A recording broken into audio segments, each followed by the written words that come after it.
Hello po! If you are learning Tagalog, then you are in the right place.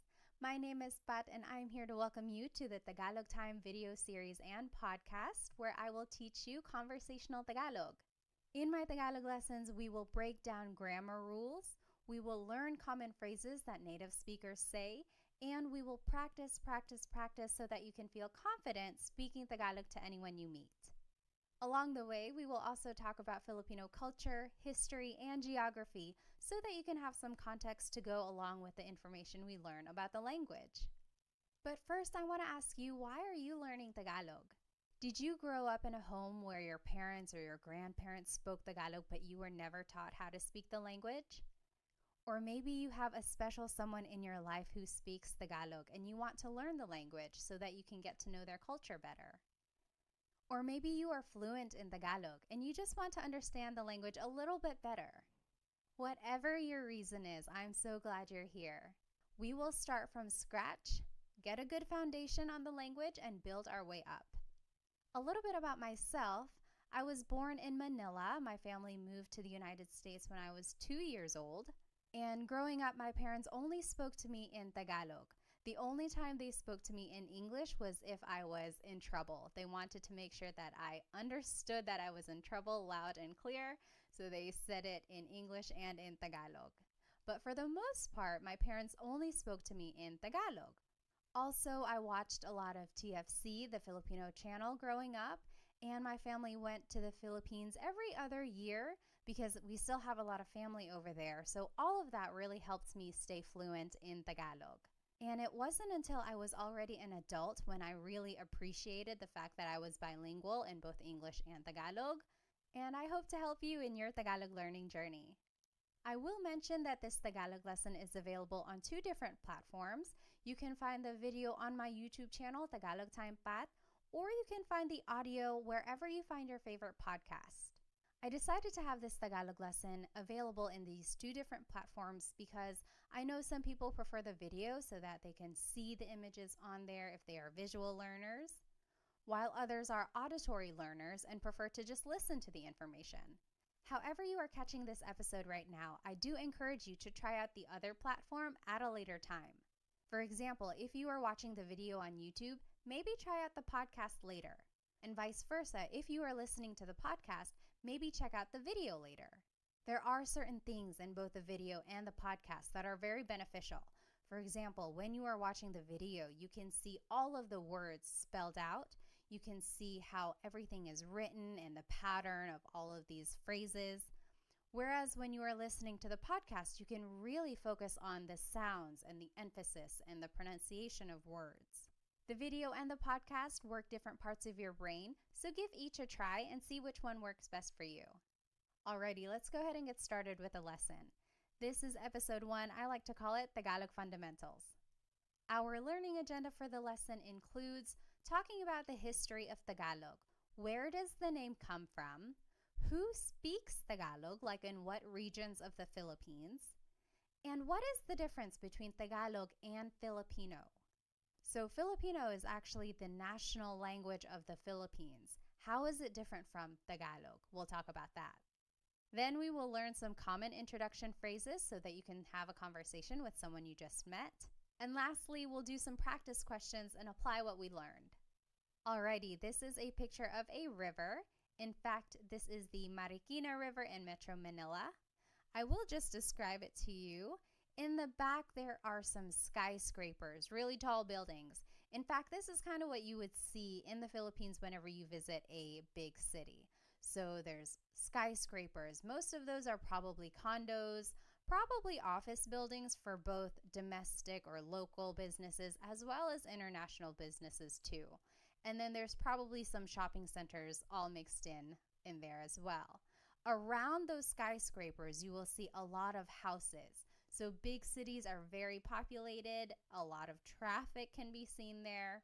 However, throughout the city, you will find pockets of nature, like this river, or even parts of wooded areas, or even nature parks where families will often relax together.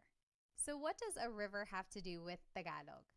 Well, in Tagalog, the word river is ilog. And back in the day, those who lived near the river were called taga-ilog. Taga means from, ilog means river, so these people were from the river, or also known as river dwellers. The opposite of that would be taga-bundok, from the mountain. So this was just a way to distinguish people in different regions. Taga-ilog are those who were living beside the river. And the name Tagalog comes from this phrase, taga-ilog. It is the language that was spoken by these people who were living near the river. So eventually, the language was called Tagalog. Now, what is the difference between Tagalog and Filipino? Well, before the 1930s, there actually wasn't even a national language in the Philippines. At the time, Spanish and English were considered to be official languages, but there was no national language assigned yet. It wasn't until 1937 when Tagalog was declared to be the national language by the government. However, this was pretty controversial.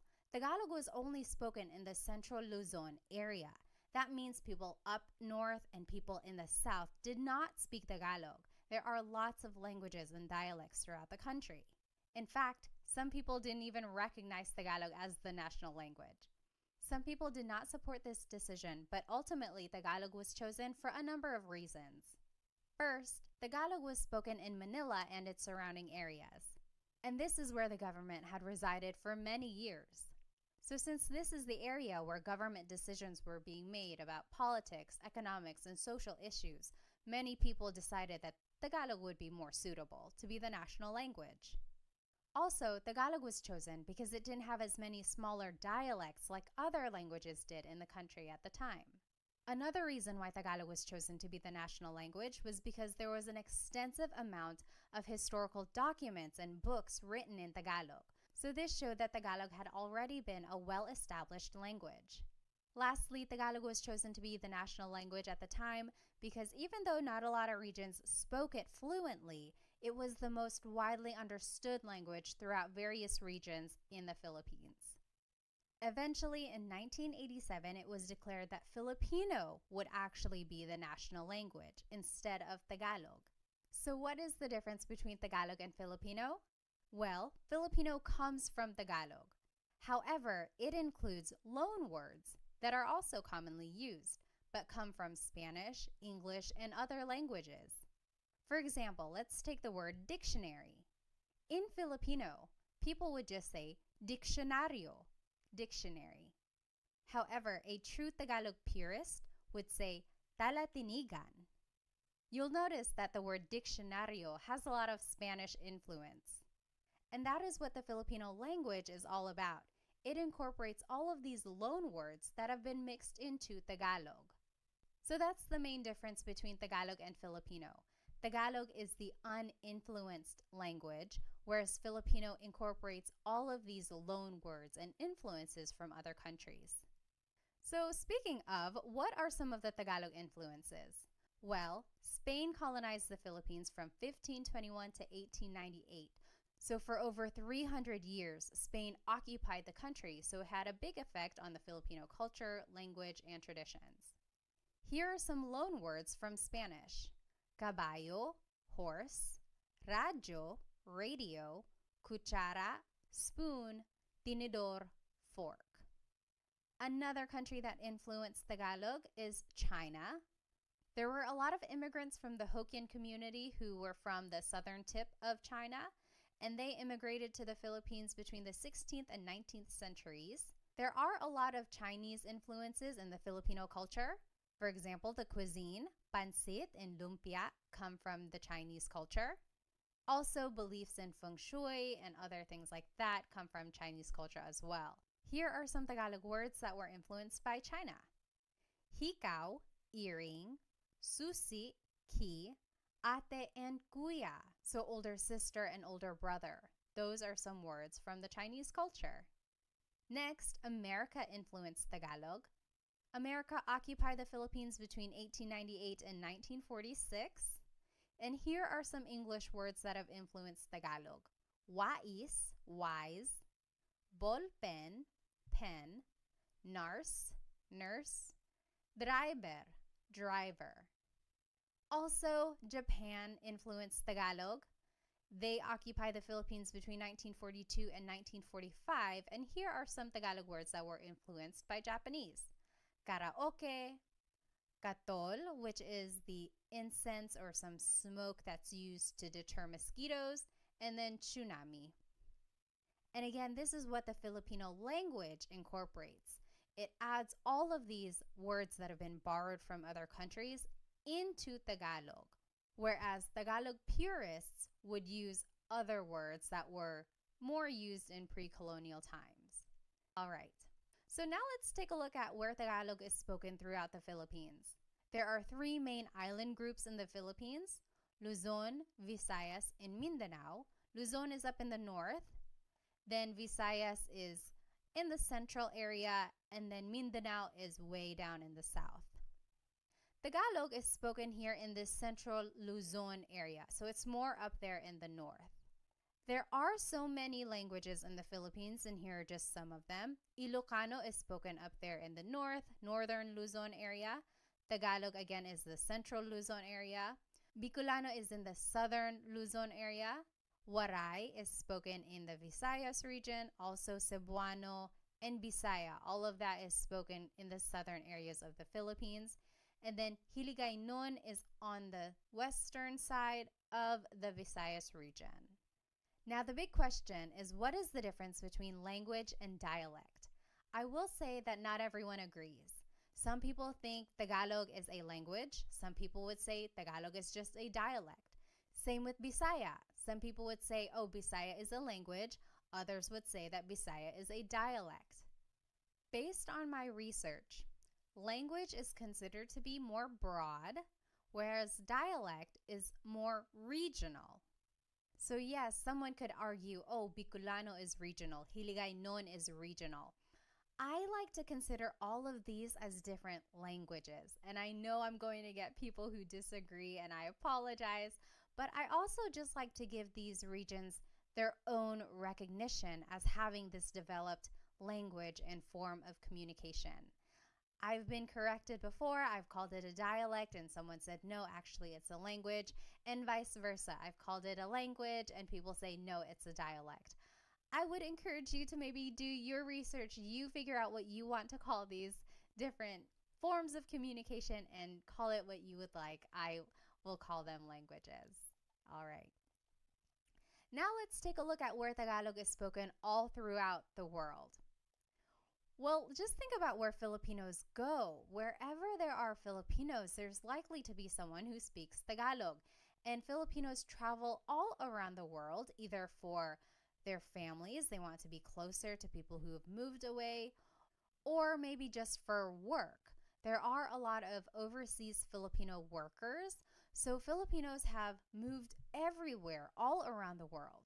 So Tagalog is spoken in almost every continent. Did you know that there has been a Filipino on Antarctica who did some research there?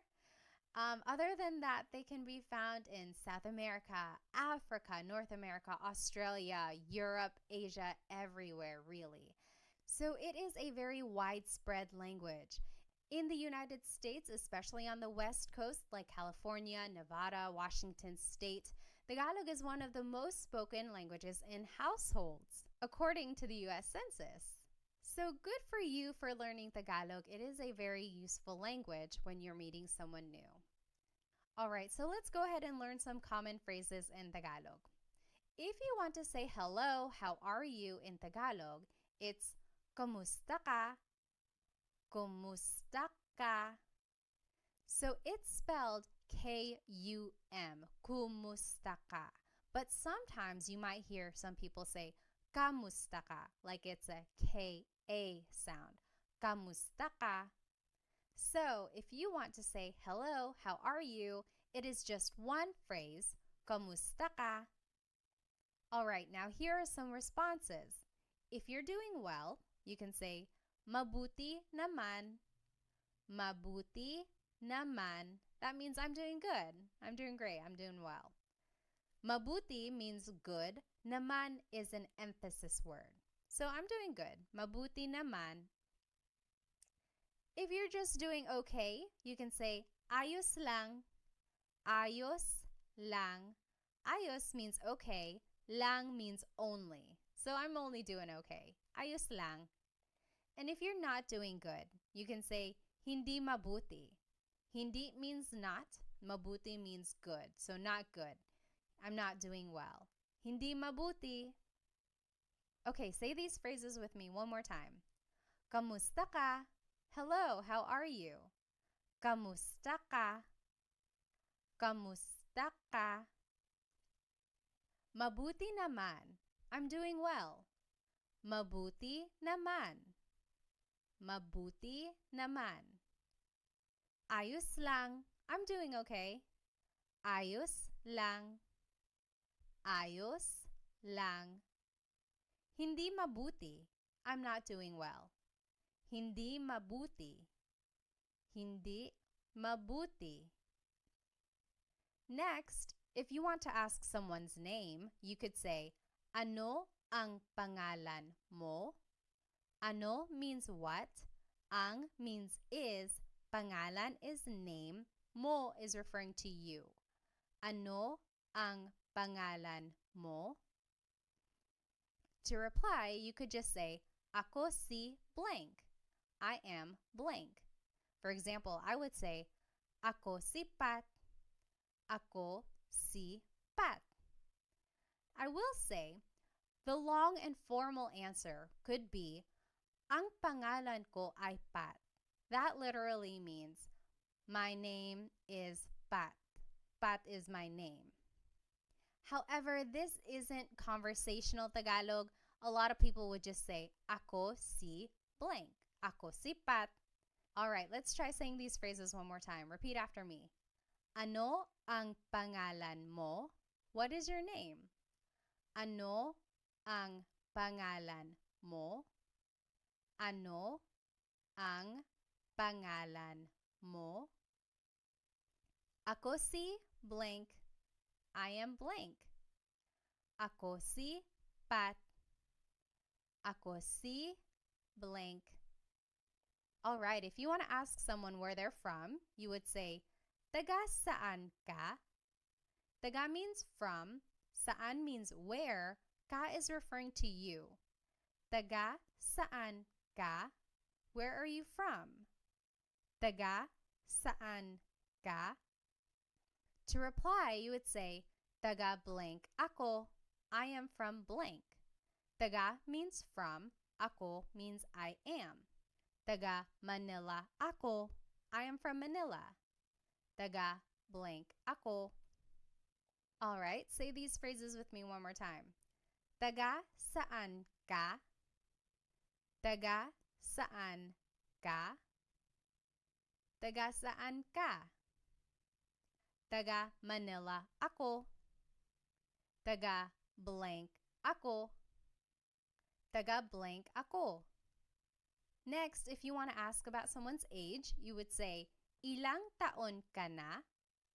Ilang taon ka na? Ilan means how many.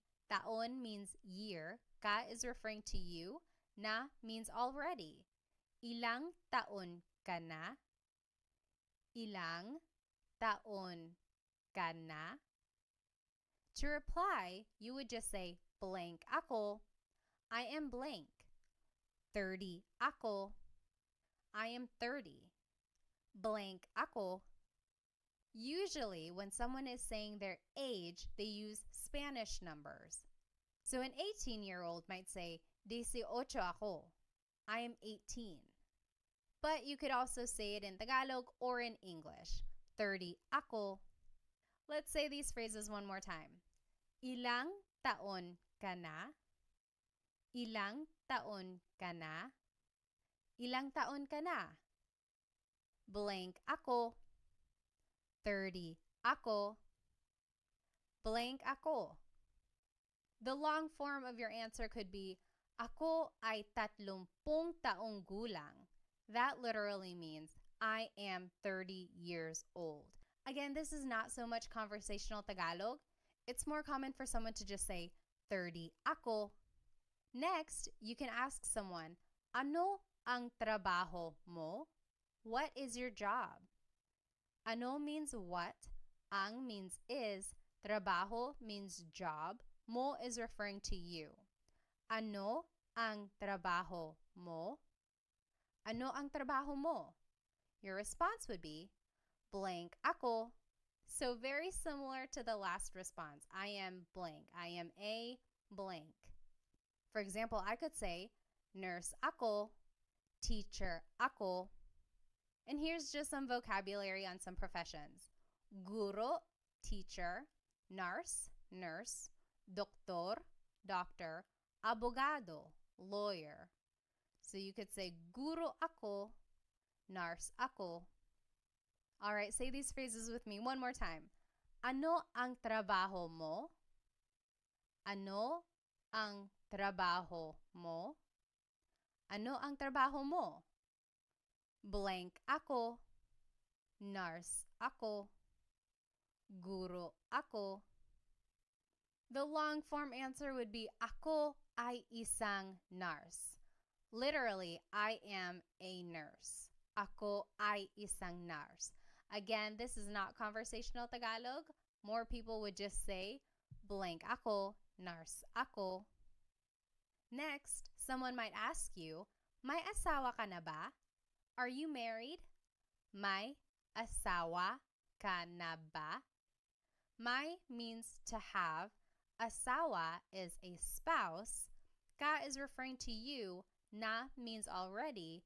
Ba is a question word. May asawa ka na ba? May asawa ka na ba? Your response would be, oo, yes, wala, or hindi, no, wala pa, not yet. So repeat after me, may asawa ka na ba? May asawa ka na ba? And you say your answer, oo, yes, wala, no, wala pa, not yet. Next is a very similar question. May anak ka na ba? May means to have. Anak means child. Ka is referring to you. Na means already. And ba is a question word. May anak ka na ba? Do you have any kids? May anak ka na ba? May anak ka na ba? Your response would be the same as the last question. Oo, yes. Wala or hindi, no. Wala pa, not yet. So the difference between wala and hindi. Wala technically means none or nothing. Hindi means no. And since the question has the word may, which means do you have, it's almost like a quantity, then you could answer with wala, none. I have none yet. I don't have any kids yet. So wala, none. Sometimes you might also hear someone say hindi, no. Most commonly you would hear someone say wala, none. If you do want to answer and say that you do have kids, you can add the number of kids in your response. Oo, may dalawang anak na ako. Let's review some Tagalog numbers. Isa, 1, dalawa, 2, tatlo, 3, apat, 4, lima, 5. Now, if you listen again to the response, it's oo, may dalawang anak na ako. When the number ends with a vowel, like dalawa, ends with the letter A, you have to add an NG at the end when you respond. So, oo, may dalawang anak na ako. So, instead of saying may dalawa anak na ako, you have to add an NG to the end of the word dalawa so that it connects to the word anak. It's almost like you're saying two of child. You have 2 children. And you add this NG to the end of any number when it ends with a vowel. So, isa, dalawa, tatlo, lima, 5. But for the word apat, 4, it ends with a consonant.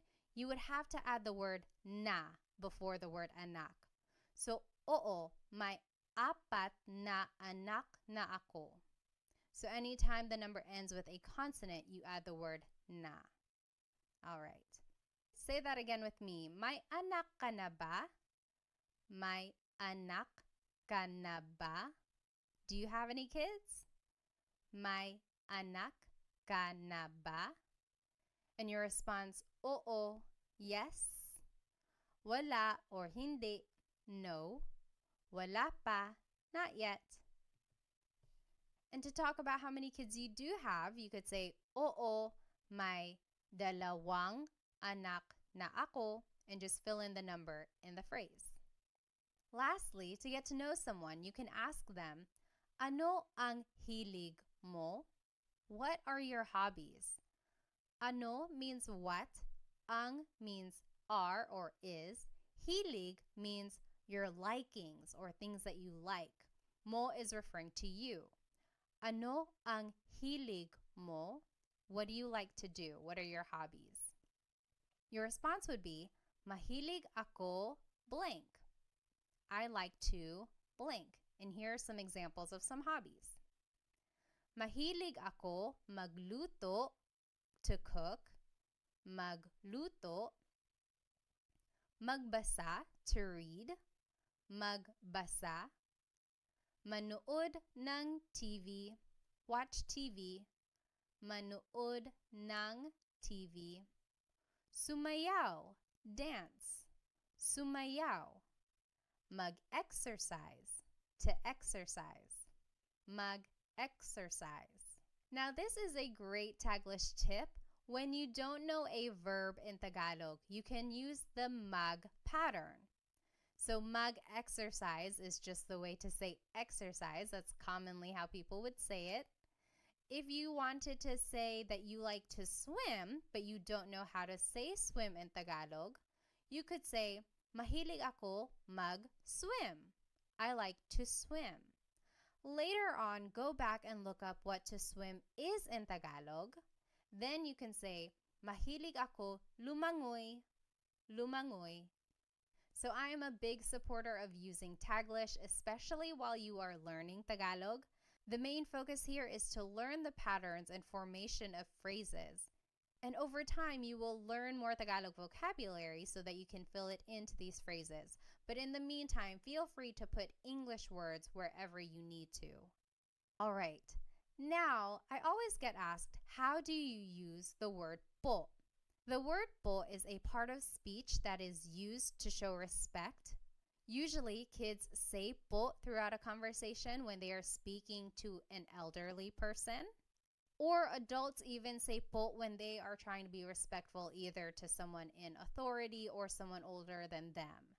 There are specific placements for the word po, but I will tell you about those in my next video, how to use po. But just as a rule of thumb, you can always add po to the end of anything you say and it will always work. It will always be respectful. So for any of the phrases that we learned today, add po at the very end when you are speaking to someone older than you. And that's just a good way to show respect. All right, now it's time to practice what we learned today. Translate these phrases in Tagalog. I will give you 10 seconds and then we'll go over the answer. Okay, so the first phrase that we're going to translate to Tagalog is, what is your name? What is your name? How do you say that in Tagalog?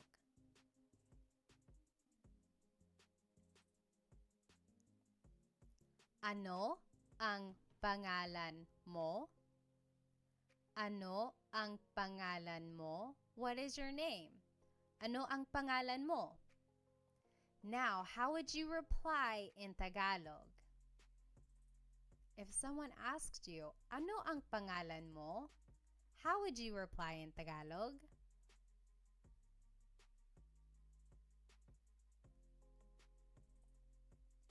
Ako si blank.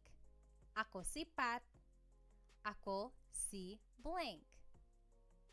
All right, next question. How do you say, what is your job in Tagalog? What is your job?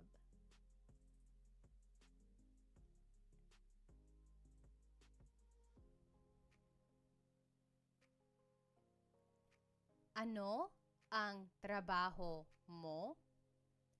Ano ang trabaho mo? What is your job? Ano ang trabaho mo? Now, how would you reply in Tagalog?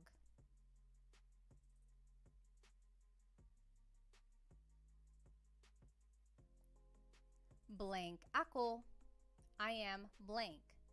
Nurse ako. Teacher ako. Next, how would you say, hello, how are you in Tagalog? How do you say hello, how are you in Tagalog?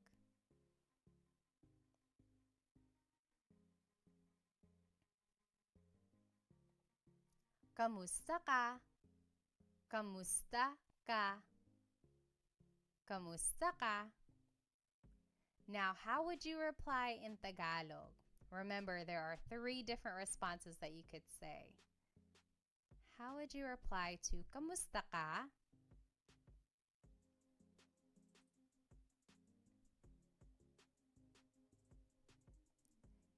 If you're doing well, you could say mabuti naman.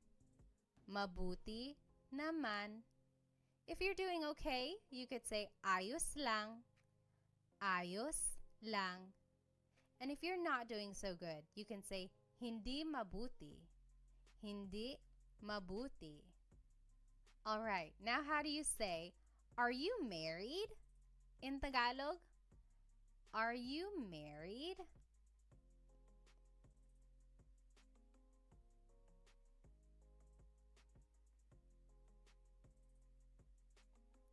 May asawa ka na ba?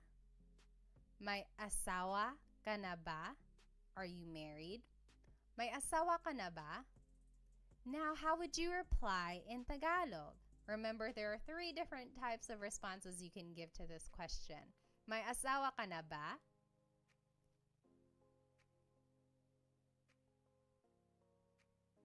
You can say, oo, yes, oo, or wala, hindi, no, wala, hindi, or wala pa, not yet, wala pa. How do you say, where are you from in Tagalog? Where are you from?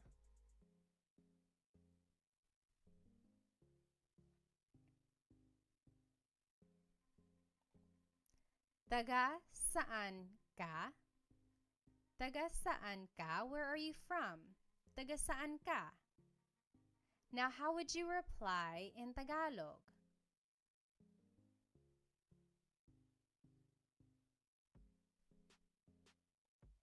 Taga blank ako.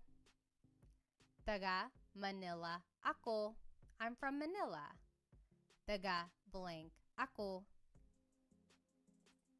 All right, how would you ask, how old are you in Tagalog? How old are you?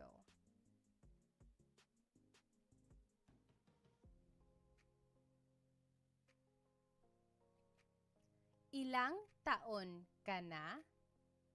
Ilang taon ka na? Ilang taon ka na? Now, how would you reply in Tagalog?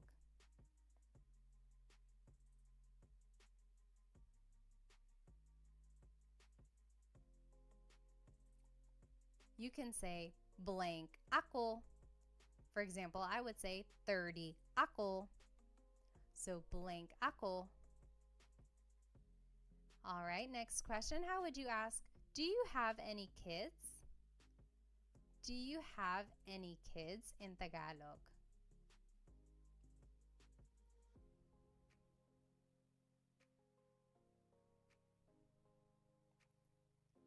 May anak ka na ba? May anak ka na ba? Do you have any kids? May anak ka na ba? And how would you reply in Tagalog?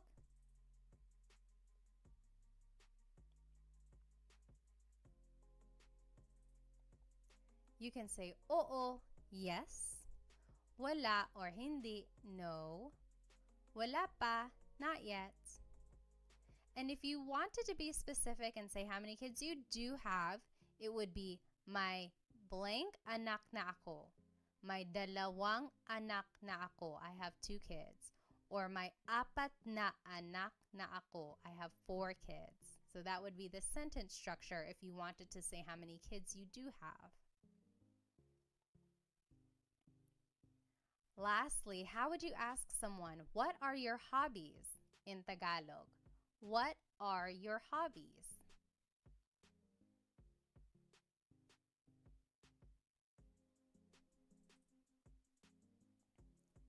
Ano ang hilig mo?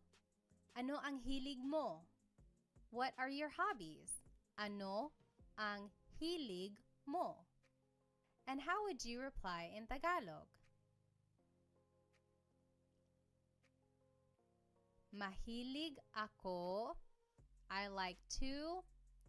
Mahilig ako magluto, to cook. Magluto. Magbasa, to read. Magbasa. Manood ng TV, to watch TV. Manood ng TV. Sumayaw, to dance. Sumayaw. Mag-exercise, to exercise. Mag-exercise. And remember, you can always use a Taglish tip. If you don't know a verb in Tagalog, just say it as a mag verb. Mahilig ako mag-swimming. Mahilig ako mag-shopping. And later on, go back and try to figure out what these words are in Tagalog. So to swim is lumangoy. Mahilig ako lumangoy. All right, we learned a lot today. We learned about the history of Tagalog. We learned where it's spoken and some influences of it. Then we learned some common phrases that hopefully you can start using when you meet someone new. And then we practiced.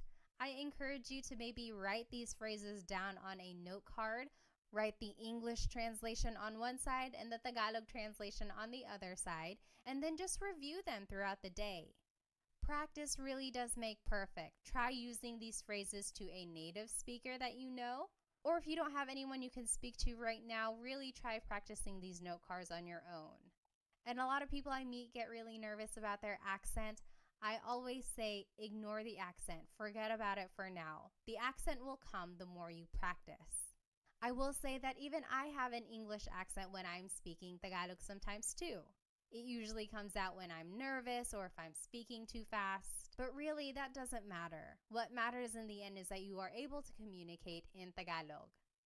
Be sure to subscribe to my YouTube channel for more Tagalog lessons and follow me on my other social media platforms. Thank you so much for joining me in this Tagalog lesson. In my next lesson, I will talk about how to use po when you want to be respectful. I hope to see you there. Paalam!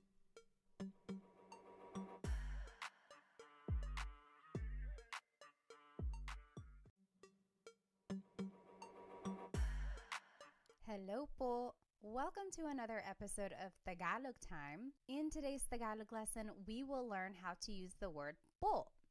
If you have ever listened to a Tagalog conversation, specifically between two people who have a significant age gap, maybe a younger person and an older person, then you have likely heard them use the word po. So what is this word? Why is it used when people are speaking Tagalog? And how do you use it? We will go over all of that in today's episode. So today's lesson agenda will be all about the word po. We will go over the who, what, where, when, why, and how of using it. We will talk about the history of it, where it probably came from. We will learn all of the different placements for it, and then we will practice where to put po in certain phrases at the end of the lesson. So first things first, what is po? Po is a part of speech that is used in Tagalog to show respect. I always tell the kids classes that whenever you are speaking to an adult, you always have to use po. However, adults can also use po whenever they are speaking to someone who's older than them or if they're speaking to authority, and we'll go over that in just a minute. It's important to note that there really is no direct English translation for the word po.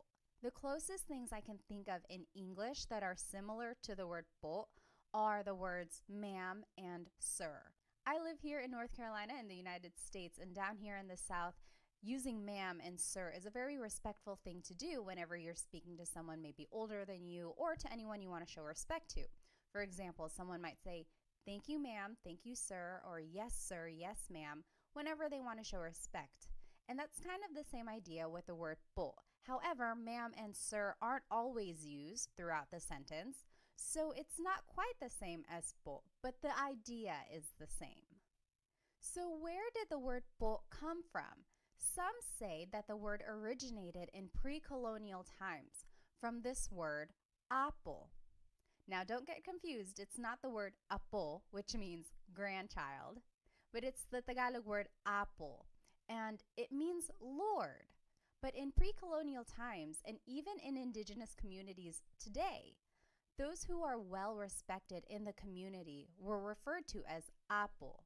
That was kind of their title. That's what they were called. Just to tie it in with some current events, you might know the name Apo Wang Od. She was recently on the cover of Vogue, and she was the oldest woman to be on the cover of the magazine.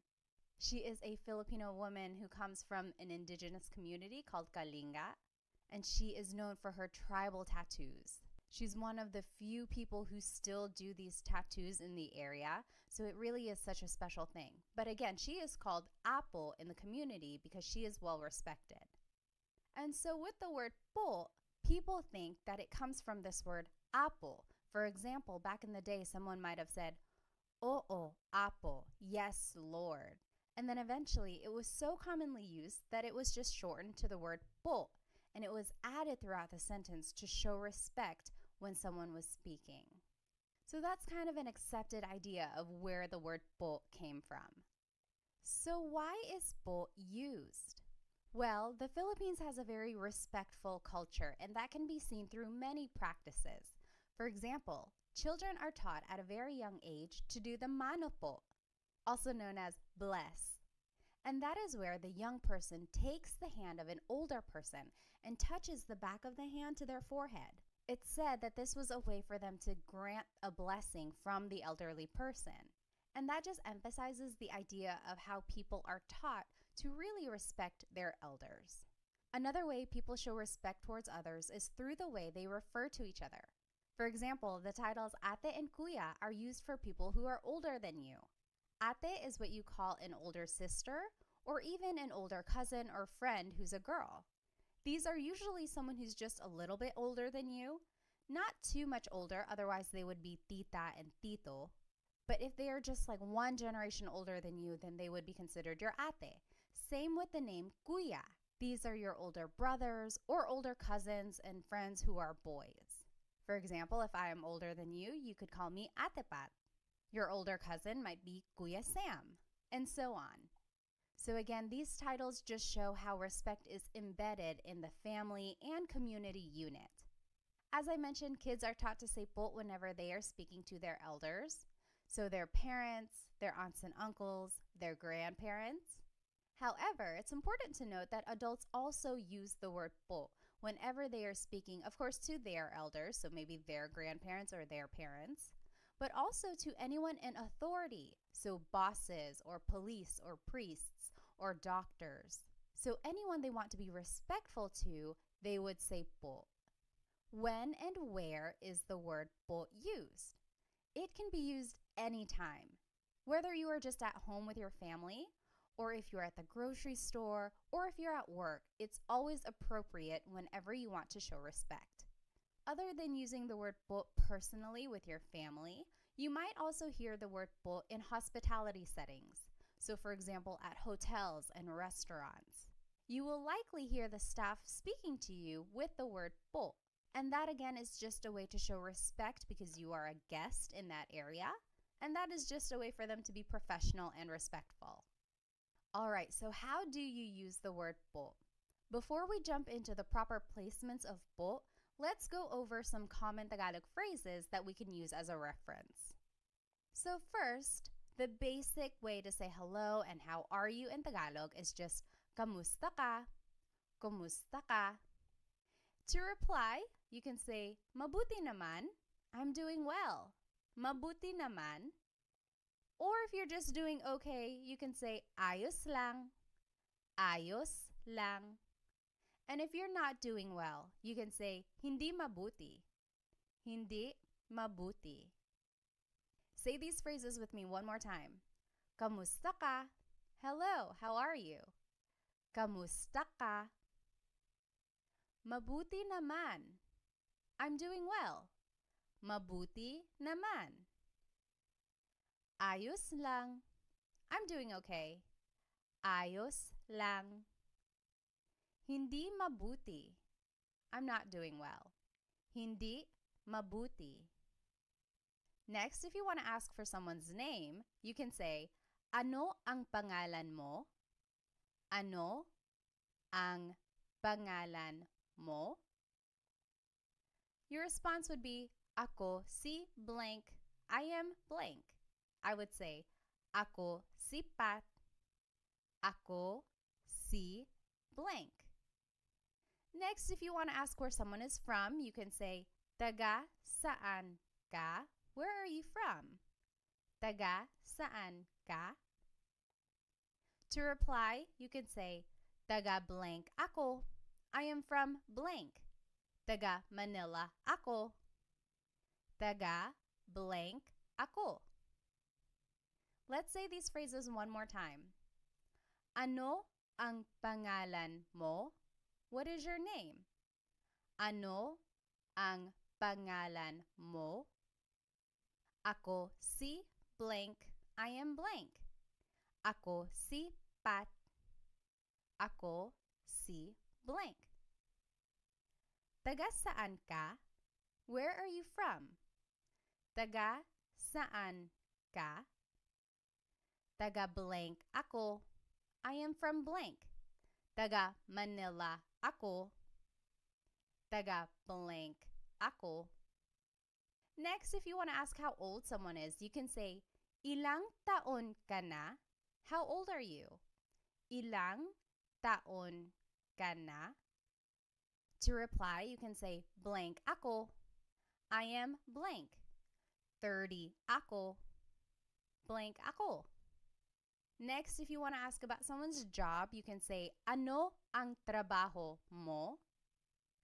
Ano ang trabaho mo? To reply, you can say, blank ako. I am a blank. Nurse ako or teacher ako. Let's say these phrases one more time. Ilang taon ka na? How old are you? Ilang taon ka na? Blank ako. I am blank. 30 ako. Blank ako. Ano ang trabaho mo? What is your job? Ano ang trabaho mo? Blank ako. I am a blank. Nurse ako. Blank ako. Alright, so we learned some common phrases. Now let's see where po would go in these phrases. First, the most common placement for po is that it is the second word in the sentence. For example, saan po ang CR? Saan means where, po is a sign of respect, ang means is, CR stands for comfort room. It's what they call the bathroom in the Philippines sometimes. So, saan po ang CR means where is the bathroom? So, po is the second word in this question. Another example is, natutulog po siya. Natutulog means sleeping. Po is a sign of respect. Siya means he or she. It's gender neutral. So, we would have to find more of the context clues about this phrase. But this essentially means he or she is sleeping. Natutulog po siya. Again, po is the second word in this phrase. The second rule for the word po is that it goes after the words ko, which means I, or na, which means already. So if either of these words appear in a phrase, po would go after that word, ko or na. For example, nakita ko po yung kotse. Nakita means saw. Ko means I. Po is a sign of respect. Yung means the. Coche means car. So, I saw the car. Nakita ko po yung coche. Po is after the word ko. Another example, kumain na po ako. Kumain means ate. Na means already. Po is a sign of respect. Ako means I. So, I already ate. Kumain na po ako. Po goes after the word na. Lastly, po goes after a set phrase. For example, maraming salamat po. Thank you very much. Maraming salamat po. Also, it can go after the phrase magandang umaga po. Good morning. So these are just some set phrases and po goes after them. I will note that if you don't remember these po placements, you can always add po at the end of anything you say, and it will always work. It will be respectful. It might not be the most common placement for the word po, but it does the job. So if you don't remember that po goes after the word ko or after the word na, just add it to the end of the phrase and you will be respectful. And that's the ultimate goal. All right. Now let's talk about po pronouns. This is very important. Whenever we are using the word po, you have to change the singular you pronoun to the plural you pronoun. For example, the word mo turns into the word nyo. The word ko turns into the word kayo. Depending on the sentence, mo means you or your, and ko means I or my. And these are singular pronouns. So anytime you are using the word po, you have to use the plural you pronoun, nyo and kayo, respectfully. And they do this in other languages as well. They do this in French. I took 5 years of French between high school and college. And anytime you refer to someone in a respectful way, you have to use the plural you pronoun. And you do this even if you are just speaking to one person. So that can get a little confusing. People always ask, so if I'm only speaking to one person, but I'm still using the word po, I still have to refer to them in the plural you? Yes, you do. So anytime you are trying to be respectful and you are using the word po, you have to use the plural you pronoun. And we will see how that works in these examples. So just to review the common phrases we just learned, kamusta ka? Hello, how are you? Mabuti naman, I'm doing well. Ayos lang, I'm doing okay. Hindi mabuti, I'm not doing well. Now, if we want to be respectful, let's see where po would go in these phrases. Kamusta ka turns into kamusta po kayo. So po is the second word in this question. And then ka becomes kayo. So that is an example of where the singular you pronoun becomes a plural you pronoun. So kamusta ka becomes kamusta po kayo. Next, mabuti naman becomes mabuti naman po. So that's just a set phrase. It would go at the end of that. Very similar, ayos lang becomes ayos lang po. Again, it just goes at the end because it's a set phrase. And then lastly, hindi mabuti becomes hindi mabuti po. Again, that's just a set phrase. You might hear someone say, hindi po mabuti. I've heard that before, so it can also be the second word in this phrase, hindi po mabuti. But since it's a set phrase, I would add it to the end, hindi mabuti po. So those are some examples of where po would go. Just some more common phrases. Let's review. Ano ang pangalan mo? What is your name? Ako si Pat. I am Pat. Taga saan ka? Where are you from? Taga Manila ako. I am from Manila. Now let's see where po would go in these phrases. Ano ang pangalan mo becomes ano po ang pangalan nyo? So po is the second word here, goes right after the word ano. And then mo becomes nyo. So again, the singular you pronoun becomes a plural you pronoun. Next, ako sipat becomes ako po sipat. Po is the second word in this phrase. Taga saan ka becomes taga saan po kayo. So this po placement does not really fall into any of the three major placements that we learned, but I do want to point out that ka becomes kayo. Again, that is where the singular you pronoun becomes a plural you pronoun. And lastly, to respond, taga Manila ako becomes taga Manila po ako. So in this case, po is the third word, so it doesn't really fall into any of the categories that we learned earlier. But when in doubt, you can always add po to the end. Taga Manila ako po. That will also work. In fact, when I was a kid, that's what I was taught. Just always add po to the end of anything you say. The more you hear people speaking Tagalog, you'll catch on to where po typically goes. You'll hear the flow of the sentence, and you'll learn where po might and might not go. Alrighty. Ilang taon ka na means how old are you? 30 ako. I am 30. Ano ang trabaho mo? What is your job? Nurse ako. I am a nurse. Let's see where po would go in these phrases. Ilang taon ka na becomes ilang taon na po kayo? So po goes after the word na anytime it appears in a phrase. And then ka becomes kayo. So ilang taon na po kayo? How old are you? 30 ako becomes 30 po ako. So po is the second word placement there. Ano ang trabaho mo becomes ano po ang trabaho nyo? Po is the second word placement here. And then mo becomes nyo. And lastly, nurse ako becomes nurse po ako. Po is the second word placement in this phrase.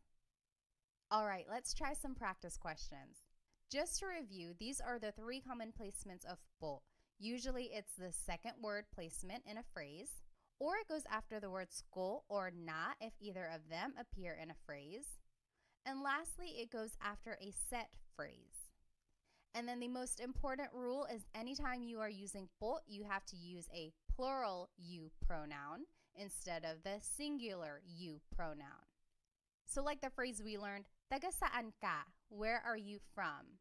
Turns into taga saan po kayo? Ka becomes kayo. You would never ever hear someone say, taga saan po ka? The po and the ka are never together since that is a singular you pronoun. You always have to change the ka into kayo, which is the plural you pronoun. Taga saan po kayo? All right, so let's do some practice. What is the proper placement of po in these phrases? Maligayang bati, happy birthday. Maligayang means happy. Bati means a greeting. So happy greeting, usually used for happy birthday. Maligayang bati. I'll give you a hint. This is a set phrase. So think about that. Maligayang bati, happy birthday. Where would po go there? Next, binili ko yung laruan. Binili means bought. Ko means I. Yung means the. Laruan means toy. So I bought the toy. Binili ko yung laruan. Where would po go in this phrase? Binili ko yung laruan. And lastly, kinain ko na yung pagkain. Kinain means ate. Ko means I. Na means already. Yung means the. Pagkain means food. I already ate the food. Kinain ko na yung pagkain. Where would po go in this phrase? Take a minute and try to think of where you would put po in these phrases.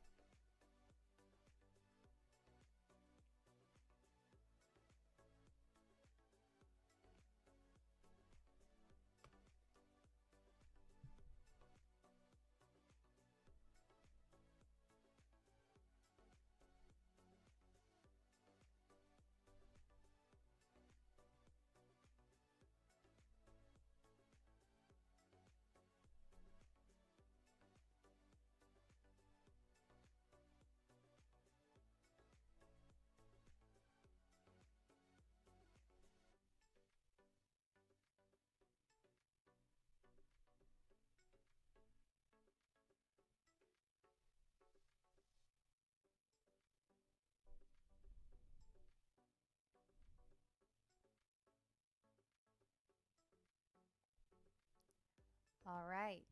Maligayang bati becomes maligayang bati po. So that is a set phrase, so po would just go at the end of that. Maligayang bati po. Next, binili ko yung laruan. I bought the toy. Becomes, binili ko po yung laruan. Po would go after the word ko in this phrase. Lastly, kinain ko na po yung pagkain. So remember, one of the rules was it goes after the word ko or na if either of them appear in the phrase. What if they both appear in the phrase? It would just go after both of them. So kinain ko na po yung pagkain. Po goes after the word na, which is after the word ko. So did you get it right? I hope you did. It does take some practice, but remember you can always add po to the end of your sentence. All right, so just a quick note. What is the difference between po and ho? For example, someone might say ano po, which means what? Someone else might say ano ho, which also means what? What is the difference between po and ho? Well, both are a sign of respect. They have the same placement rules that we just learned. However, ho is considered to be a little bit more informal and po is formal. Some people might use the word ho when they are speaking to an elderly person who is not really close to them or a stranger who they don't really know well. For instance, some people use the word ho when they are speaking to an older person who they don't really know very well. So maybe an older stranger or just an older acquaintance, they might use the word ho.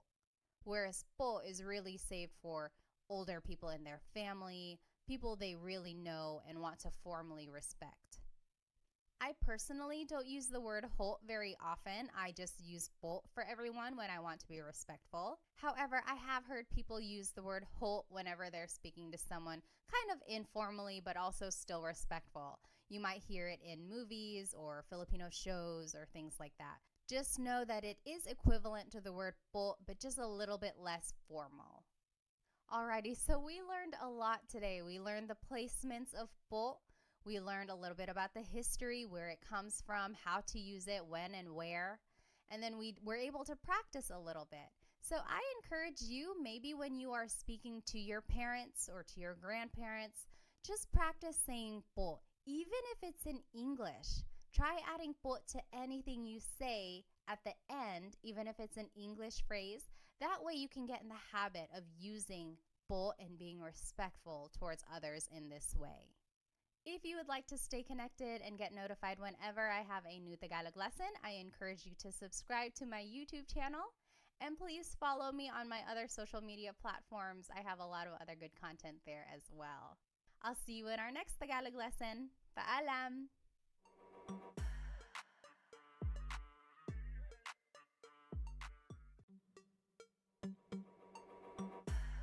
Hello, hello! Welcome to another episode of Tagalog Time with Pat. This is episode 3, and we will be learning how to conjugate Tagalog verbs in the present tense. I encourage you to go back and watch episode 1 and 2 if you have not watched them yet. I have planned these episodes to kind of start from scratch. So if you don't know any Tagalog at all, start with episode 1 to learn about just the fundamentals of Tagalog, learning about basic phrases and everything like that. And then episode 2 will focus on how to use po so that you can be respectful when you're speaking to adults or to authority. And then now episode 3, this is more heavy on the grammar side so that we can start speaking more kind of simple sentences which you can use in a conversation. So let's go ahead and jump right in. In Tagalog, have you ever wanted to say something like, I am eating, she is sleeping, they are cooking?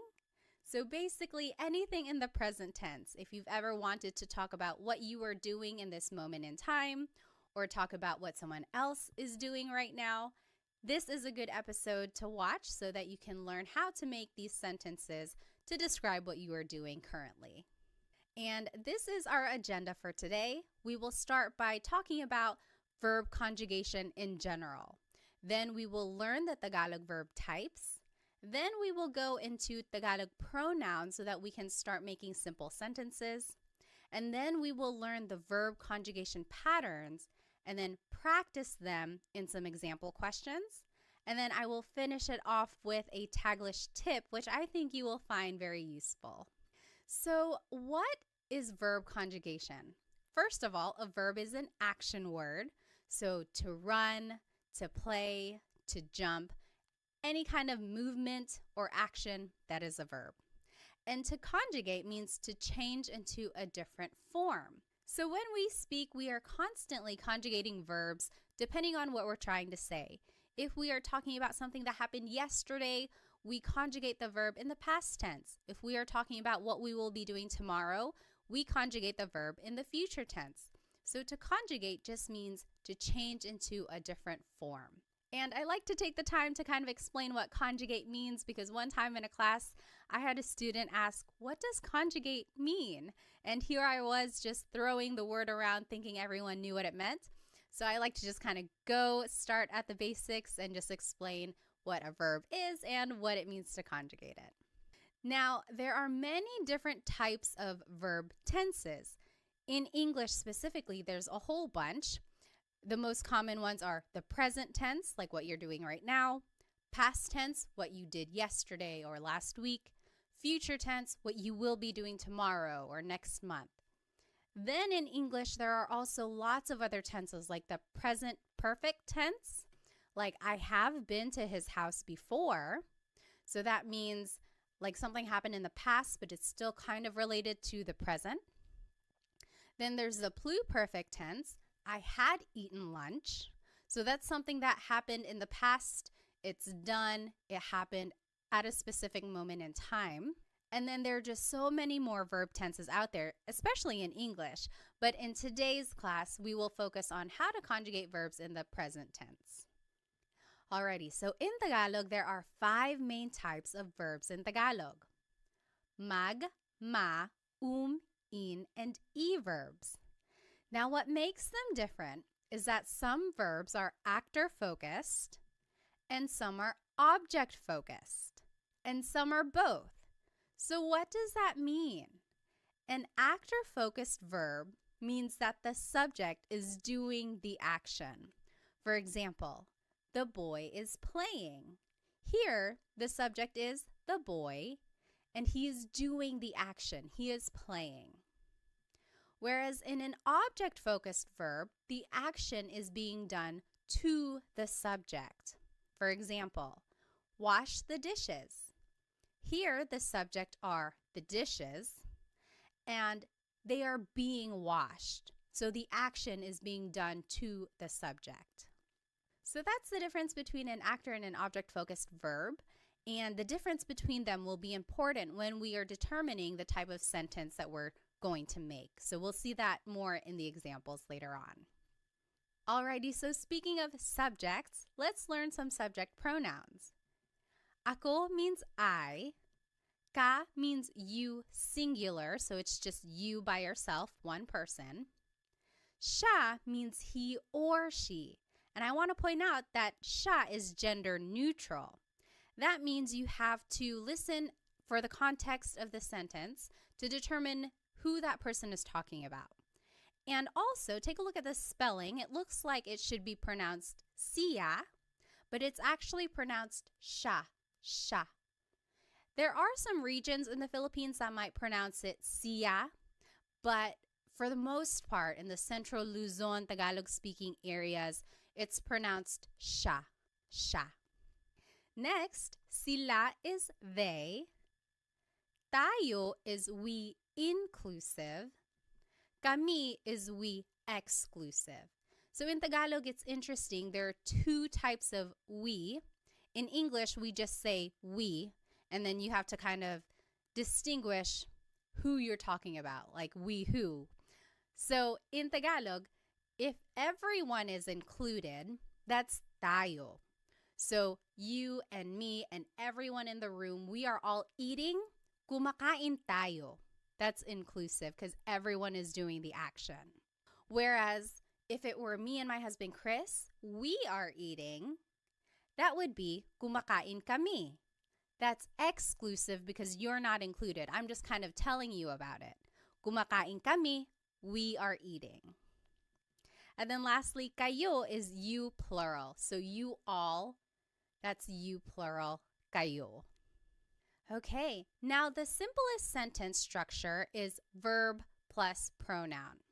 If we take a look at the verb to cook, in Tagalog it's magluto. So if you want to say I am cooking, it's nagluluto ako. Or you could say nagluluto ka, you are cooking. Nagluluto siya, he or she is cooking. Nagluluto sila, they are cooking. Nagluluto tayo, we are cooking, inclusive. Again, that's you and me and everyone in the room. We are all cooking together. Everyone is included. Nagluluto tayo. Versus nagluluto kami. Me and my husband Chris, we are cooking. That's exclusive. And then nagluluto kayo, you all are cooking. Maybe you all as a class, nagluluto kayo. All right, so all of these examples just show the simple sentence structure, verb plus pronoun. So the verb goes first, and then the pronoun goes afterwards. It's the opposite of English, where the pronoun goes first. Like, I am cooking, I is the pronoun, and then it's the verb cook. So in Tagalog, it's the opposite, verb plus pronoun. All right, so one important thing about Tagalog verbs is that they all have a root word, and then something is added to them to conjugate it to a different tense.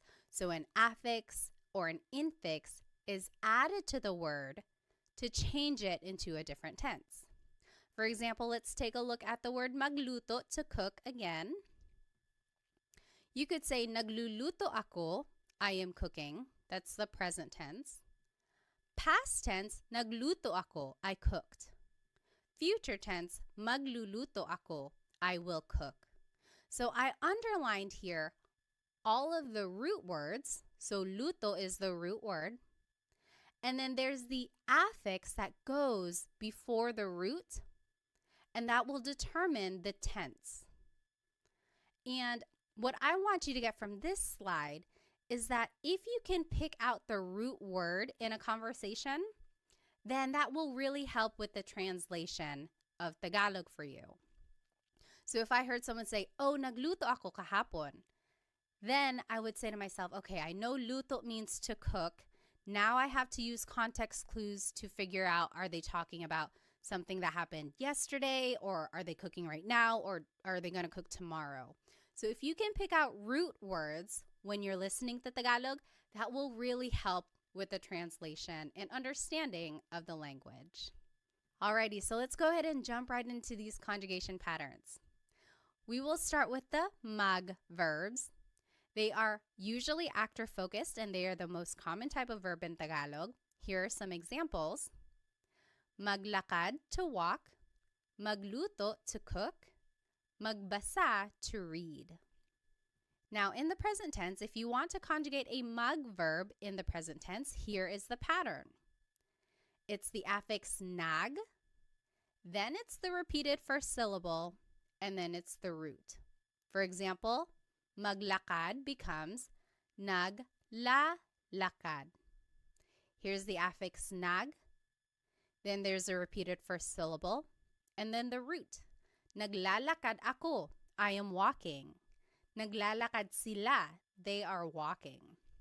Alrighty, let's take a look at magluto, to cook. In the present tense, it becomes nagluluto. Here's the affix nag, then there's the repeated first syllable, and then the root. Nagluluto sila, they are cooking. Nagluluto. Lastly, magbasa, to read. It becomes nagbabasa. Here's the affix nag, then there's a repeated first syllable, and then the root. Nagbabasa ako, I am reading. So that is how you would conjugate a mag verb in the present tense. Let's take a look at ma verbs. They are very similar in their pattern. These are usually actor-focused, and here are some examples. Maligo, to shower. Matulog, to sleep. Manood, to watch. In the present tense, if you want to conjugate a ma verb, here's the pattern. Now the affix is na, then it's the repeated first syllable and then the root. So maligo, to shower, will be na-li-ligo. Naliligo ako, I am taking a shower. Naliligo siya, he is taking a shower. You jot it down on your paper. What do you think matulog and manood will be in the present tense? And feel free to pause the video if you need. All right, matulog in the present tense, to sleep, is going to be na-tu-tulog. The affix is na, then there's a repeated first syllable, and then the root. Natutulog ako, I am sleeping. Natutulog. Manood, to watch, will be nanonood. Nanonood sila. They are watching. Affix is na, then there's the repeated first syllable, and then the root, nanonood. So mag and ma verbs have a very similar pattern. The only difference is that affix in the beginning. Now let's take a look at verbs. These can be actor or object focused, depending on the context. And here are some examples. Kain is to eat. Takbo is to run. Tawa is to laugh. Now you might be wondering, why are these verbs? Doesn't appear in the word at all. It's because is the infix that goes into the word when you are conjugating it. So in the present tense, to conjugate an verb, the infix goes between the first and second letter, and then it's the root at the end. So for example, kain, to eat, becomes kumakain. Goes between the first and second letter, and then you add the root at the end. Kumakain ako. I am eating. Kumakain ako. Next, takbo means to run. In the present tense, it would be tumatakbo. Tumatakbo siya. He is running. Goes between the first and second letter, and then it's the root at the end. Tumatakbo. You jot it down. What do you think tawa will be in the present tense? And just use the pattern we learned. In the present tense, tawa, to laugh, will be tumatawa. Goes between the first and second letter, and then the root goes at the end. Tumatawa sila. They are laughing. Tumatawa. Alrighty, now let's move on to verbs. These are also object focused. And here are some examples. Gamit means to use. Walis means to sweep. It has a very similar pattern to verbs. The only difference now is that the infix in goes between the first and second letter, and then it's the root. So gamit, to use, in the present tense becomes ginagamit. In goes between the first and second letter, and then it's the root. Ginagamit ko. I am using something. Ginagamit. What do you think walis will be in the present tense? Remember to just use the pattern and plug everything in. Walis in the present tense is winawalis. So in just goes between the first and second letter, and then the root goes at the end. Winawalis ko yung sahig. I am sweeping the floor. Winawalis. Lastly, verbs. These are object focused. Some examples are isara, to close, ibigay, to give, itago, to hide. And now the pattern is the infix in goes between the second and third letter, and then it's the root. So isara, to close, becomes isinasara. Isinasara. So in goes between the second and third letter, and then the root goes at the end. Isinasara ko yung pinto. I am closing the door. You jot it down. What do you think ibigay and itago will be in the present tense? In the present tense, ibigay, to give, will be ibinibigay. ibinibigay. In just goes between the second and third letter, and then it's the root at the end. Ibinibigay. So, ibinibigay ko, I am giving something to someone. Lastly, itago, to hide, in the present tense will be itinatago. Itinatago. The in just goes between the second and third letter, and then the root goes at the end. Itinatago. All right, so those are the conjugation patterns for the 5 different types of verbs in Tagalog. So as you can see, there are some similarities among the patterns. You just kind of have to figure out what type of verb it is and then go from there. So I always get asked, how are verbs categorized? Why are some verbs mag, some are ma, some are some are in, some are e? And I've looked it up, and honestly, I have not found a consistent answer for that question. I think it goes back to baybayin, the ancient Philippine script. And back in the day, all of these verbs were just organized into these categories, and it was passed down throughout the years. And as Tagalog has evolved over time, all of these verbs have just been accepted into these categories. Unfortunately, there is no rhyme or reason that I know of to explain why magluto is a mag verb, whereas matulog is a ma verb. I'm not quite sure why they were organized like that.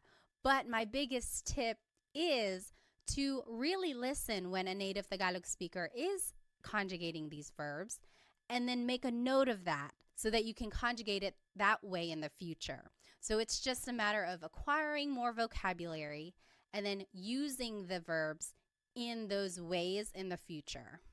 Now, if anyone does know the answer to that, like why are verbs organized in these groups, please let me know, because I would love to share it. I have not been able to find a consistent answer to explain why they are the way they are. All right, so now let's go ahead and practice. I'm going to go ahead and turn my video off so that I can use the whole screen. All right, so in this top left corner are the verb patterns that we just learned.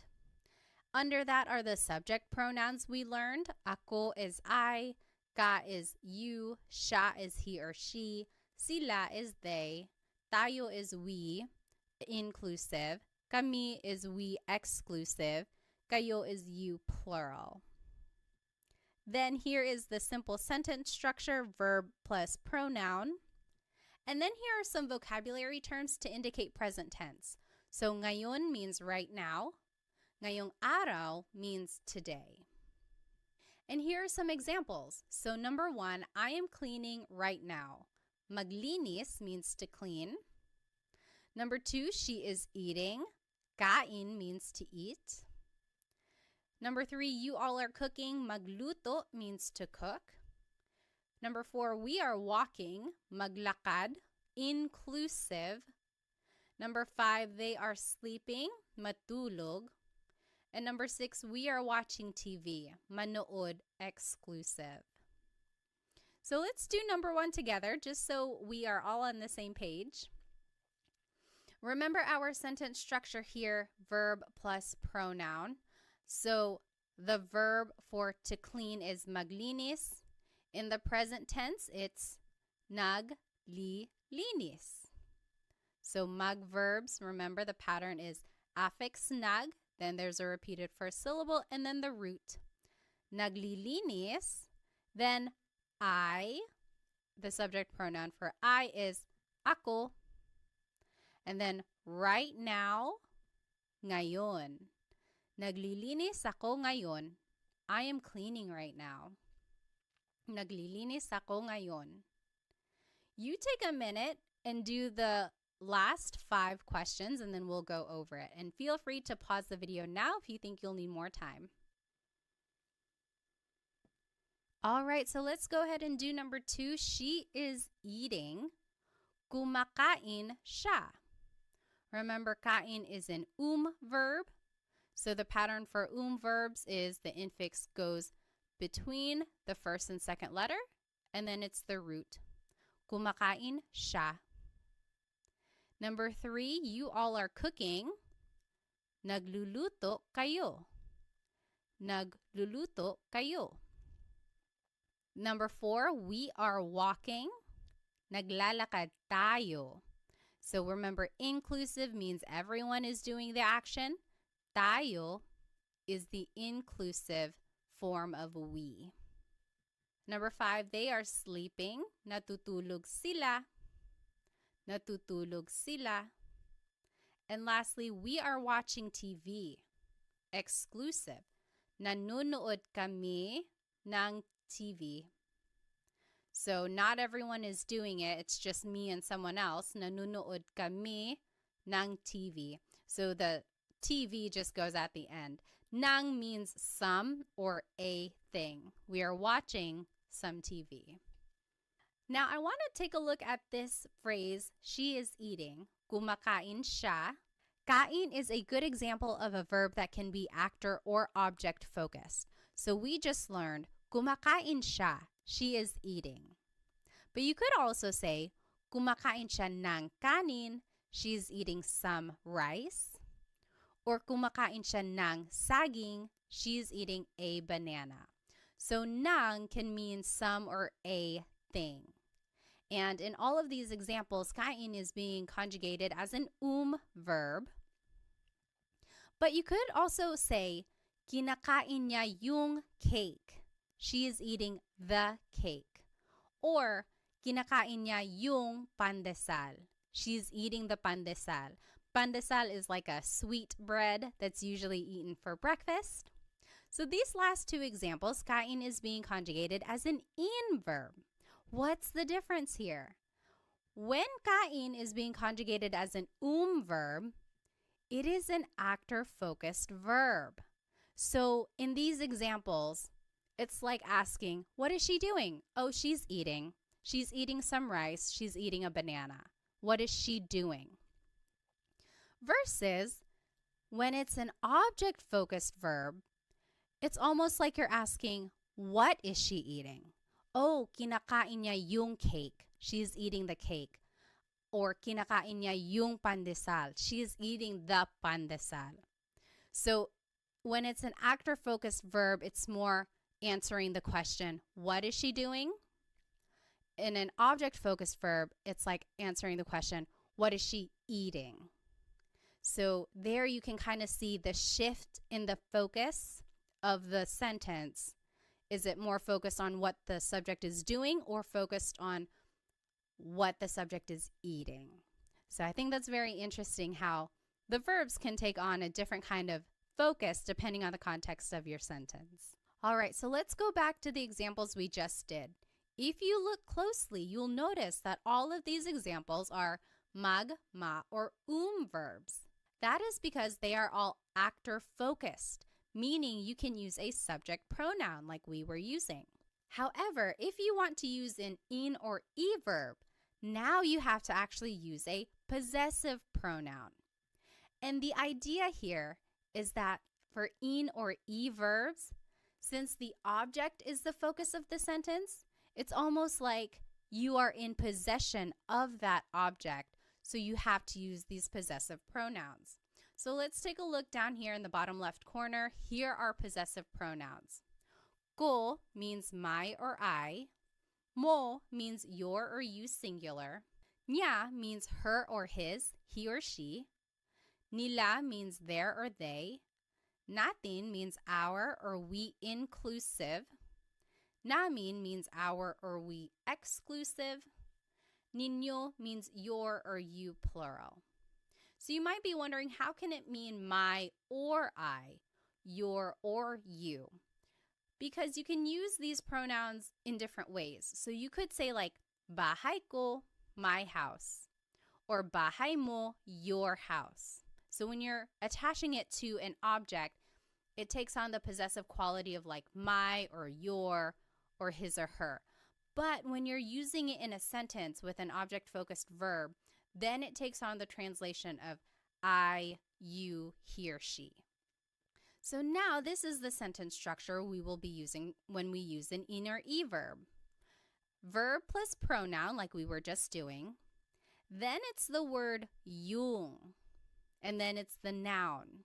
A very similar word is ang, A-N-G. That also means the. However, yung is specific. It's like that thing. So for our purposes, let's just use yung because it's a little bit more specific to the examples we will be going over. And then again, here are some vocab words to indicate present tense. Ngayon means right now. Ngayong araw means today. And here are some examples. I am using the car, and I gave you some vocabulary words. Gamit means to use. Coche is car. Number 2, he is closing the door. Isara means to close. Pinto means door. Number 3, you all are sweeping the floor. Walis means to sweep. Sahig means floor. Number 4, they are hiding the toys. Itago means to hide. Mga laruan means toys. So this is interesting. If you want to make a noun plural, you have to add the word mga in front of it. It's not like in English where you just add an S at the end. To make a noun plural, you have to add this word mga. So let's do the first one together, just so we're on the same page. Keep an eye on your new sentence structure here, verb plus pronoun, then yung, then the noun. So I am using the car. Gamit is to use. In the present tense, it's ginagamit. Remember, the in just goes between the first and second letter, and then it's the root. Ginagamit, and then the pronoun I in the possessive pronoun is ko. And then yung car is coche. Ginagamit ko yung coche. I am using the car. Ginagamit ko yung coche. So as you can see, we just kind of plugged everything into this sentence structure. And then we also used the pattern that we learned for these different types of verbs. So go ahead and take a minute. You do the last 3 examples and then we'll go over it. Feel free to pause the video if you need. All right, let's do number 2. He is closing the door. Isinasara niya yung pinto. Isinasara niya yung pinto. So the pattern for e-verbs, the in just goes between the second and third letter, and then it's the root. He, as a possessive pronoun, is niya. Yung pinto, the door. Number 3, you all are sweeping the floor. Winawalis nyo yung sahig. Winawalis nyo yung sahig. And then lastly, they are hiding the toys. Itinatago nila yung mga laruan. Itinatago nila yung mga laruan. So it really is just a matter of plugging everything into the sentence structure and then using the patterns that we learned for these different verbs. And the trickiest part really is trying to remember that for actor-focused verbs like magma and verbs, you can use subject pronouns. But then for in and e verbs, you have to use possessive pronouns. And again, it's because it's almost like you or the subject are in possession of that object. Alrighty, so let's take a look at this verb walis. This is another example of where it can be an actor or object-focused verb. We learned winawalis ko yung sahig. I am sweeping the floor. That's an in verb. The focus is on the object, sahig. What are you sweeping? I'm sweeping the floor. Winawalis ko yung sahig. But you could also say, nagwawalis ako. I am sweeping. Now the focus is on me, the subject. I am sweeping. What are you doing? I'm sweeping.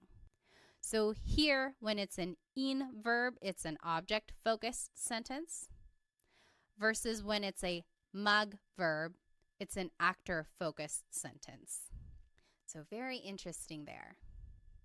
Alrighty, let's finish it off with this Taglish tip. Taglish is Tagalog and English together. And I am a big supporter of using Taglish. There are people out there who might say, oh, don't use Taglish. That's a bad way to learn a new language. On the contrary, I think it's a great way to learn a language because you can use it as a stepping stone while you get more vocabulary. So you don't want to rely on Taglish forever. The idea is that hopefully over time you can get more vocabulary and learn how to say the whole phrase in Tagalog. But in the meantime, let's learn this Taglish tip, and I think you can use it every day. So let's take a look at these examples. I am driving, she is swimming, they are jumping. We didn't learn how to say to drive, to swim, or to jump. We didn't learn those verbs. But you could always turn them into a mug verb. So mug plus the English verb, and then you could just conjugate it in the present tense using the pattern we learned. Affix is nug, then there's the repeated first syllable and then the root, and then use the subject pronouns like we learned. So what if for number 1 I said, I am driving, and I told you to use the verb mug drive. Now you could conjugate it as nagdadrive ako. So you see there's the affix nag, then there's a repeated syllable, more like a repeated sound, and then there's the root. Nagdadrive ako. I am driving. Nagdadrive ako. I know it's kind of funny. It's like, is this even allowed? But honestly, I hear this phrase a lot. It's like, oh, sorry, I can't pick up the phone right now. Nagdadrive ako. I am driving right now. Next, she is swimming. What if I told you to use the verb mag-swim? How would you say that in Taglish?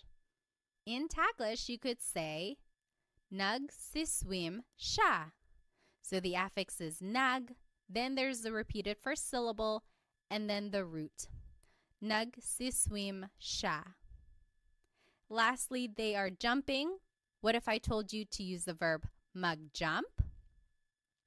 How would you write they are jumping in Taglish form? In Taglish, you could say, nagjajump sila. They are jumping.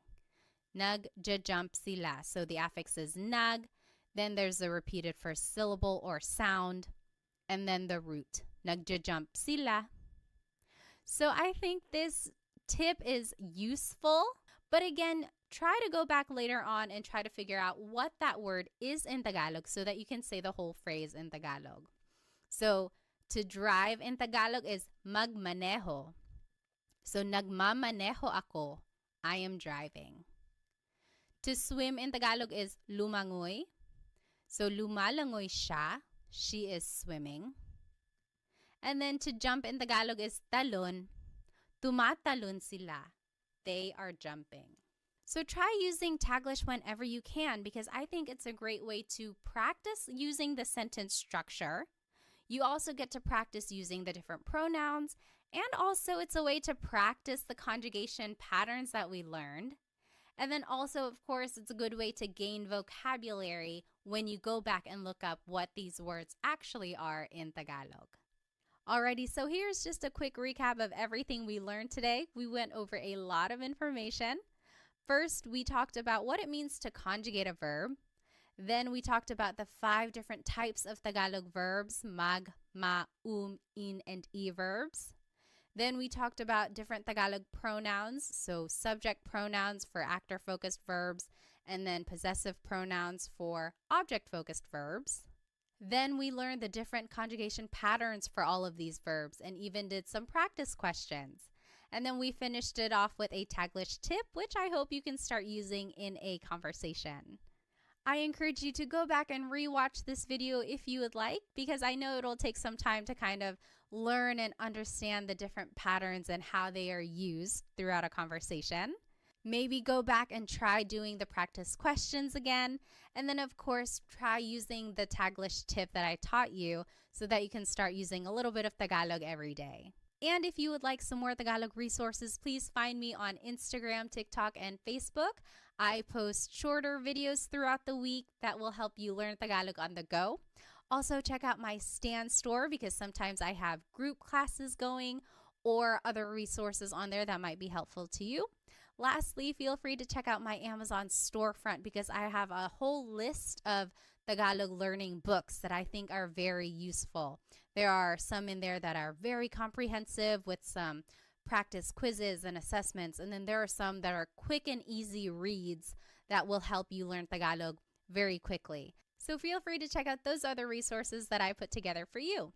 Thank you so much for spending some time with me today. Keep an eye out for the next Tagalog lesson where I will be teaching how to conjugate verbs in the past tense and the future tense. And I think it will go a little bit quicker if you were able to follow along with this lesson, because now it's just a matter of learning a new pattern and learning new infixes and affixes. Wherever you are in your Tagalog learning journey, I am here to support you. So thank you so much. I'll see you in the next episode. Paalam!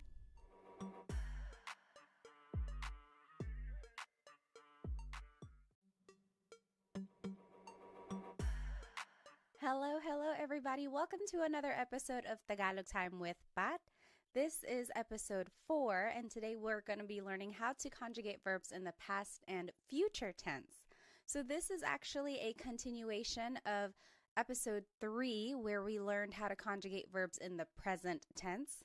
So I highly encourage you to go back and watch episode 3, where I go over what it means to even conjugate a verb, just giving an overview of Tagalog verb types and everything like that, and then also some practice and conjugation patterns on how to conjugate verbs in the present tense. So since this is kind of a continuation, I encourage you to go back and watch episode 3 if you have not watched it yet, because we will be building upon those ideas that we've already learned so far.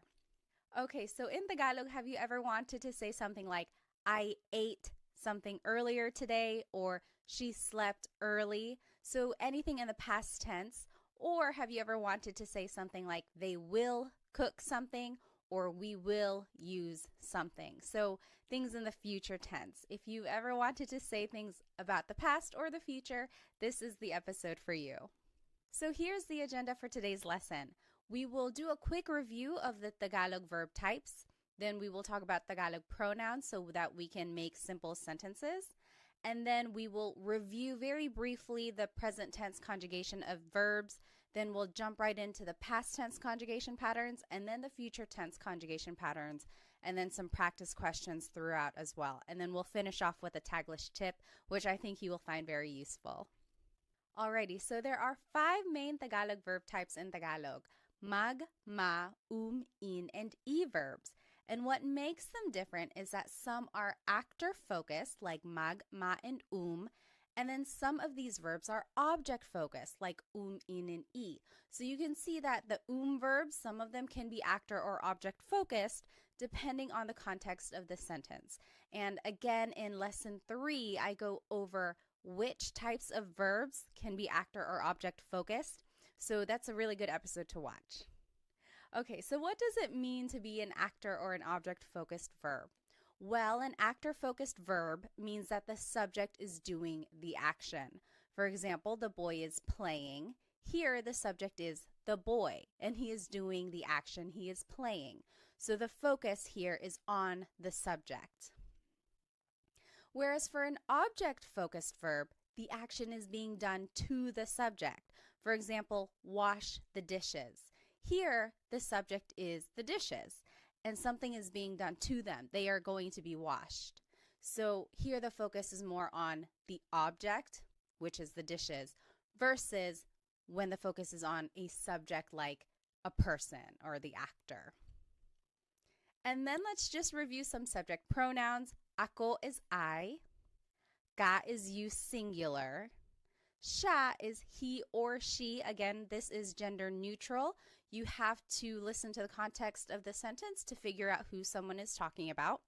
And again, just to point out the pronunciation, it looks like it should be pronounced siya, but it's usually pronounced siya, siya. Sila is they. Tayo is we inclusive. Kami is we exclusive. We'll go back to that. Kayo is you plural. So you all as a class, kayo. So now let's go back to the 2 different types of we here. So tayo is all of us together. You and me and the whole class, we are all doing the action. So kumakain tayo. We are all eating. Kumakain tayo. So it's inclusive because everyone is doing the action. Versus kami means me and someone else. So me and my husband Chris, we are eating. Kumakain kami. We are eating. You're not doing the action. I'm just telling you about it. So maybe you're calling me and I'm like, oh, kumakain kami. We are eating. So that's exclusive. So the simplest sentence structure in Tagalog is verb plus pronoun. It's the opposite of English where the pronoun goes first. I am running. I am eating. So there the pronoun I goes first. But in Tagalog, it's the opposite. The verb goes first. So for example, let's take a look at the verb to cook, which is magluto. Using the subject pronouns we just learned, here are some simple sentences. Nagluluto ako. I am cooking. Nagluluto ako. Nagluluto ka. You are cooking. Nagluluto siya. He or she is cooking. Nagluluto sila. They are cooking. Nagluluto tayo. We are all cooking together. So remember, that's inclusive. We're all doing it. Nagluluto kami. We are cooking. So me and my husband Chris, nagluluto kami. That's exclusive. And then nagluluto kayo. You all are cooking. Maybe you all as a class, you all are cooking. So this is a good slide to know just because it shows how you can put the verb and the pronoun together, and then it shows how the different subject pronouns are used. Okay, so now just a review that all Tagalog verbs have a root, and then something is added to them, whether it's an affix at the beginning, maybe an infix in the middle, or even a suffix at the end, which we will see today. So something is added to the root to conjugate it to a different tense. So for example, the word magluto, to cook, in the present tense, it's nagluluto ako. I am cooking. Nagluluto ako. In the past tense, nagluto ako. I cooked. Nagluto. In the future tense, magluluto ako. I will cook. Magluluto. And I've underlined and bolded the root here. So luto, that's the root word of to cook. And then an affix is usually added to indicate the different tense. So you can see the different affixes there. And what I want you to get from this slide is that if you can pick out the root word in a conversation, then that's kind of half of the battle, right? Try to pick out root words that you can recognize and then use context clues to determine what is actually being said. So if I heard someone say, oh, nagluluto ako ngayon, then I would say, okay, I know luto means cook. Are they saying that they're cooking right now, or did they cook something yesterday, or will they be cooking tomorrow? So just kind of try to pick out the root words that you know and then kind of go from there for the translation of Tagalog. Okay, so all of that was a review from Lesson 3. Let's jump into the new material now of Lesson 4, the past tense conjugation patterns. So let's start with the mag verbs. These are usually actor focused and they are the most common type of verb in Tagalog. Some examples are maglakad, to walk, magluto, to cook, magbasa, to read. Now, in the past tense, you have to add the affix nag in the beginning. So now the pattern is nag plus the root. For example, maglakad in the past tense is naglakad. Naglakad ako, I walked. Naglakad siya, she walked. So naglakad is the past tense of to walk in Tagalog. Magluto becomes nagluto. Nagluto ako, I cooked. Nagluto ako ng kanin, I cooked some rice. So nagluto is the past tense of to cook. Magbasa becomes nagbasa. Nagbasa ako, I read. So nagbasa is the past tense of to read. So you can see how the pattern is nag plus the root, right? It's a little different from the present tense. Speaking of, let's go ahead and just compare the present tense to the past tense conjugation of mag verbs. So in the present tense, we learned naglalakad is walking. Naglalakad. If you recall, the present tense conjugation of mag verbs is nag plus the repeated first syllable plus the root. Naglalakad ako, I am walking. Naglalakad. The present tense conjugation of to cook is nagluto. Nagluto ako, I cooked. Then in the present tense, magbasa is nagbabasa. That means reading. Nagbabasa ako. I am reading. Now let's compare these to the past tense conjugation. This is what we learned today. So naglakad is walked. Nagluto is cooked. Nagbasa is read. So there is a slight difference here from the present tense to the past tense. There's no repeated sound, right? So naglalakad ako means I'm walking. Naglakad ako means I walked. So the difference between the tenses can be a little subtle. It's one of those things that you have to train your ear for, right? So for the present tense, you can hopefully recognize that there's a repeated sound. Naglalakad ako. Versus the past tense, naglakad. It's like done. There's no repeated sound. So that's kind of one way to distinguish between the present and the past tense conjugation of mag-verbs. All right, now let's take a look at ma-verbs. They have a very similar pattern. These are also actor-focused, and some examples are maligo to shower, matulog to sleep, manood to watch. In the past tense, this is the pattern for ma-verbs. Now the affix is na, and then it's the root. For example, maligo becomes naligo. Naligo ako. I took a shower. Naligo siya. He took a shower. So it's just naligo. You jot it down. What do you think matulog and manood will be in the past tense? Just use this pattern that we learned, affix na and then the root. What do you think matulog and manood will be in the past tense? Okay, matulog, to sleep, in the past tense is natulog. Natulog ako. I went to sleep. Natulog ako. And then manood will be nanood. So, nanood ako ng sine. I watched a movie.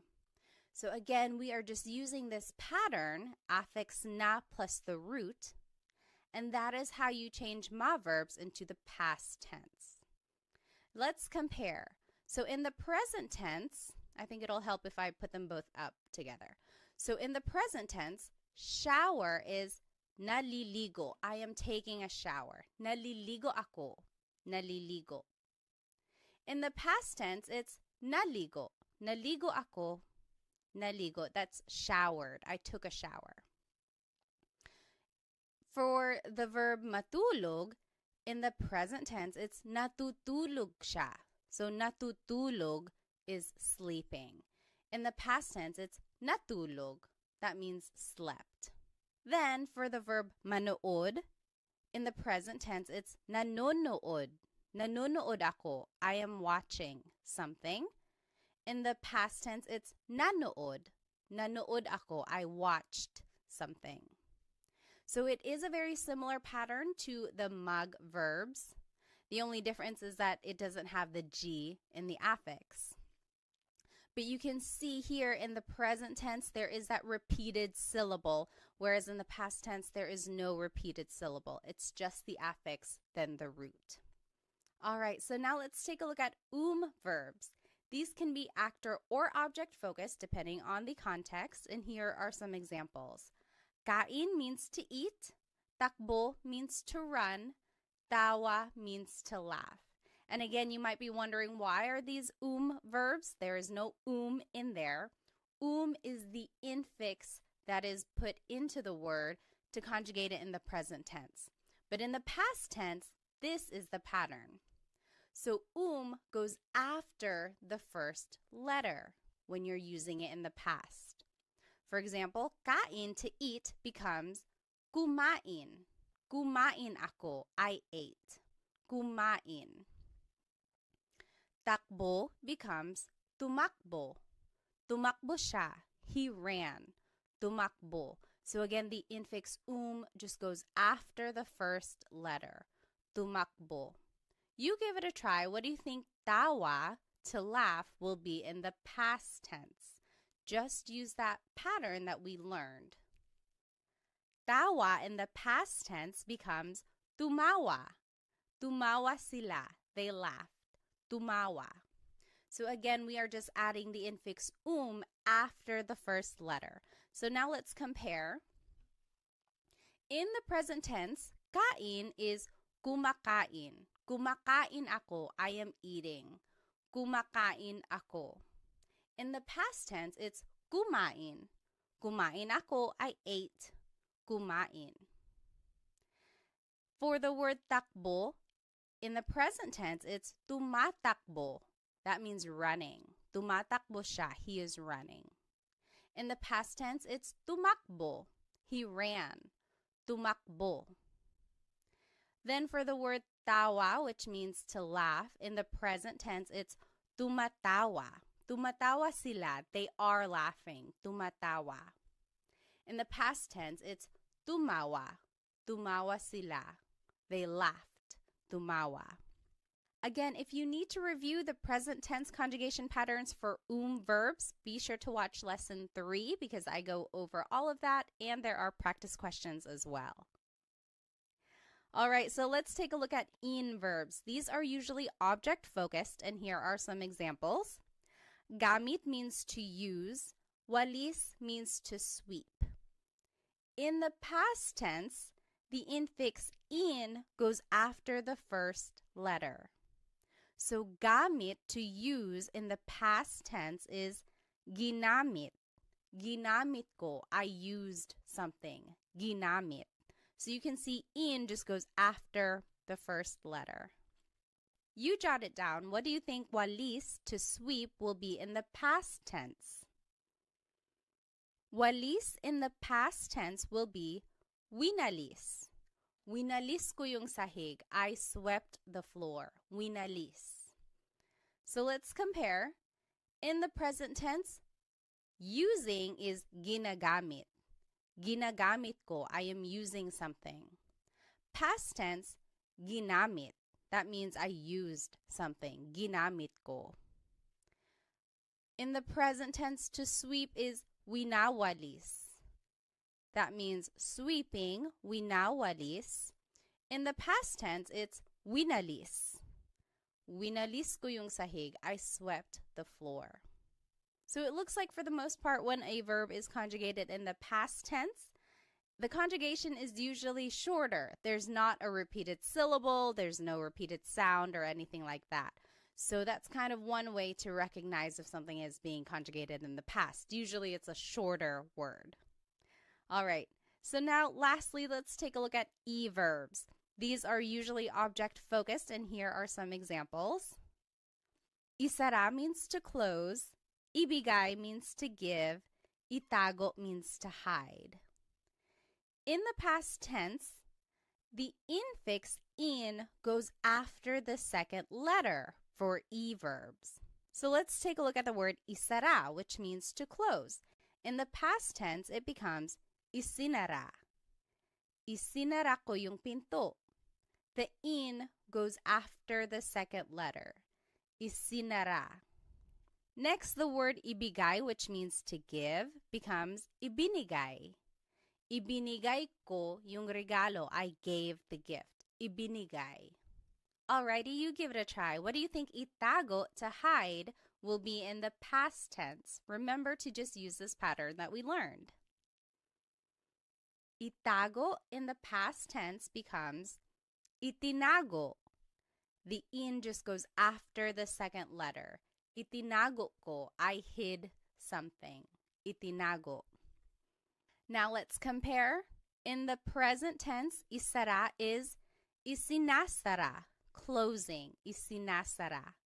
In the past tense, it's isinara, closed. Isinara. In the present tense, ibigay becomes ibinibigay. Ibinibigay, that means giving. In the past tense, it's ibinigay, gave. Ibinigay. Lastly, itago, which means to hide, in the present tense is itinatago. That means hiding. Itinatago. In the past tense, it's itinago, hid. Itinago. So those are all of the past tense conjugation patterns for the different types of verbs in Tagalog. I will go ahead and turn off my screen so that we can do some practice questions. All right, so up here in the top left corner are the conjugation patterns that we just learned for all of the different types of verbs. Then here are some subject pronouns that we learned. And then the sentence structure is verb plus pronoun, and then the time goes at the end. And then here are some vocabulary terms to indicate past tense. So kahapon is yesterday, kahapon. Kanina is earlier, kanina. Nung isang araw means the other day, nung isang araw. Nung isang linggo is the other week or last week. Nung isang buwan means the other month or last month. Nung isang taon means the other year or last year. Okay, now let's take a look at these examples here. So he watched a movie yesterday, and I gave you a hint. To watch is manood. So if we were going to do this together, let's review here that the sentence structure is verb plus pronoun plus time. So the verb here is manood. In the past tense, ma verbs, the pattern is affix na and then the root. So it becomes nanood. Then it's the pronoun siya, he. Ng sine, a movie, kahapon, yesterday. So in our sentence structure, I didn't point out where an object would go. It would go before the time.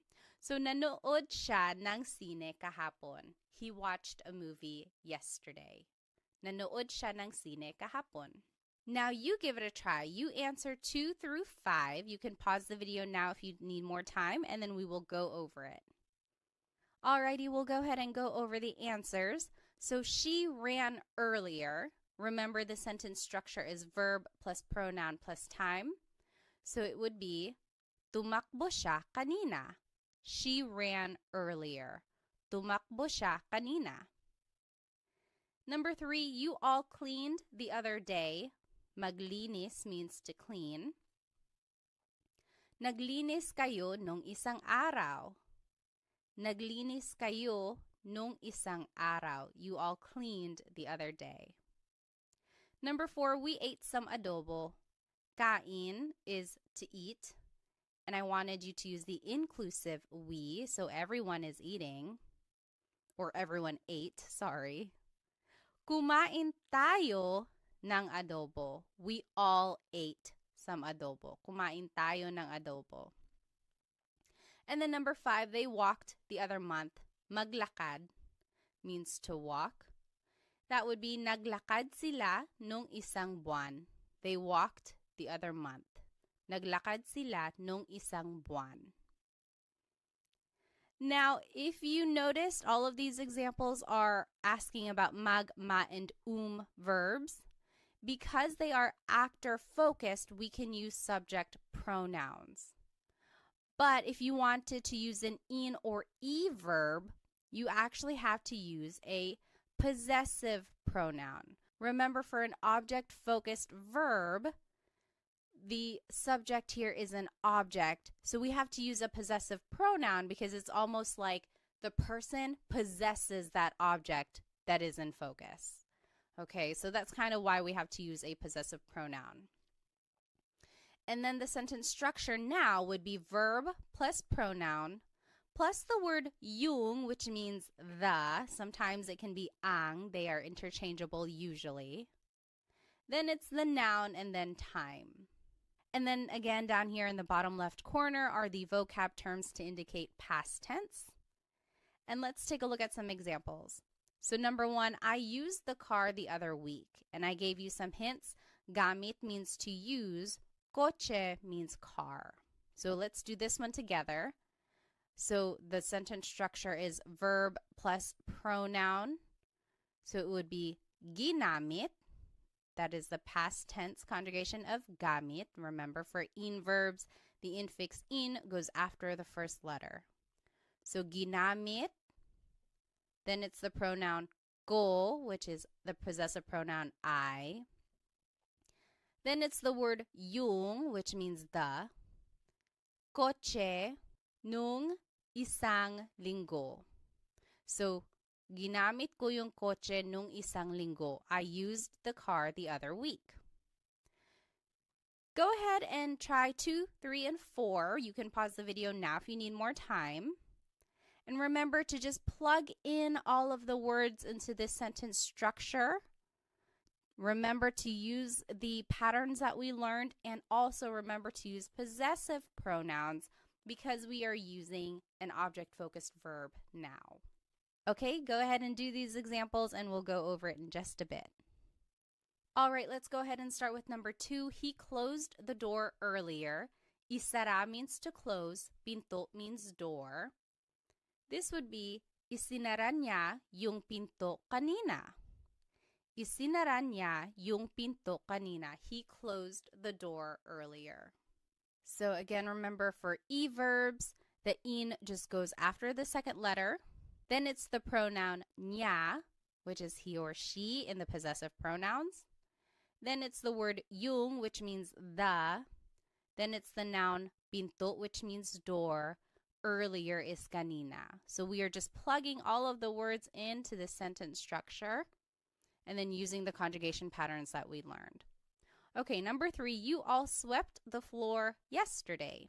Walis means to sweep, sahig means floor. Winalis ninyo yung sahig kahapon. Winalis ninyo yung sahig kahapon. You all swept the floor yesterday. And lastly, they hid the toys the other month. Itago means to hide. Mga laruan means toys. And to make a noun plural, you have to add this word mga. So mga laruan means toys. It's not like in English where we can just add an S.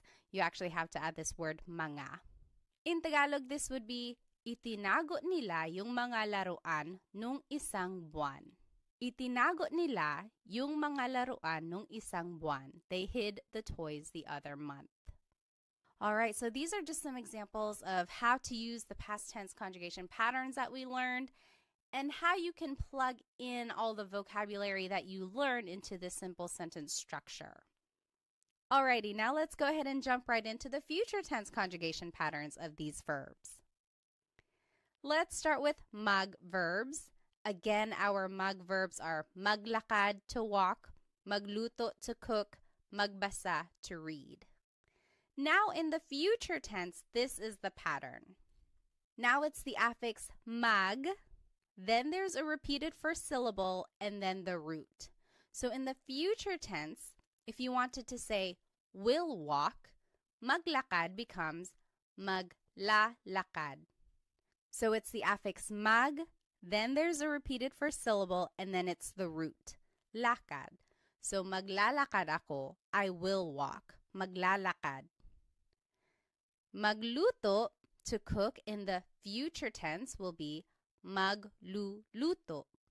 Again, the affix is mag, then there's a repeated first syllable, and then the root. Magluluto sila, they will cook. Lastly, magbasa, to read, becomes magbabasa. Magbabasa ako, I will read. So let's compare all of these tenses together.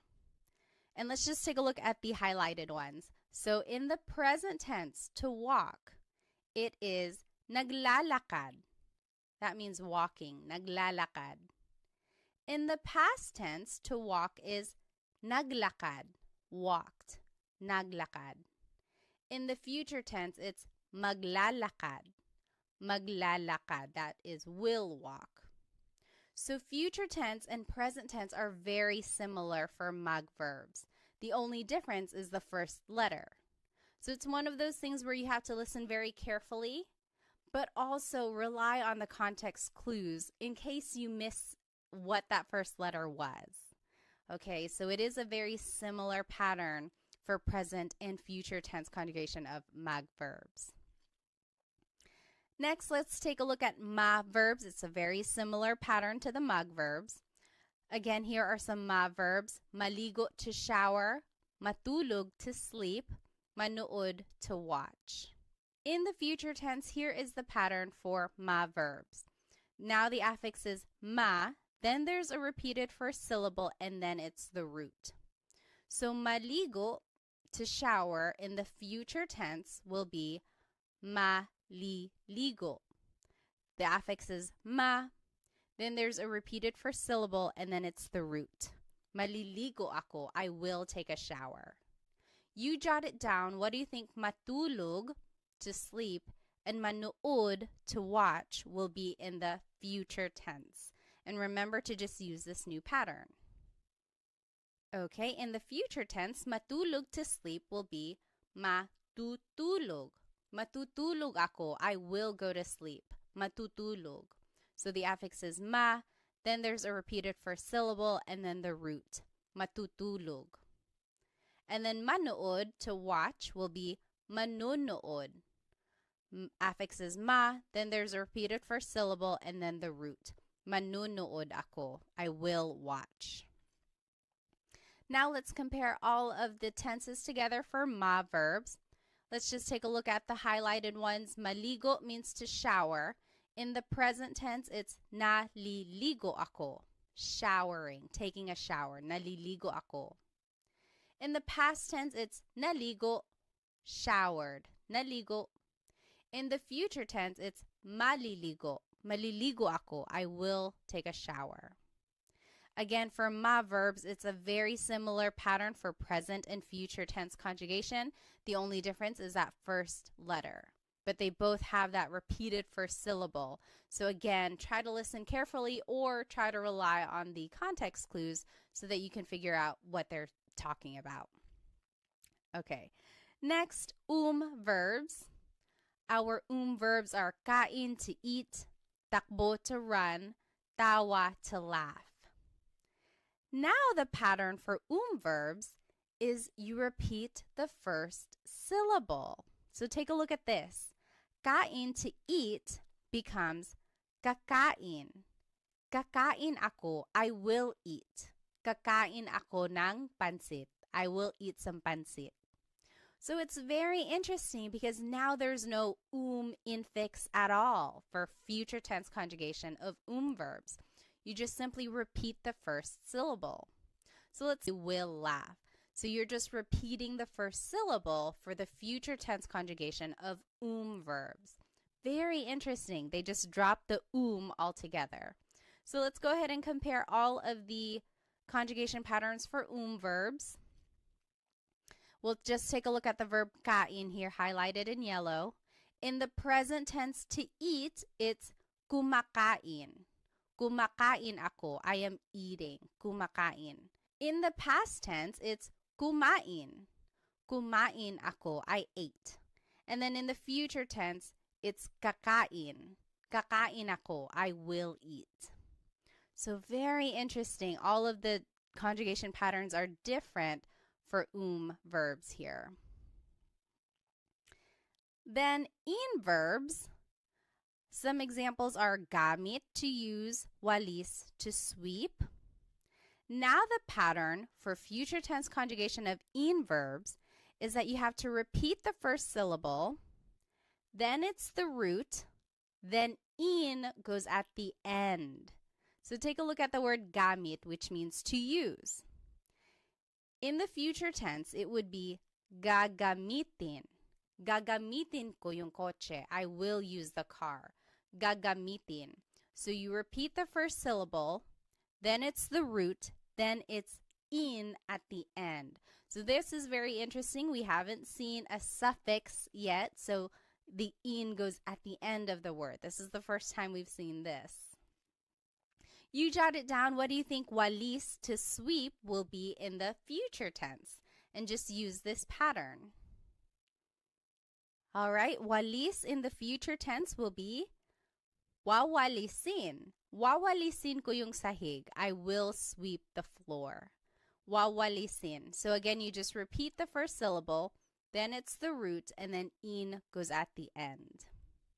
Let's compare all of the conjugation patterns for verbs. We'll just take a look at the ones highlighted in yellow. So gamit means to use. In the present tense, it's ginagamit, using. ginagamit. In the past tense, it's ginamit, used, ginamit. And then the future tense, gagamitin, will use, gagamitin. So very interesting there. Lastly, e-verbs. Some examples are isara, to close, ibigay, to give, itago, to hide.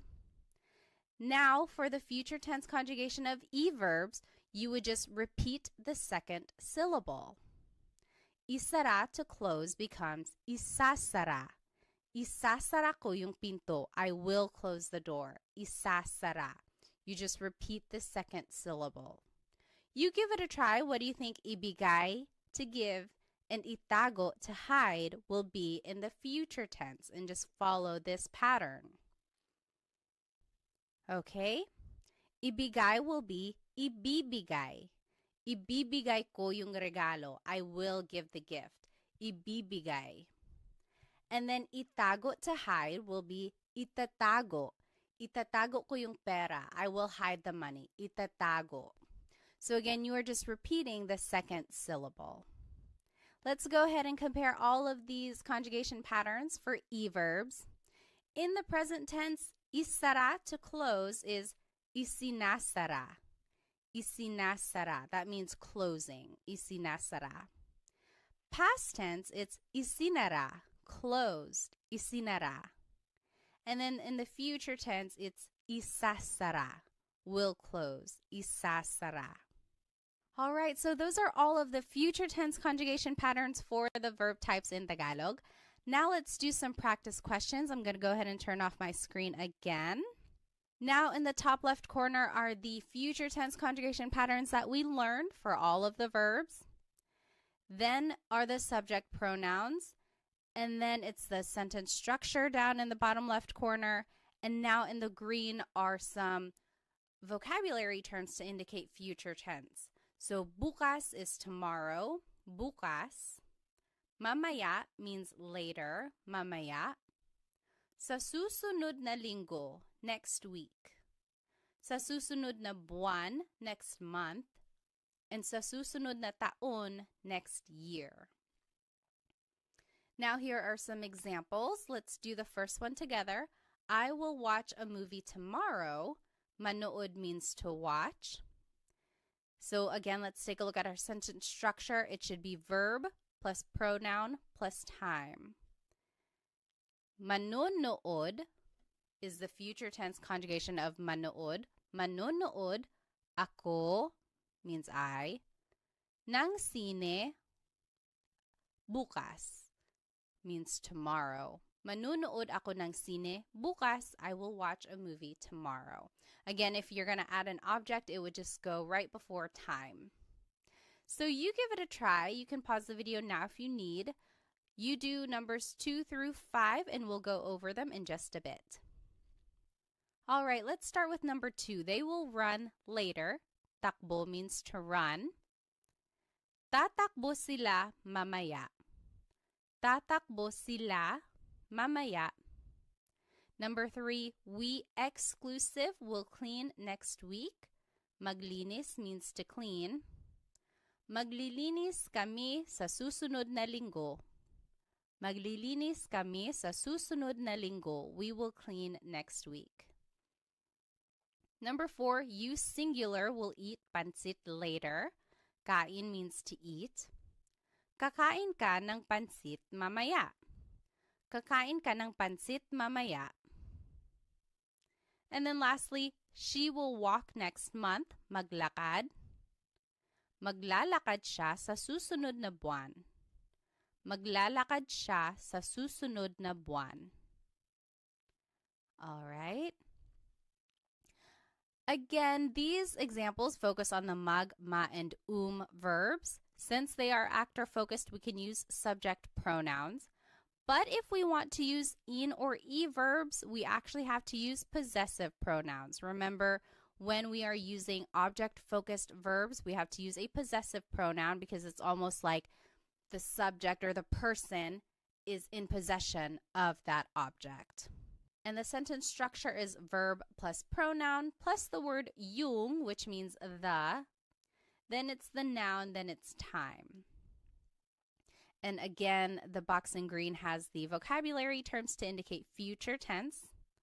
And now let's do these examples. Let's start with number 1. We, exclusive, will use the car later. Gamit means to use. Coche means car. So let's take a look at the sentence structure. The verb should come first.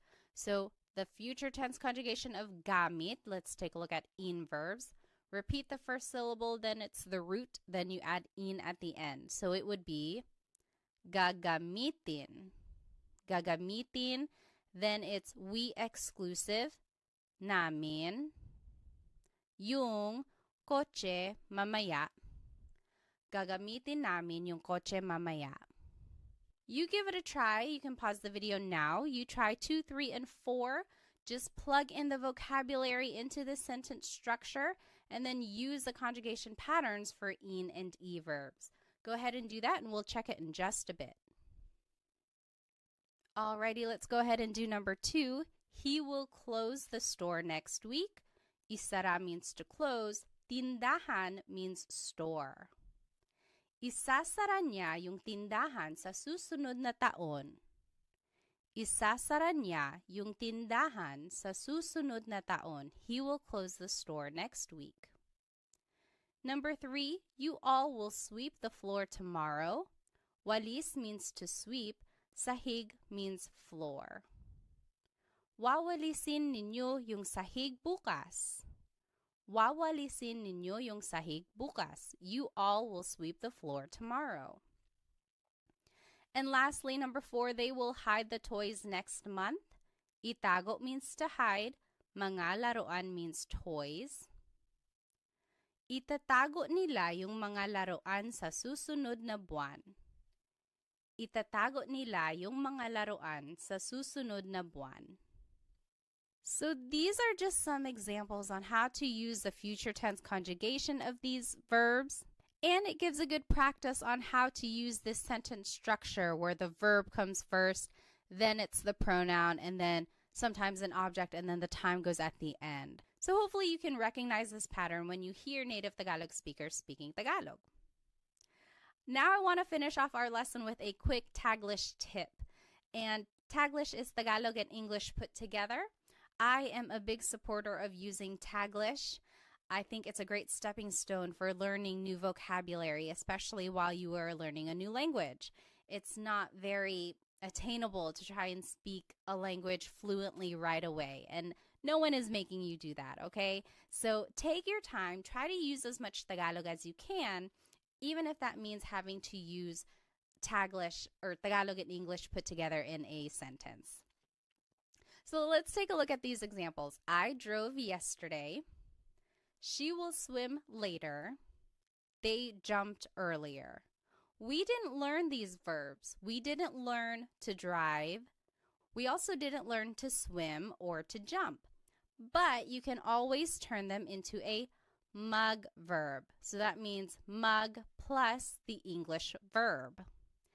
Then conjugate it like you would in the past or the future as a mug verb. And then you can use subject pronouns in your sentence. So let's take a look at number 1, I drove yesterday. What if I told you to use mug drive? Now conjugate it in the past tense because it's drove. I drove yesterday.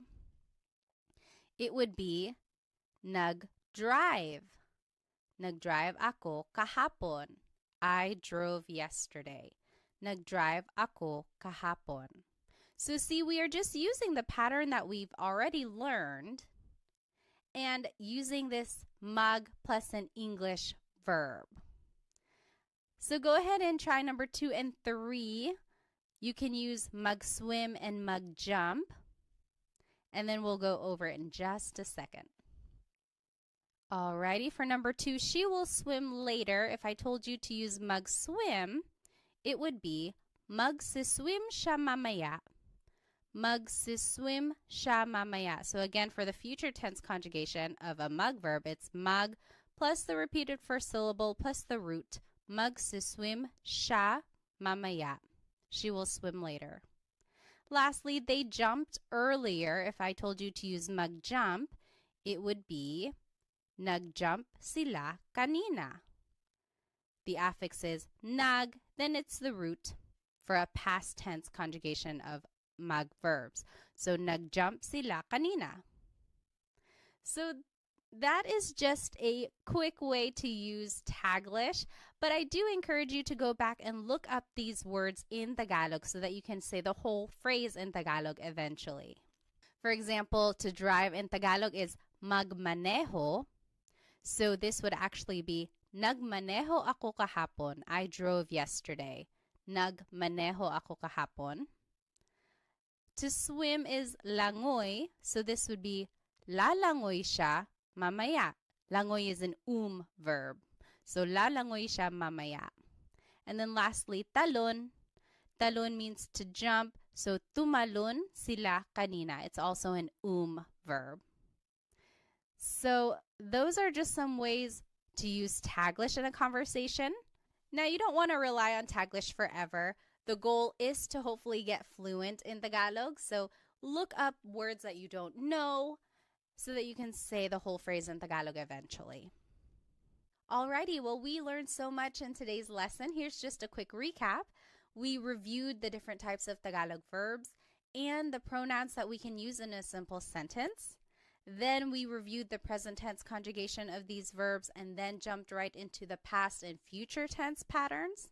Then we did some practice questions and then finished off with a Taglish tip, which I hope you can start using in your everyday conversations. Again, I strongly encourage you to watch lessons 3 and 4 together because they build on each other. Be sure to take detailed notes so that you can keep all of these conjugation patterns straight. Hopefully this will help you recognize some of these patterns and recognize the tenses and definitely root words now that you know some vocabulary when you're listening to Tagalog speakers. If you would like some more Tagalog resources, please follow me on Instagram, TikTok, and Facebook, where I post shorter videos throughout the week that will help you learn Tagalog on the go. I also have an Instagram subscription if you would like extended videos and also a monthly newsletter where I recap all of my Tagalog lessons that I post on Instagram. I also have a Stan store where I have some products and then sometimes some group classes if they are available. You might want to check that out. And lastly, feel free to check out my Amazon storefront where I have links to some fun products about the Filipino culture, which I think you might enjoy.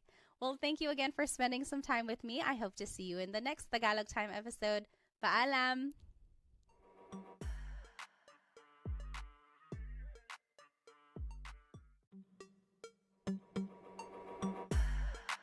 Hello, everybody. Welcome to another episode of Tagalog Time with Pat.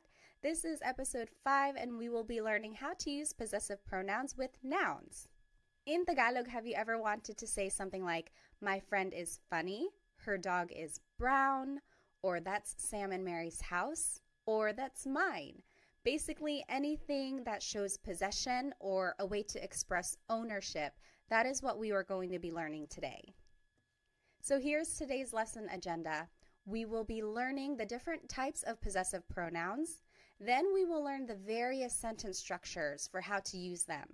And then we will learn possessive sentence markers and demonstrative pronouns so that we can make a variation of sentences. And then we will learn a Taglish tip, and then we will be doing practice questions all throughout the lesson. So go ahead and grab your piece of paper and something to write with so that we can practice.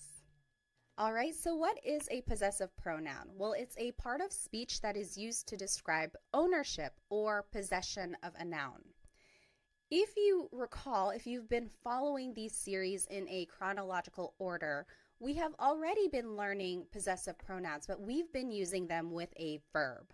So specifically with an object-focused verb, we've been using a possessive pronoun because the idea is that the person in that sentence is in possession of the object that is in focus. So these 3 examples are a review of the past couple lessons, lessons 3 and 4. They are straight from those slides.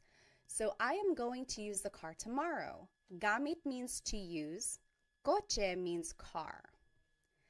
In Tagalog, it would be gagamitin ko yung kotse bukas. It's a future tense sentence, so it's gagamitin. And then ko is the possessive pronoun here, meaning I. So gagamitin ko yung kotse bukas. Number 2, she swept the floor earlier. Walis means to sweep. Sahig means floor. In Tagalog, this would be winalis niya yung sahig kanina. Winalis is the past tense form of to sweep. Niya is the possessive pronoun here, meaning she. And then number 3, they are closing the door. Isinasara nila yung pinto. Isinasara is the present tense conjugation of isara, which means to close. Nila means they. So here are the possessive pronouns we already know. We've been using them with a verb, but today we will learn how to use them with a noun. All right, so a possessive pronoun sometimes can be called a possessive adjective or a personal pronoun. And an adjective is something that describes a noun. So if you were to say my house, you are kind of describing it. You're describing whose it is. It's mine, right? It's my house. So it kind of makes sense that sometimes it's called a possessive adjective. And then same with personal pronoun. A pronoun means it's something that is replacing the noun. So if I were to say I am sweeping, ko is that pronoun since it's meaning I. Okay, so these are the different names for possessive pronoun depending on what type of resource you're using. Now let's review the possessive pronouns that we've already learned. Ko means I or my. Mo is you or your singular. Nya, he or she, his or her. Again, this is gender neutral. Nila, they or their. Natin, we or our inclusive. Namin, we or our exclusive. Ninyo is you or your plural. So that's you all as a class. And we will take a look at the difference between this inclusive and exclusive meaning here. So let's take a look at the noun house. In Tagalog, house is bahay. Bahay ko is my house. Bahay ko. Bahay mo is your house. Singular. So that's just you, one person, your house. Bahay mo.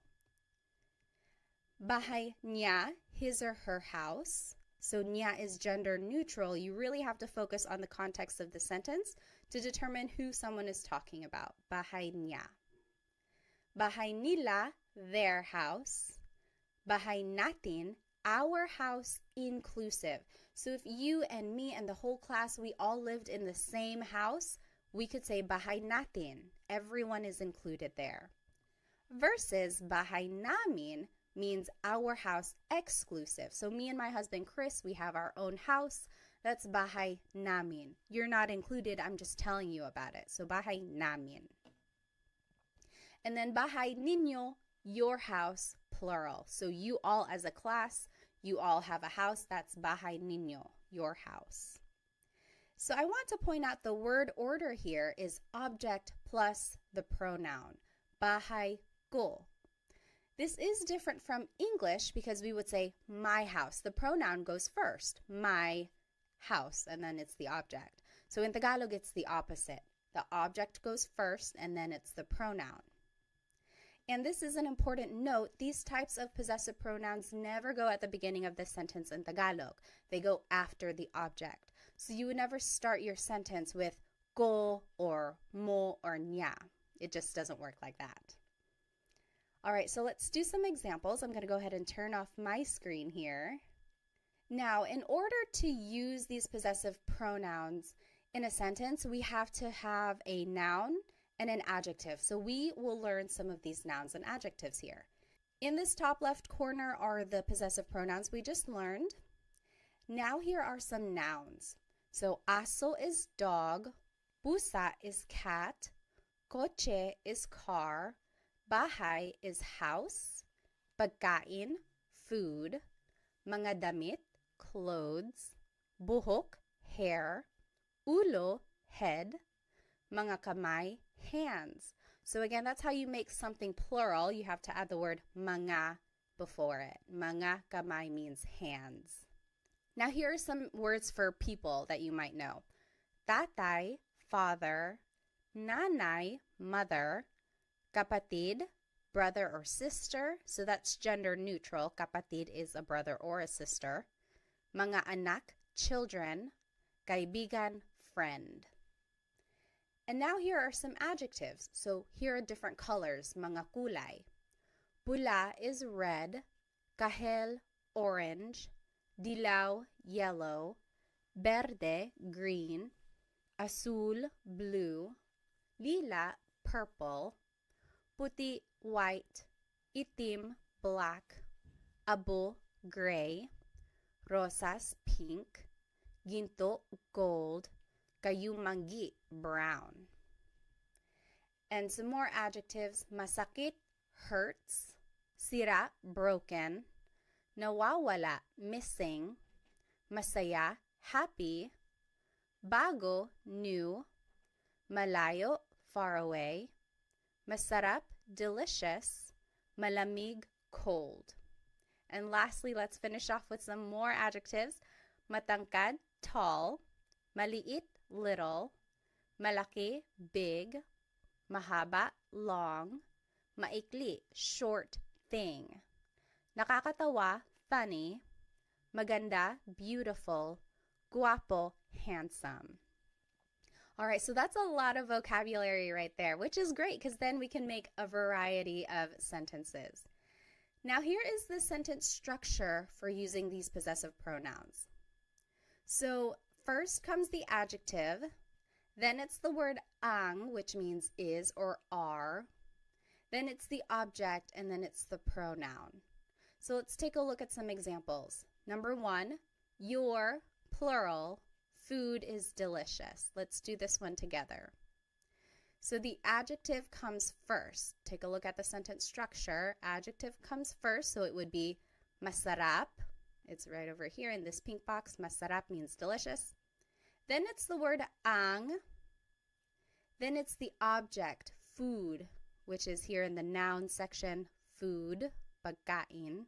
And then it's the pronoun, ninyo, plural. Your food is delicious. Masarap ang pagkain ninyo. So do you see how we just plugged everything into the sentence structure here? It's a matter of knowing these vocabulary terms and then just putting it into the sentence structure. This is a good phrase to know if you're visiting like a Filipino restaurant, or if you are visiting a family member, like someone who's older than you, and you want to be respectful after they fed you. You could say, masarap ang pagkain ninyo. Your food is delicious. All right, so go ahead and take a minute and do the rest of these examples, and then we will go over it in just a bit. All right, so let's start with number 2. My head hurts. It would be, masakit ang ulo ko. Masakit ang ulo ko. My head hurts. Number 3, his brother is funny. Nakakatawa ang kapatid niya.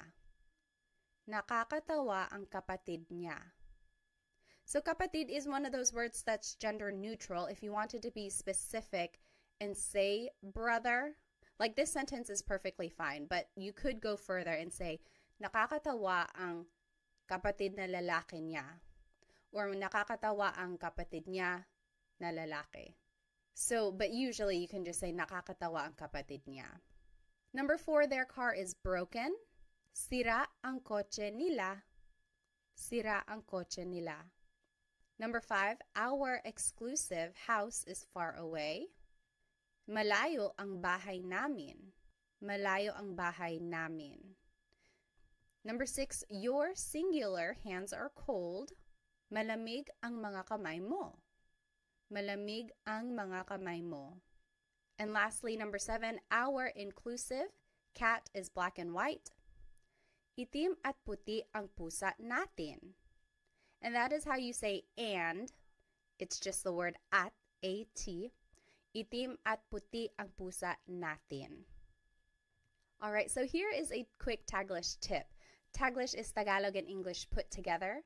I am a big supporter of using English in Tagalog if you are still learning new vocabulary. So here is one way you can use it. So here is the sentence structure we just learned.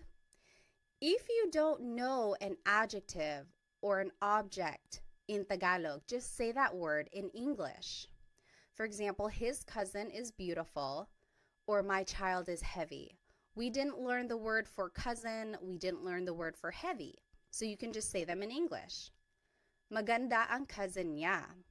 His cousin is beautiful. Maganda ang cousin niya. Or heavy ang anak ko. My child is heavy. Heavy ang anak ko. So that works. That's perfectly fine. But the idea is to go back and look up what those words are later so that eventually you can say the whole thing in Tagalog. Maganda ang pinsan niya. So pinsan is cousin. And this is gender neutral as well. Maganda ang pinsan niya. Or mabigat ang anak ko. Mabigat means heavy. So if you don't know a word in Tagalog, don't be discouraged. I do want you to try and use Tagalog as much as you can, even if that means having to sneak in some English here and there. And then hopefully someone will just correct you and say, oh, cousin in Tagalog is pinsan. So then you can just start saying pinsan in your sentences. All right, so here are the examples we just did, and I want to take a closer look at number 1. Your food is delicious.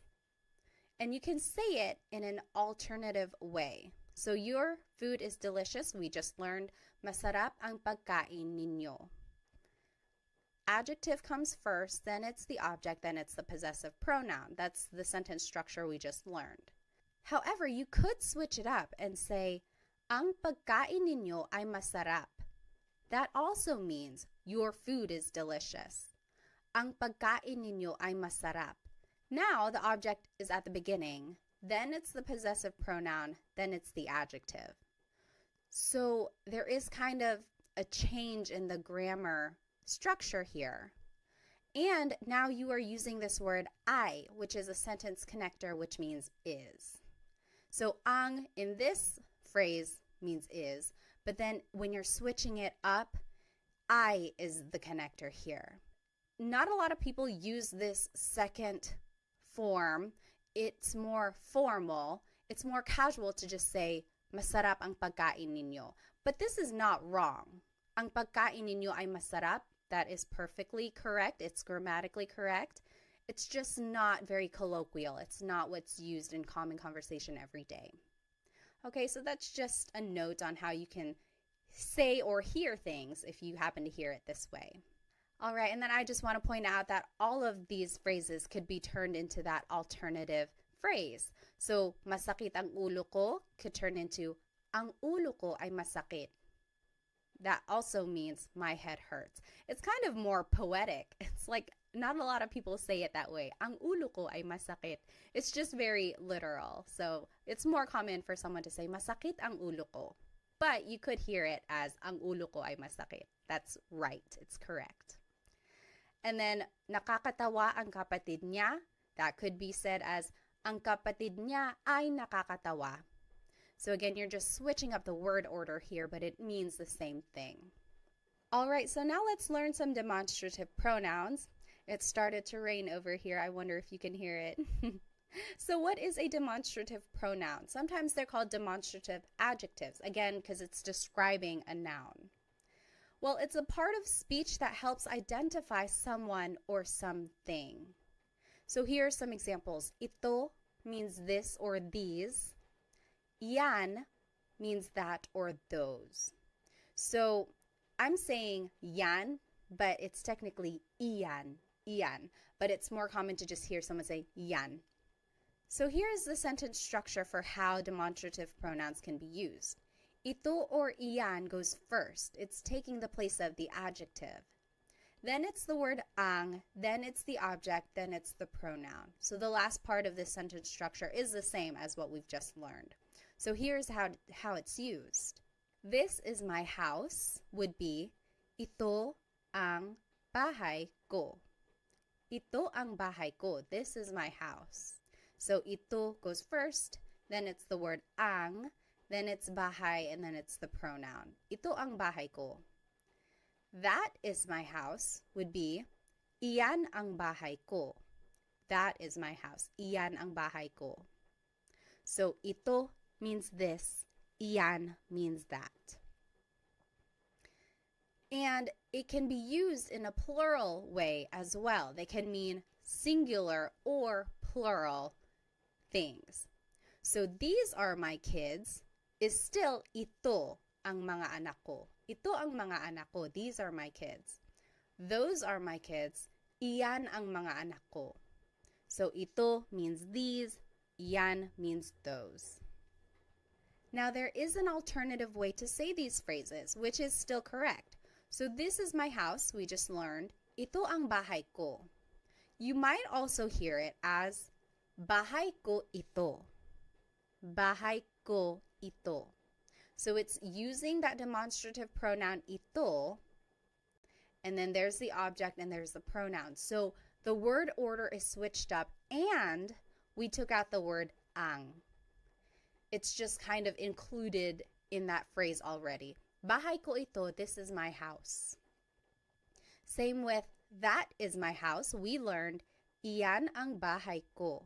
But you could also hear bahay ko iyan. Bahay ko iyan. Both forms of these phrases are correct. There's not one wrong way to say it. Ito ang bahay ko might be a little bit formal, but it's said just as much as bahay ko ito. Okay, so these are the two ways you might hear the demonstrative pronoun being used with a noun. So let's do some examples. These are my kids is ito ang mga anak ko. We learned that.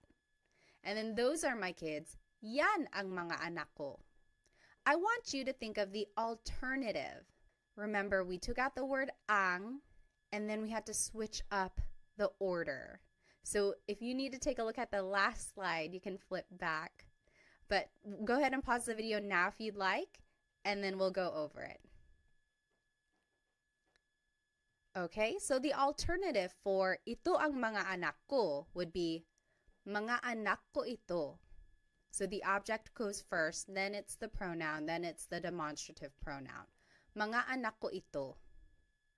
Yan ang mga anak ko can also be said, mga anak ko yan.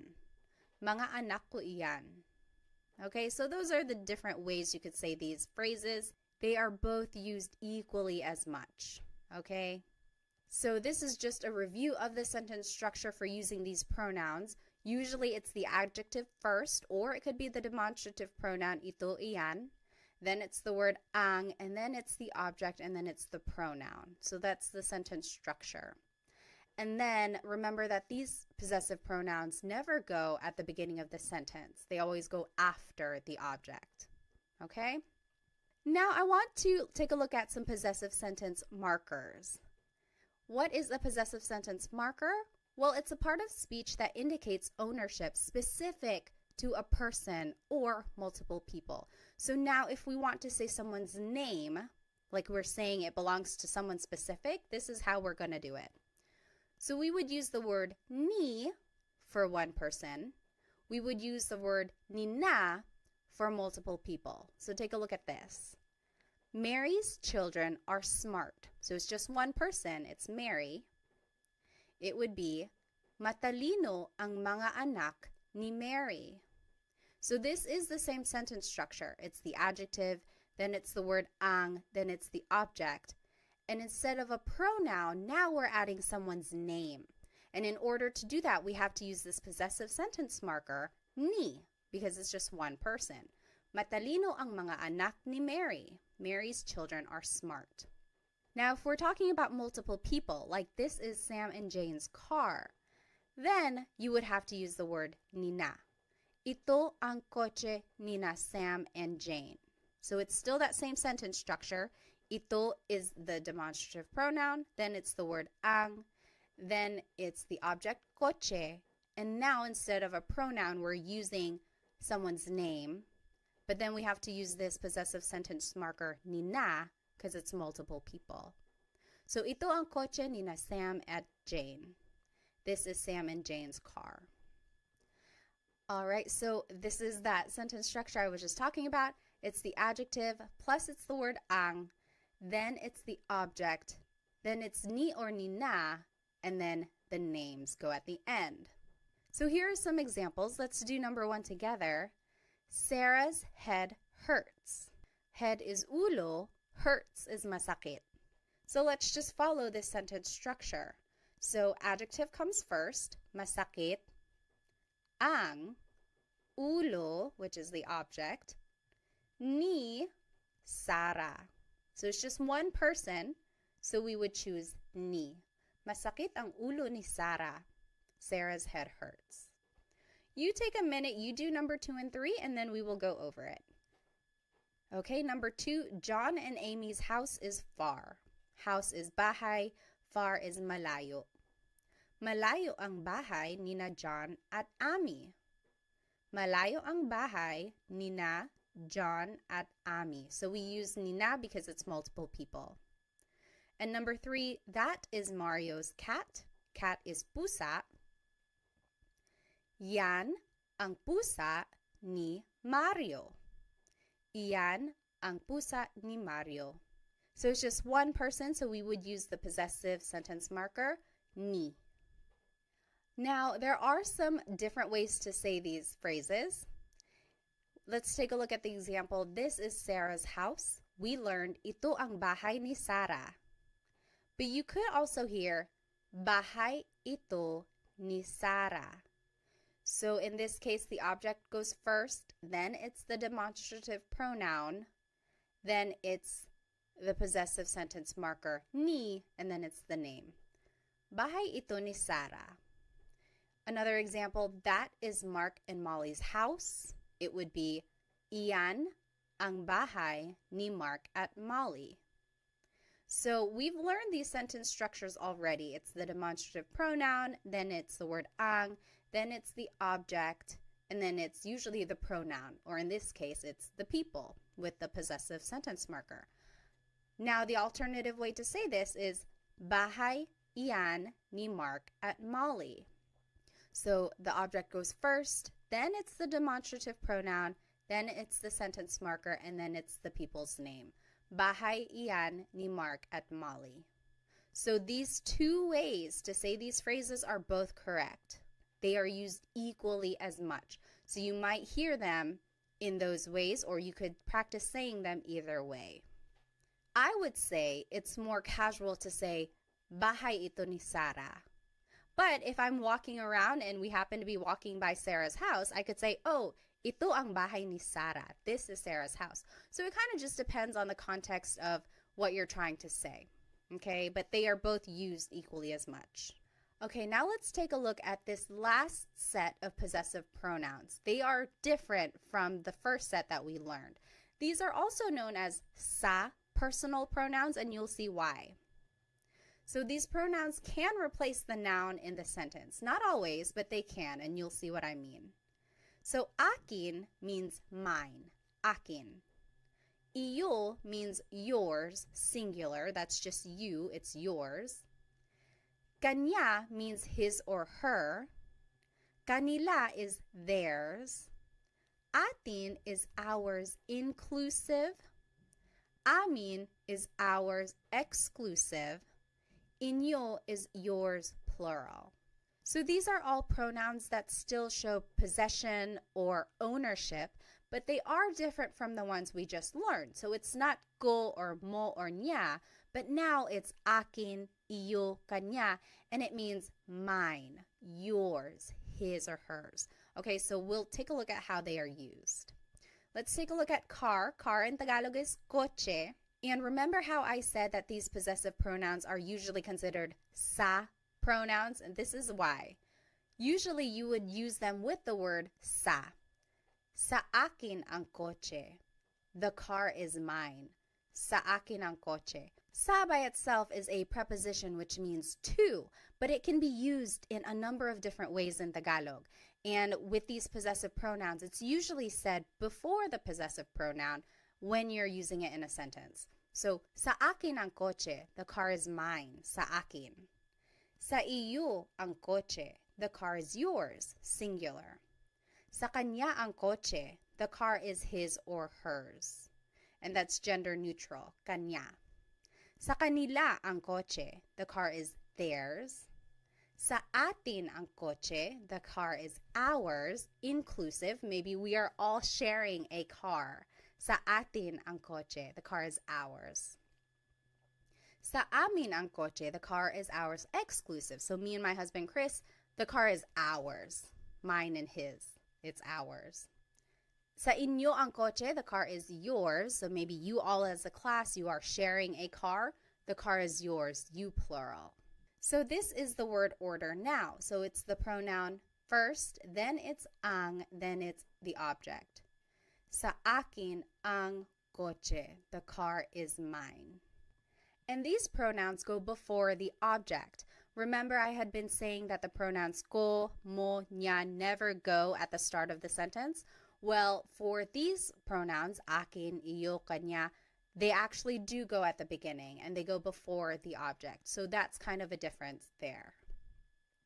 Okay, let's take a look at some examples. I think I have to turn off my screen, so let me go ahead and do that.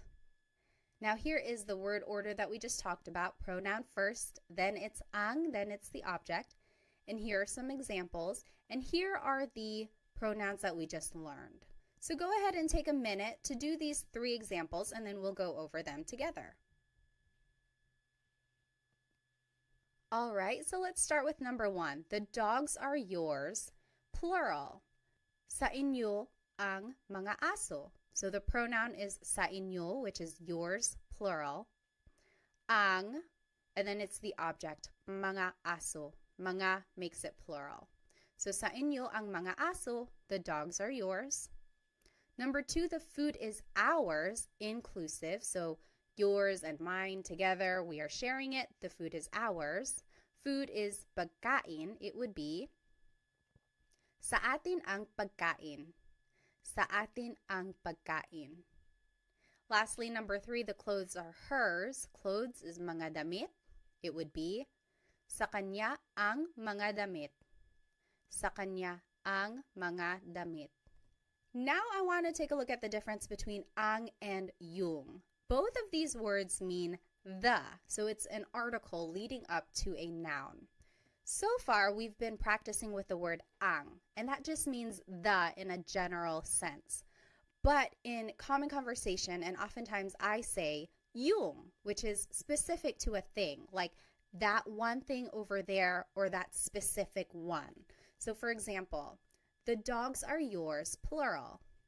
Sa inyo ang mga aso. That just means, oh, the dogs are yours. The dogs, any dogs, the dogs are yours. Whereas if I were to say, sa inyo yung mga aso, maybe we had already been talking about specific dogs, like, oh, the 2 right there. Sa inyo yung mga aso, the dogs are yours. So it's a very subtle difference there, ang and yung. And oftentimes people are just using them interchangeably. But when I use yung, it's like I'm already talking about something specific. We had already been talking about some specific dogs, and I'm like, oh yeah, the dogs are yours. Now the next example, the clothes are hers. We learned, sa kanya ang mga damit. The clothes are hers. We're just talking about it in a general sense. We don't know what clothes specifically. We're just saying, oh, the clothes are hers. But if we had already been talking about maybe a box of clothes that's on the floor and someone was like, whose clothes are these? We could say, sa kanya yung mga damit. Oh, the clothes are hers. These specific ones, the clothes are hers. So that is the slight difference there between ang and yung. You will certainly hear them interchangeably in common conversation. Just for our practice, I indicate which one I want you guys to use. So sometimes it's ang, sometimes it's yung, but just know that there is a slight difference, but they are mostly the same. All right, now let's switch gears a little bit. Na is a sentence marker that is used to connect an adjective. So for example, the house is theirs. We learned, sa kanila yung bahay. The house is theirs. Sa kanila yung bahay. It's a very simple sentence. If you want to add an adjective, the big house is theirs. This is how you would do it. Sa kanila yung bahay na malaki.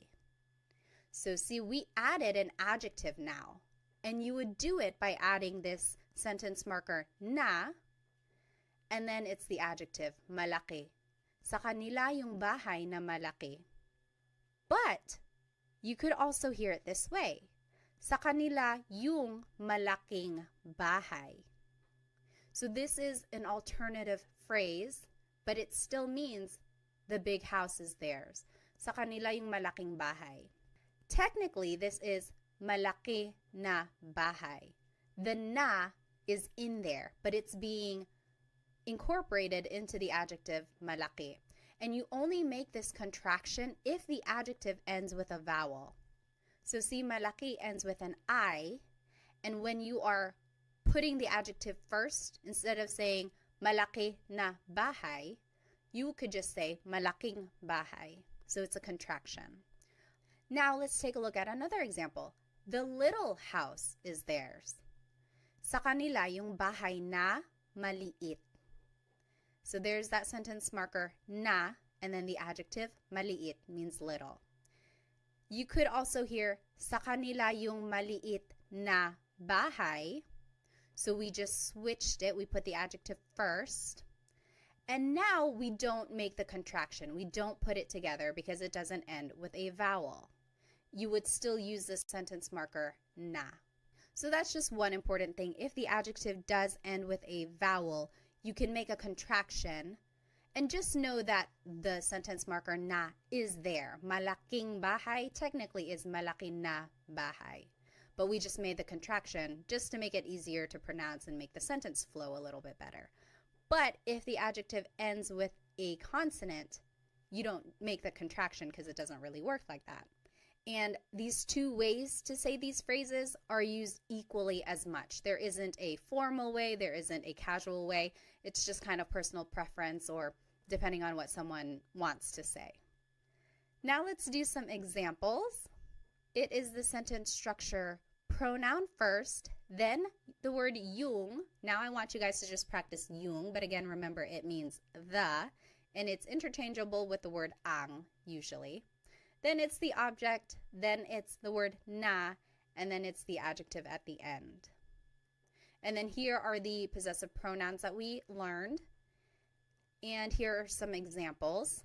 Let's do the first one together. The white car is mine. White is puti, car is coche. So let's just follow this sentence structure. Pronoun first, sa akin, yung, then it's the object coche, then it's the sentence marker na, and then it's puti, the adjective. Sa akin yung coche na puti. The white car is mine. Sa akin yung coche na puti. What do you think the alternative way to say this would be? So remember, you can put the adjective before the object, and depending on whether or not there's a vowel at the end, you can make the contraction. What do you think the alternative phrase would be for sa akin yung coche na puti? The alternative phrase you could say is sa akin yung puting coche. So remember, the adjective can go first, and technically the sentence marker na is here, but we just made a connection. So puting coche. Sa akin yung puting coche.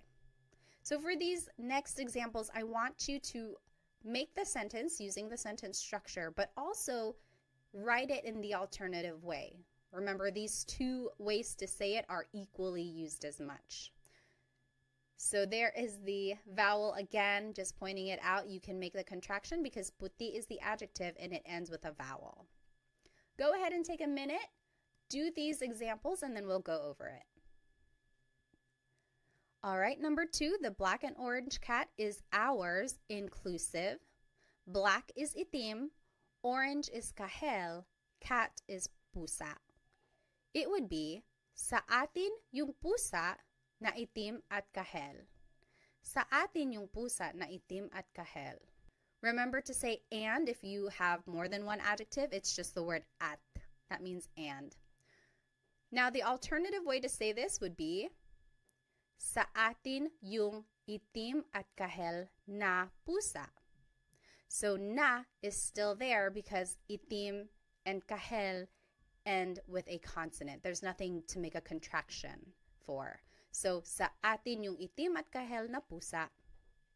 All right, number 3, the new clothes are not yours, singular. New means bago. Clothes is mga damit. So this is a way to kind of negate a thought. So it's not something we've seen so far, so this is how you do it. Hindi sa iyo yung mga damit na bago. So everything here is the same. We've already learned it. Pronoun, then it's yung, then it's object, then it's not, and then bago, the adjective.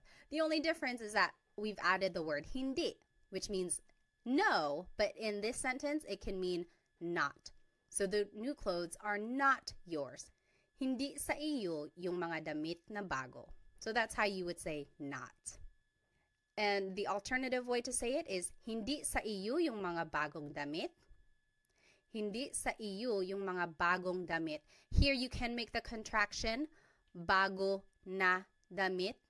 Could just be bagong damit. All right, now let's practice with some demonstrative pronouns. Ito means this or these. Yan means that or those. If you wanted to say this is mine, it would be sa akin ito. Sa akin ito. Or you might hear sakin to. Sakin to.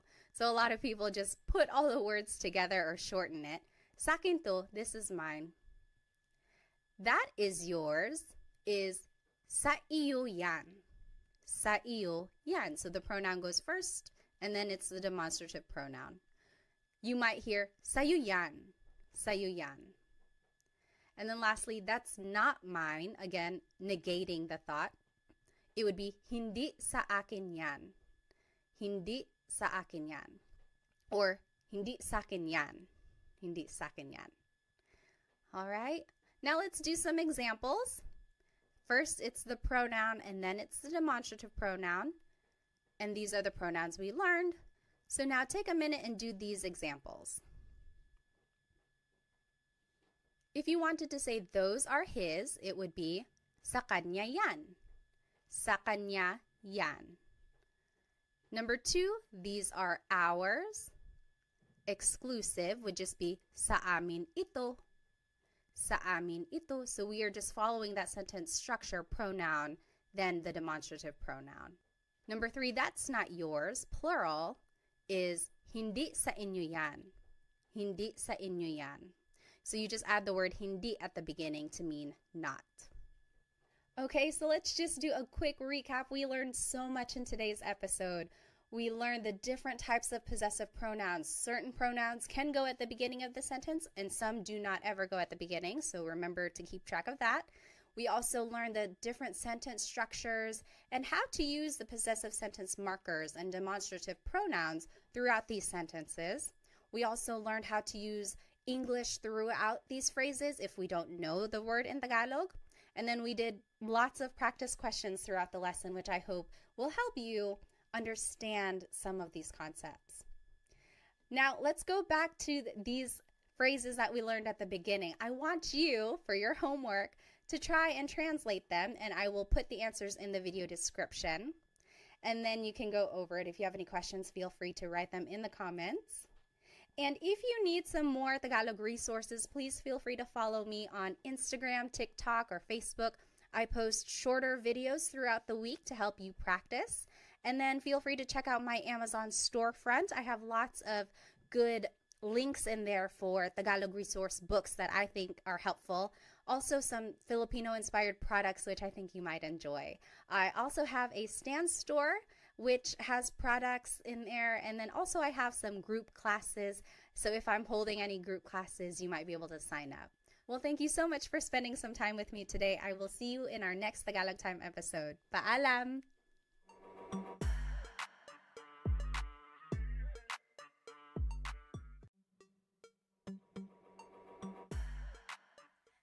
Hello everyone. Welcome to another episode of Tagalog Time with Pat. Today we will be learning how to ask questions in Tagalog. And someone asked me if they could get a copy of these slides, maybe like a PDF form, so that you can print them out and then write on them when you are studying. I have uploaded them onto my Stan store, so you are able to download them if you would like. The link to that is in the description. So let's go ahead and get started. Here is today's agenda. Today we will be learning the different Tagalog question words.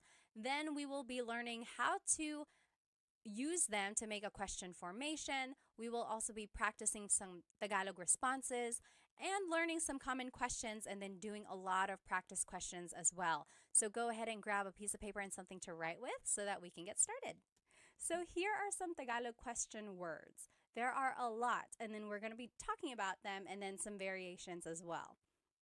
So let's just go through them. They don't have the translation just yet, but as we go through them, the translation will pop up as well. So ano, bakit, saan, kailan, sino, kanino, paano, ilan, alin, and ba.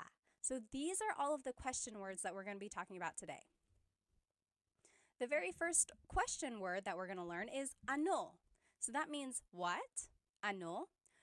If you have ever heard a native Tagalog speaker, they might sometimes say ano as a filler in their conversation. Like if they can't think of the word, they say yung ano, yung ano. So it's like sometimes it can mean or the thing, but technically it means what. So here are the different ways to use ano in a question. So ano, then the word ang, then a noun. So for example, ano ang pangalan mo? What is your name? Ano ang pangalan mo? And I underlined pangalan because that's the noun. Your response could be, ang pangalan ko ay Pat. That literally means my name is Pat. But you might also hear someone say, Pat ang pangalan ko. Pat ang pangalan ko. That also means my name is Pat. Or you might just hear someone say, ako si Pat. Ako si Pat. I am Pat. So all of those are the different ways to respond. I will say the most common response in casual conversation is, ako si Pat. So ano ang pangalan mo? Ako si Pat. After that, the most common response would probably be, Pat ang pangalan ko. Pat ang pangalan ko. Ang pangalan ko ay Pat is a little bit formal. It's not very natural. It's kind of what you would read, like if something is written out. That is like the grammatically correct way to say, my name is Pat. But those are different ways to respond, and they're all correct. Another example, ano ang trabaho niya? Trabaho means job. So ano ang trabaho niya? What is her job? His or her. Niya is a gender-neutral pronoun. So you have to listen to the context of the conversation to determine who someone is talking about. So ano ang trabaho niya? And the responses could be, ang trabaho niya ay nurse. Ang trabaho niya ay nurse. Or it could be, nurse ang trabaho niya. Nurse ang trabaho niya. Or nurse siya. Nurse siya. I will say nurse siya is a little bit more like grammatically correct because it's like a person. You're not really, I don't know, it just kind of doesn't sound as correct when you say, ang trabaho niya ay nurse. It's almost, I guess it does work. It does work. Don't listen to me. But yeah, so these are the different ways to say this. Again, ang trabaho niya ay nurse is a little bit more on the formal side. Not a lot of people say it like that. It's more common for someone to say nurse siya. She is a nurse. Which I am. Surprise, surprise, right? A lot of Filipinos are nurses. Here's another example. Ano ang blank sa Tagalog? That means, what is blank in Tagalog? What is blank in Tagalog? This is a good question to know while you are learning Tagalog vocabulary. If you see something and you want to be like, oh, what is this in Tagalog? You can say, ano ang blank sa Tagalog? For example, ano ang dog sa Tagalog? The answer would be, dog sa Tagalog ay aso. Dog sa Tagalog ay aso. Or, aso ang dog sa Tagalog. Aso ang dog sa Tagalog. So these both mean dog in Tagalog is aso. So you might be wondering, why are there so many different ways to respond? And I think it's just, a lot of languages have that. It's like you can move around some of the words, change up the grammar a little bit, and it means the same thing, but there are certain phrases or certain ways that things are more used in common conversation. In this case, I think aso ang dog sa Tagalog. Or actually, dog sa Tagalog ay aso.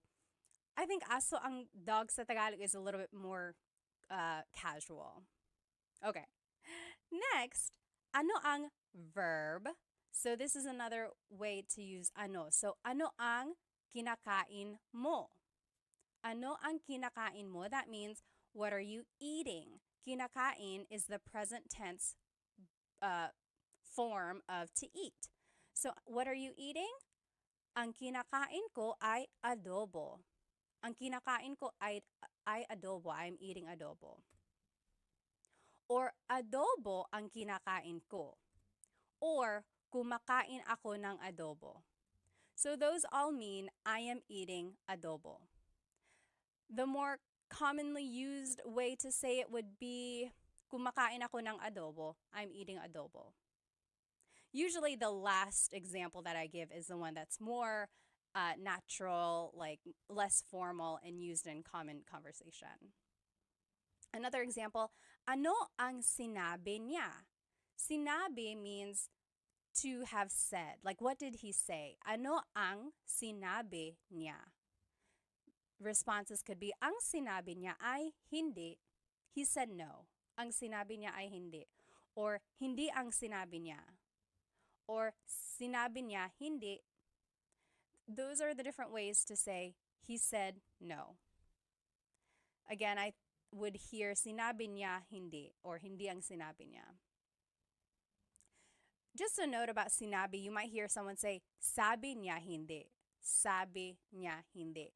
Technically, the past tense conjugation of sabi is sinabi. But people shortcut it and say, sabi niya hindi. So if you hear that, that's what it means. Next, ano ang ginagawa mo? What are you doing? Ano ang ginagawa mo? And some responses, gumagawa ako ng cake. I am making a cake. And I'm going to explain this in a minute. Nanonood ako ng TV. I am watching TV. So why did I respond this way to this question? Gawa means to make or to do. So if someone asked you, ano ang ginagawa mo? They could be asking, what are you doing? And I responded, nanonood ako ng TV. I'm watching TV. Or if someone asks, ano ang ginagawa mo? That could also mean, what are you making? So I responded, gumagawa ako ng cake. I'm making a cake. So that's just the different ways gawa can be used. And then just another little note here, you'll see in the blue, verbs can be in any tense.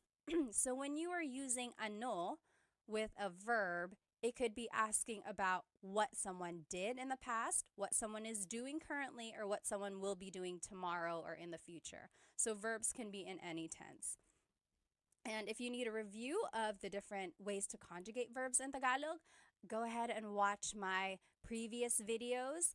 I have a video just for present tense conjugation, and then the video after that is for past and future tense. Once you get the patterns down, it's just a matter of learning new vocabulary and trying to remember the different ways they're conjugated. Okay, so here are the different uses for ano.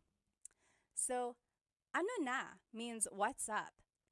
Na is an emphasis word, or sometimes it means already. And in this case, it's kind of lost in translation. It's just an expression meaning, hey, what's up?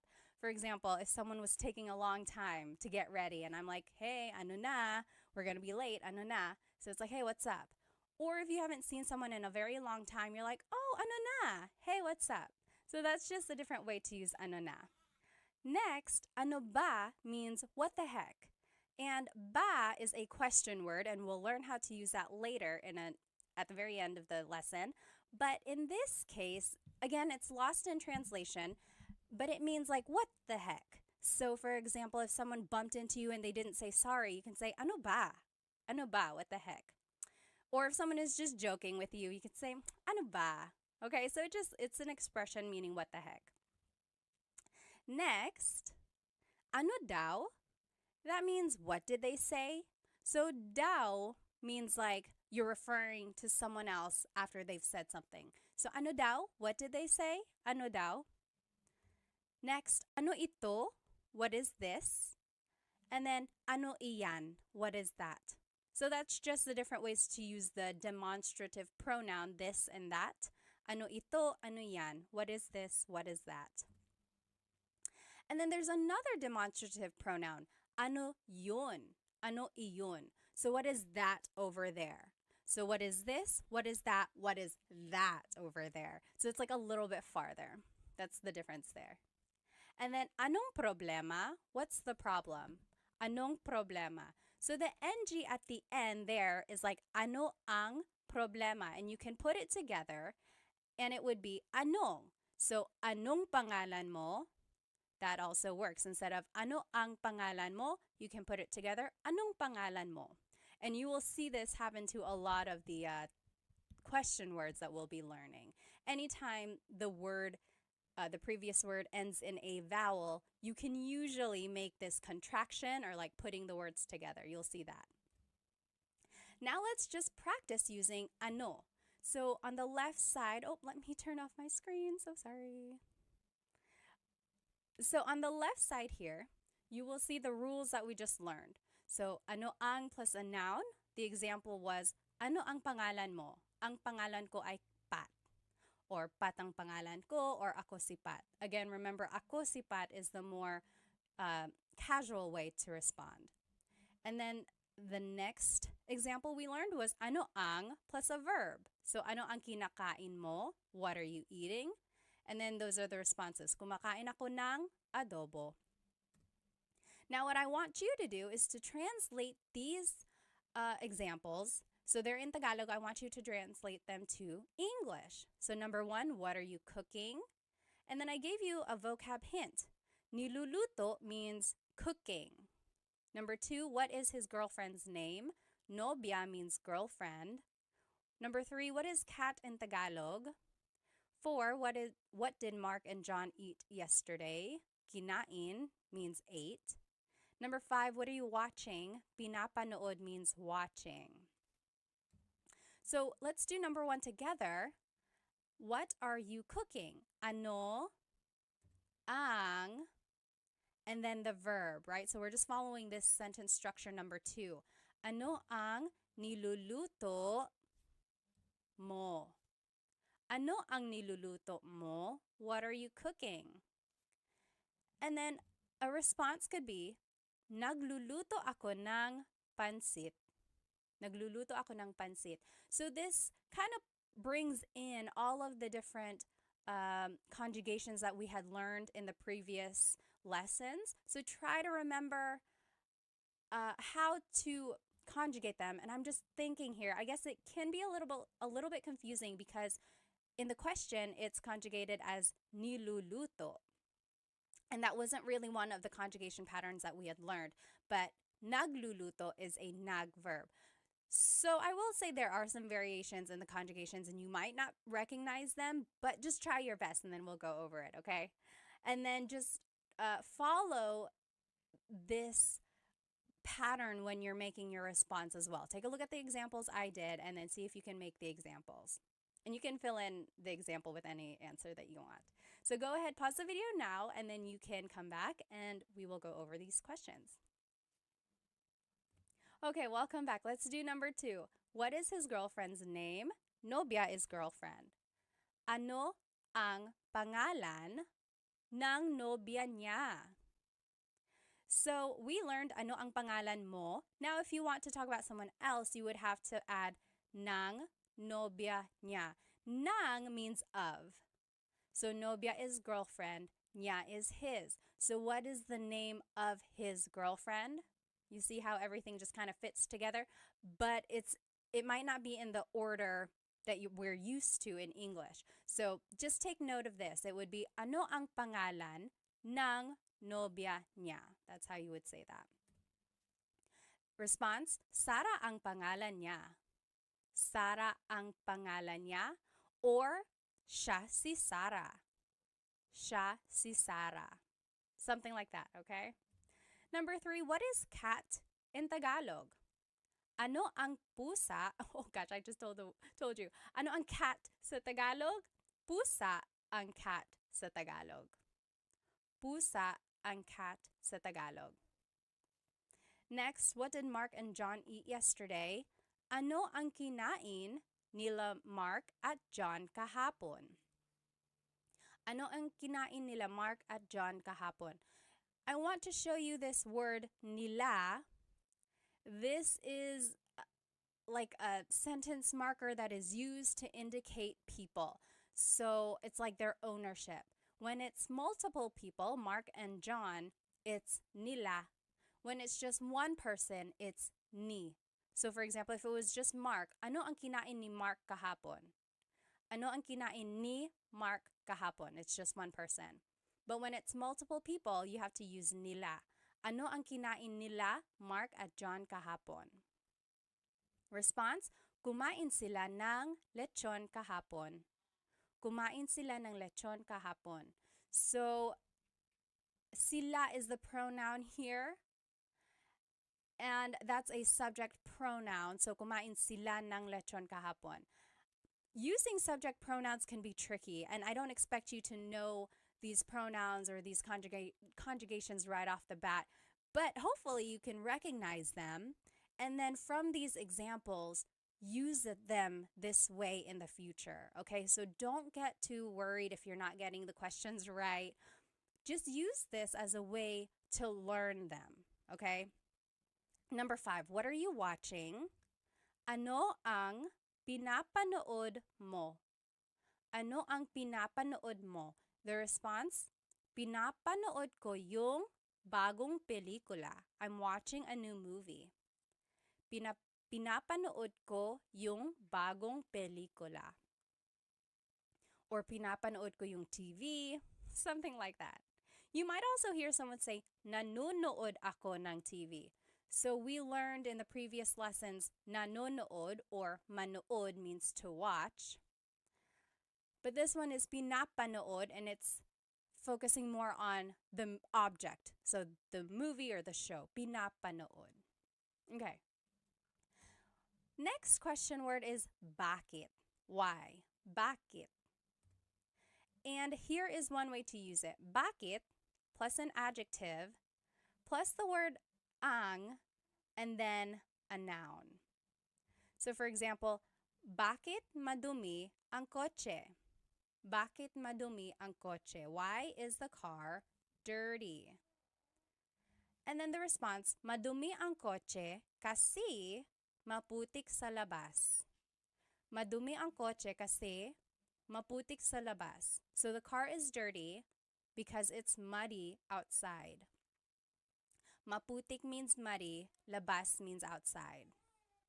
Okay, and then another example is, bakit mainit ang cellphone ko? Why is my cell phone hot? Bakit, mainit is an adjective meaning hot, ang cellphone ko. And then a response, mainit ang cellphone ko dahil masyado kong ginagamit. My cell phone is hot because I'm using it too much. So hopefully you can see here the pattern that we are following. Bakit goes first, and then it's the adjective, and then it's the word ang, and then it's the noun. Or you could also do bakit plus a pronoun and then a verb. So bakit ka umiiyak? Why are you crying? Bakit ka umiiyak? Some responses, umiiyak ako kasi nawawala yung aso ko. I'm crying because my dog is lost. Umiiyak ako kasi nawawala yung aso ko. Nawawala means lost or missing. Another example, bakit mo ginawa iyon? Why did you do that? Bakit mo ginawa iyon? Ginawa ko yun dahil mahal kita. I do that because I love you. Ginawa ko yun dahil mahal kita. You might hear me saying yun, as if there's no I, and that's commonly how it's pronounced. You might hear people say, ginawa ko iyon dahil mahal kita, but usually the letter I sound is dropped. And then another way to use bakit plus a verb. Bakit umiiyak si Michelle? So bakit plus a verb, bakit umiiyak si Michelle? Why is Michelle crying? Umiiyak si Michelle kasi nakakalungkot yung palabas. Michelle is crying because the show is sad. Nakakalungkot means it's like feeling sad, makes someone feel sad. Yung palabas, the show.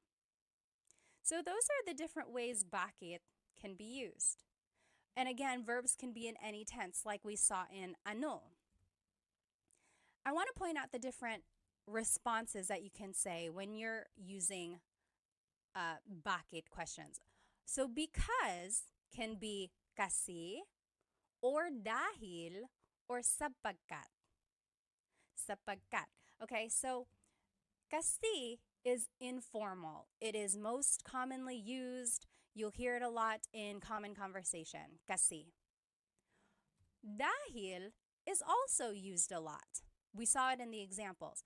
But it's a little bit more formal. But it can also be used casually. And then sapagkat is very formal. It's rarely used. It's almost like Shakespearean.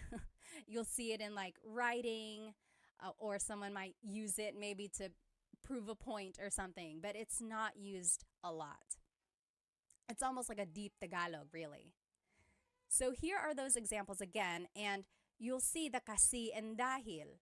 So umiiyak ako kasi nawawala yung aso ko. I am crying because my dog is lost. So there's kasi. And then ginawa ko yun dahil mahal kita. I did that because I love you. So there's the kasi and there's the dahil. And they are used interchangeably, but kasi is more casual. Dahil is a little bit more formal, but can also be used casually. Okay? Now, here are the different ways bakit can be used, and it doesn't really have a direct translation. So you might hear, bakit ganito? Bakit ganito? Ganito means like this. So why like this? Or why is this happening? So for example, it's like, oh no, I got a flat tire. I ran out of gas and I'm late for work. Oh, bakit ganito? Why is it happening? Why is it like this? And then bakit ba? Again, there's that ba question word. When it's added to bakit, it's why with emphasis. So maybe someone is annoying you. They're like, hey, Pat, hey, Pat. And you're like, oh, bakit ba? Why? What do you need? Bakit ba? And then, bakit na naman? Na naman means like, it's a sign of emphasis, or it means like again. Again. So, why again? So, again, maybe someone is pestering you. They're like, hey, Pat. You're like, oh, bakit na naman? What now? And then, bakit daw? So, daw again is like, what did they say? So, it's like, why did they say? So, it's like, oh, we can't go in yet. And you're like, oh, bakit daw? Why? Why not? What did they say? So, those are the different ways bakit can be used. And just a Taglish tip, I am a big supporter of using Tagalog and English together, Taglish, especially while you are learning Tagalog. So here's one way to do that. Maybe use kasi and then finish your English answer. For example, why are you sad? Kasi I stayed up late why are you tired? And it would be kasi I stayed up late to finish a movie. So instead of saying because, say kasi. And then the more vocabulary you learn, you'll eventually be able to say the whole phrase in Tagalog. Why are you tired? Kasi natulog ako ng late dahil nanonood ako ng movie. Okay, so just insert Tagalog words here and there, and then before you know it, you'll be able to say longer phrases in Tagalog. Now I want us to practice bakit. Here on the left side, again, are the different ways to use bakit. So bakit plus an adjective, then ang, then a noun. Bakit madumi ang kotse? Why is the car dirty? Or bakit plus the pronoun plus a verb. Bakit ka umiiyak? Or bakit plus a verb. Bakit umiiyak si Michelle? Why is Michelle crying? Okay, so those are the different sentence structures when using bakit. And just a tip, when you're making a response, you can use kasi or dahil. Remember, that means because. Here are the questions that I want us to translate. So why are you sad? Malungkot, to be sad. Let's do this one together. Why are you sad? It would be bakit. Then it's the pronoun ka. And then it's the adjective malungkot. Bakit ka malungkot? So that kind of falls under the rule number 2.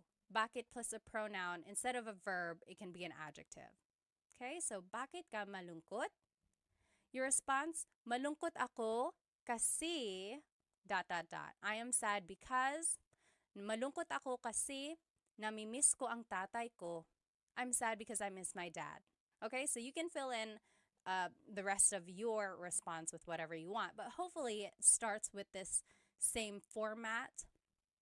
So, malungkot ako kasi ... So take a minute, pause the video now, and then we will go back and answer these questions together. Okay, welcome back. Let's start with number 2. Why is Bea laughing? Tumatawa is laughing. So, bakit tumatawa si Bea? Bakit tumatawa? So there's the bakit, there's the verb. Si Bea. So it's referring to Bea. Bakit tumatawa si Bea? Tumatawa si Bea dahil Bea is laughing because nanonood siya ng comedy, because she's watching a comedy. Next, why is Sam's car broken? Kotse is car, sira is broken. Bakit sira ang kotse ni Sam? So this one kind of falls under the rule number 1, bakit, and then adjective, and then ang, and then the noun, kotse. And then ni Sam just indicates the ownership of Sam. So, bakit sira ang kotse ni Sam? Response could be, sira ang kotse ni Sam kasi luma na siya, because it's old. Sira ang kotse ni Sam kasi luma na siya. Next, why are the kids fighting? Mga bata is kids, nag-aaway is fighting. Bakit nag-aaway ang mga bata? So there's bakit and then there's a verb. So there's rule number 3. Bakit plus a verb. Bakit nag-aaway ang mga bata? Why are the kids fighting? The response, nag-aaway sila dahil magkaiba ang gusto nilang laruin. They want to play with different things. So a couple things I want to point out. Nag-aaway sila. So instead of repeating mga bata, I just said sila, they. And you can do that. Or you could have said, nag-aaway ang mga bata dahil, like you can repeat it again. Or you can use a pronoun like I did. Nag-aaway sila dahil. And remember, you could have said kasi. So it's interchangeable. You'll see in my answer, sometimes I use kasi, sometimes I use dahil. Magkaiba means different. Ang means is. Gusto is to like. Nilang laruin. They are playing. They want to play with different things. Number 5, why is the house messy? Bahay is house. Magulo is messy. Bakit magulo ang bahay? So this one is just directly following rule number 1. Bakit, then an adjective, then ang, then a noun. Bakit magulo ang bahay? Response, magulo ang bahay kasi the house is messy because nagparty kami kagabi. We had a party yesterday. So if you can recognize the different patterns that were used here, that's kind of where it comes from, these questions. And you can add things afterwards to make it specific, like, is it belonging to someone? Are we talking about a place or something like that? So follow these rules on the left side, and then if you have to, add more information at the end. And then when you're making a response, that is where you choose kasi or dahil, and then bring in part of the question into your response as well. If you have any questions about anything we're learning, please feel free to write it in the comments and I will try to respond. The next question we are going to learn is saan. Saan means where. So saan plus a verb. That's an example of how to use this. Saan matutulog si Bobby? Saan matutulog si Bobby? Where is Bobby going to sleep? A response is matutulog si Bobby sa sala. Bobby is going to sleep in the living room. Matutulog si Bobby sa sala. Now, you might also hear saan plus a pronoun plus a verb. For example, saan ka pupunta? Where are you going? Saan ka pupunta? That should have saan. It just says sa there. Sorry about that. So then the response, pupunta ako sa tindahan. I am going to the store. Pupunta ako sa tindahan. So that's the difference there. If you are talking about someone specific, you would add si and then their name. Saan matutulog si Bobby? Or if you just want to use a pronoun, the pronoun would go right after the question word. Saan ka pupunta? Okay, so those are the different ways to use it. I do want to point out that your response has this word sa. Sa. When the question is saan, the response is sa. Sa is a preposition and it means at a place, but it can mean to or from or something like that. So sa has a lot of different translations depending on the context. In this case, it means at a place or to, okay? Next, there's this question word, nasaan. So it's similar to saan, but it's nasaan. And here are the different ways to use it. Nasaan plus ang plus a noun. For example, nasaan ang CR? CR is comfort room in Tagalog, or in the Philippines, that's what they refer to the bathroom as. Where is the bathroom? Nasaan ang CR? The response, nasa labas ang CR. The bathroom is outside. Nasa labas ang CR. Or you could ask about a person. Nasaan si a person? Nasaan si nanay? Where is mother?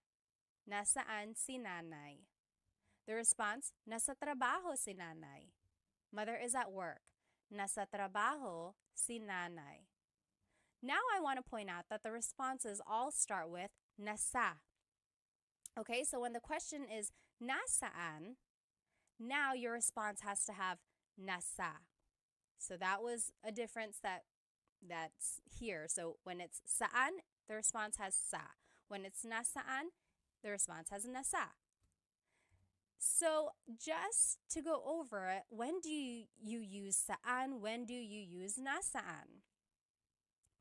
Saan napunta ang cellphone ko? Where did my cell phone go? Versus nasaan ang cellphone ko? Where is my cell phone?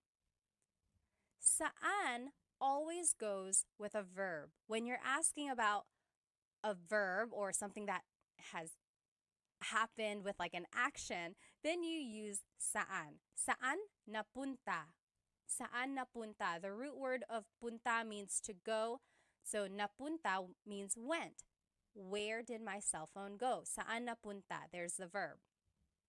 And then the response is sa. Oh, sa kotse. And then, nasaan ang cellphone ko? Nasaan plus the word ang plus a noun. So when you're asking about the location of something, then it's nasaan. So it's like nasaan noun, nasaan noun. Anytime there's like the ends, try to remember that. So your response has nasa. Nasaan ang cellphone ko? Nasa bag ko. It's in my bag. Okay? So this is just to look at it again. These are the examples we just saw. You might hear someone say asan or saan when they're referring to nasaan. So that's just like a short way to say it. So instead of saying nasaan ang CR, someone might ask asan ang CR? Where is the bathroom? Or they might even just say, saan ang CR, even though technically it should be nasaan. So people shorten it, but technically, just so you know, it should be nasaan. Okay? Now let's take a look at this response. Nasa labas. Nasa labas ang CR. The bathroom is outside. These are the location vocabulary. So let's take the question, nasaan ang susi? Where is the key? Susi is key. Nasa labas, it's outside of the car. Nasa labas. Or nasa loob, it's inside the car. Nasa loob ng kotse. Nasa ibabaw, it's on top. Nasa ilalim, it's under. Nasa tabi, it's beside. So if you wanted to be specific, you would add the object afterwards. Nasa tabi ng kotse, it's beside of the car. Ng kotse. Nasa tabi ng kotse. So those are just the different location vocabulary words that you might hear. And just the sentence structure for the response, it would be nasa plus the location word that we just learned. Then it's nang, then it's a place, then it's ang, then the thing. So let's take a look at it. Nasa loob ng kotse ang susi. The key is inside the car. Nasa, loob is the location. There's nang. Kotse is a place or thing. Ang, and then susi is the thing. Okay? Nasa loob ng kotse ang susi. Or nasa ilalim ng kama ang susi. The key is under the bed. Nasa ilalim ng kama ang susi.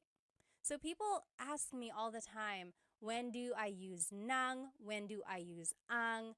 So these words, sometimes they are prepositions, sometimes they are articles that go before a noun.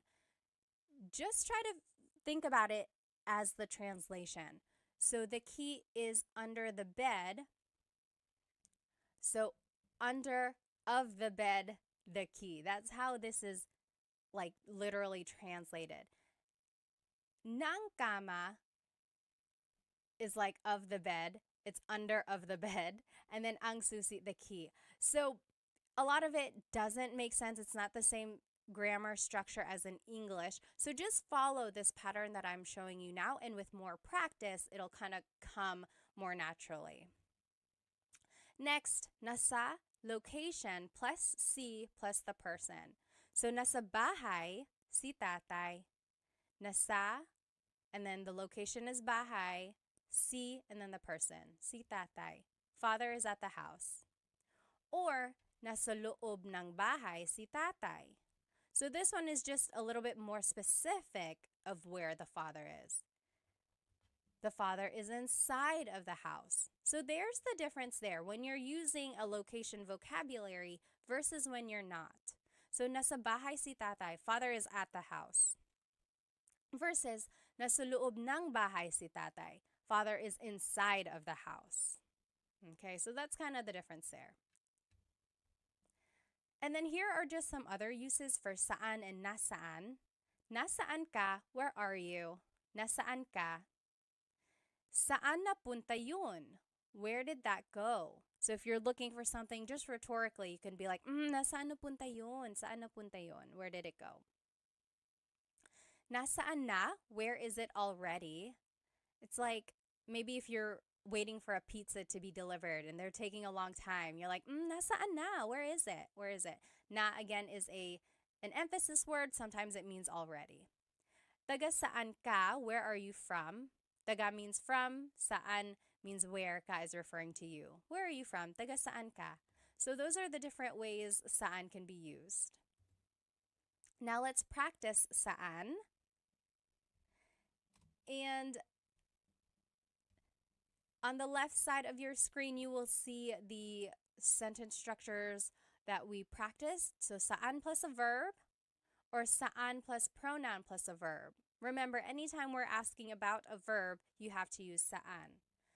Anytime we're asking about a noun, you have to use nasaan. So nasaan plus ang plus noun. or nasaan plus si plus a person. Okay, let's put these into use and I think it'll help clarify any questions. So translate these questions to Tagalog. Where is dad going? Pupunta means going. So let's do this one together. Saan, because it's asking about an action. Pupunta si dad. Saan pupunta si dad? And then the response, pupunta si dad sa simbahan. Dad is going to church. Pupunta si dad sa simbahan. So you're kind of taking the second part of this question and using it in your response, okay? So try practicing that. And there's that preposition sa again, to the church, okay? Pause the video now. You try the next 4 examples and we'll go over it together. Okay, so now let's do number 2. Where is the store? Tindahan is store. It would be, nasaan ang tindahan? So we're asking about a noun, the store, so we have to use nasaan. Nasaan ang tindahan? The response, nasa tabi ng post office ang tindahan.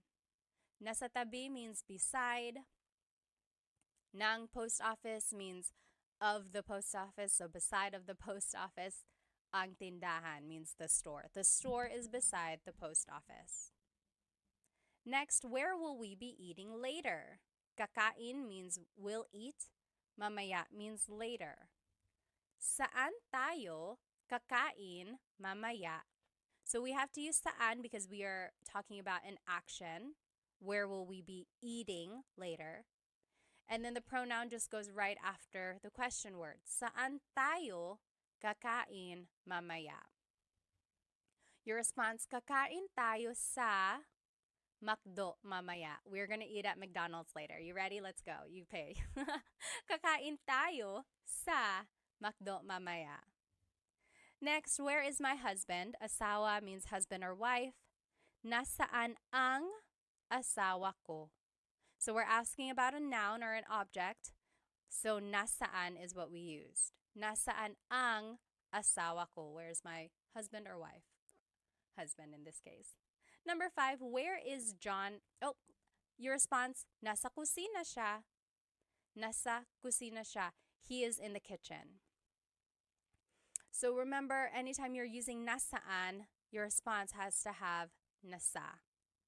And then up here in the previous example, anytime you're using saan, your answer has to have sa. And then last one, where is John and Simon? Nasaan sina John at Simon? So it's nasaan because we're just asking about them, not about what they're doing or where they are doing something. And then it would be nasa labas sila, they are outside. Or nasa labas sina John at Simon. So you can add their names again. Or you could just add the pronoun. And then I added that here in the number 4 example, nasa kusina ang asawa ko. So you can repeat that part of the question, or you can just use a pronoun. Okay, so up to you. So these are the question words that we have learned so far. Ano means what. Bakit means why. Saan means where. Okay? And this is where we're going. We're going to see what these other ones mean. Now, we're going to talk about kailan. Kailan means when. When. So if you want to use it in a question, it would be kailan ang, and then a noun. Kailan ang kaarawan mo? When is your birthday? Kailan ang kaarawan mo? Sa March ang kaarawan ko. My birthday is in March. Sa March ang kaarawan ko. Kailan ang handaan? When is the gathering? When is the party? Sa Sabado ang handaan. The party is on Saturday. And again, you don't have to add this part at the end. You could just say sa Sabado. Kailan ang handaan sa Sabado? But the longer response, Kailan ang handaan? Sa Sabado ang handaan. Okay, so those are the different ways you can use kailan. There's this word sa again, and in this case, it's being translated as on or at a certain time. So that's where, or that is the leading word in your responses. Next, you can use kailan with a verb. So, kailan aalis si Nadine? When is Nadine leaving? Kailan aalis si Nadine? Aalis si Nadine bukas. Nadine is leaving tomorrow. Aalis si Nadine bukas. So, this is just a phrase, and you use the conjugation patterns that we learned, and then you just answer. So depending on what the question is, just make a statement using that correct tense of the verb. Kailan dumating sina nanay at tatay? When did mother and father arrive? Kailan dumating, so kailan plus a verb, sina nanay at tatay? Dumating sila kahapon. They arrived yesterday. So here, sina is a sentence marker that's indicating mother and father, whereas sila is the pronoun that replaces them. So if we were going to say nanay and tatay in the response, we would use sina again. For example, dumating sina nanay at tatay kahapon. But if we're just using the pronoun, it's dumating sila kahapon. Okay, so that's how you would use kailan in a verb. So there are the different sentence markers when you are using a name in your question. When it's one person, it's si. Kailan aalis si Nadine? When it's more than one person, it's sina. Kailan dumating sina nanay at tatay? All right, then you could do kailan plus a pronoun plus a verb. Kailan ka uuwi? When are you going home? Kailan ka uuwi? So there's kailan, there's the pronoun, there's the verb. We're just following the pattern here. Then, uuwi ako mamaya. I am going home later. Uuwi ako mamaya. Another example, kailan sila ikakasal? When are they getting married? Kailan sila ikakasal? Ikakasal sila sa susunod na buwan. They are getting married next month. So hopefully you're recognizing some of this vocabulary from our previous lessons.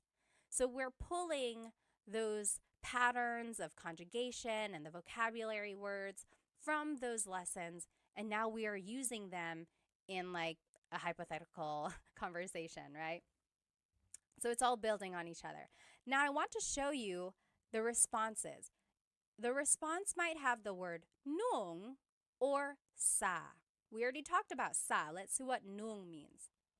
So nung means something happened in the past. Sa means something will happen in the future. So for example, kailan sila ikakasal?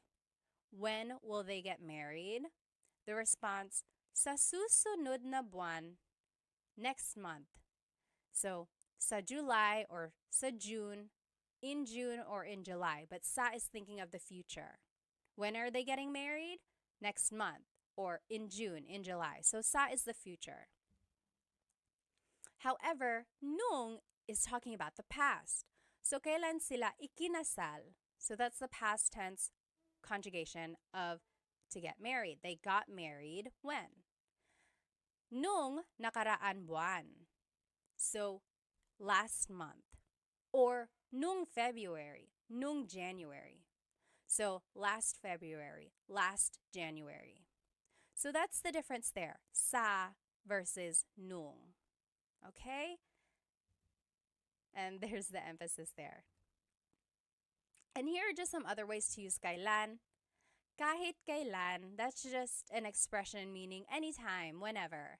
So maybe someone is inviting you to eat out for dinner. They're like, oh, when are you available? When can you go out for dinner? You're like, kahit kailan, anytime. Or hanggang kailan means until when. So maybe your car is broken, it's in the shop.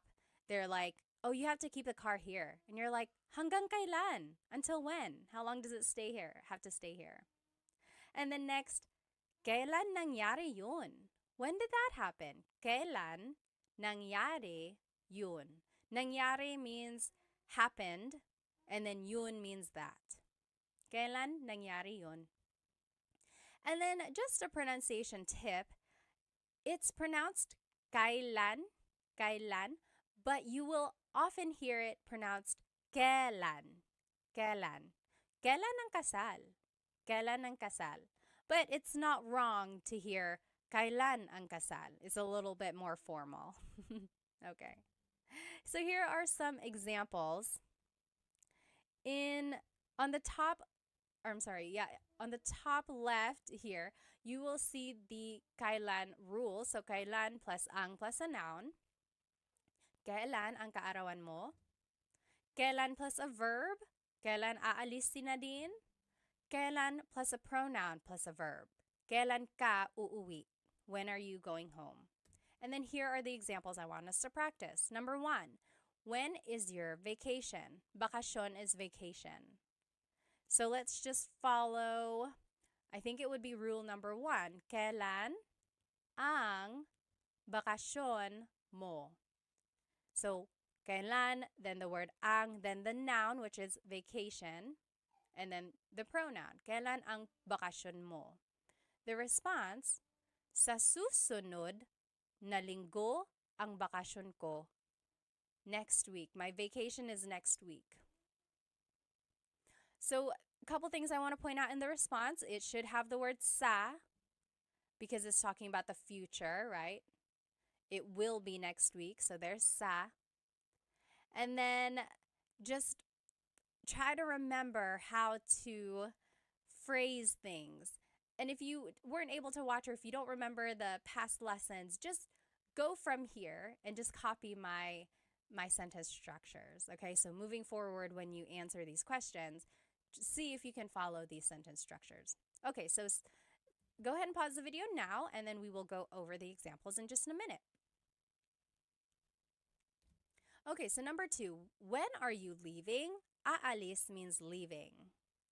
Kailan ka aalis? That's just rule number 3. Kailan plus the pronoun plus the verb. Kailan ka aalis? The response, aalis ako sa Lunes. Aalis ako sa Lunes. So there's sa because it's a future action. Number 3, when did Tony come back? Bumalik means came back. Kailan bumalik si Tony? So this is rule number 2. Kailan plus a verb. Kailan bumalik? And then you add si Tony. The response, bumalik si Tony kahapon. He came back yesterday. Bumalik si Tony kahapon. Number 4, when did you buy that? Binili means bought. Kailan mo binili yan? Kailan mo binili yan? So that's rule number 3. Kailan plus the pronoun plus the verb. Kailan mo binili yan? Binili ko yan nung isang linggo. Or binili ko ito nung isang linggo. I bought that last week or I bought this last week, depending on how you want to answer your question. Number 5, when are you going to sleep? Matutulog means will go to sleep. So, kailan ka matutulog? This is just rule number 3. Kailan plus a pronoun plus a verb. Kailan ka matutulog? Matutulog ako mamaya. Matutulog ako mamaya. I know it can get a little tricky figuring out which structure to use, and then when there's a pronoun or when there's like added information that has to be added to the end. I know it can get tricky, but use these examples to see the patterns in use and then try to use them in the future. Okay, so don't get bogged down if you're not getting the answers right. Really just use this as another form of learning, right? It's okay if it's not correct yet, but I want you to see how they are being used. Okay, so the next question word we are going to learn is sino, and that means who. Sino. So these are the different ways sino is used. Sino plus the word ang, then it's a verb, a noun, or an adjective. So it's easy because you just have to use sino ang, and then you just fill in the end with a verb, noun, or an adjective. Sino ang kumakanta? Singing. Who is singing? Sino ang kumakanta? Ang kumakanta ay si Mario. Si Mario ang kumakanta, or kumakanta si Mario? Si Mario. I wanted to show you all the different ways a response could be made. So, sino ang kumakanta? Who is singing? This first example is formal. Ang kumakanta ay si Mario.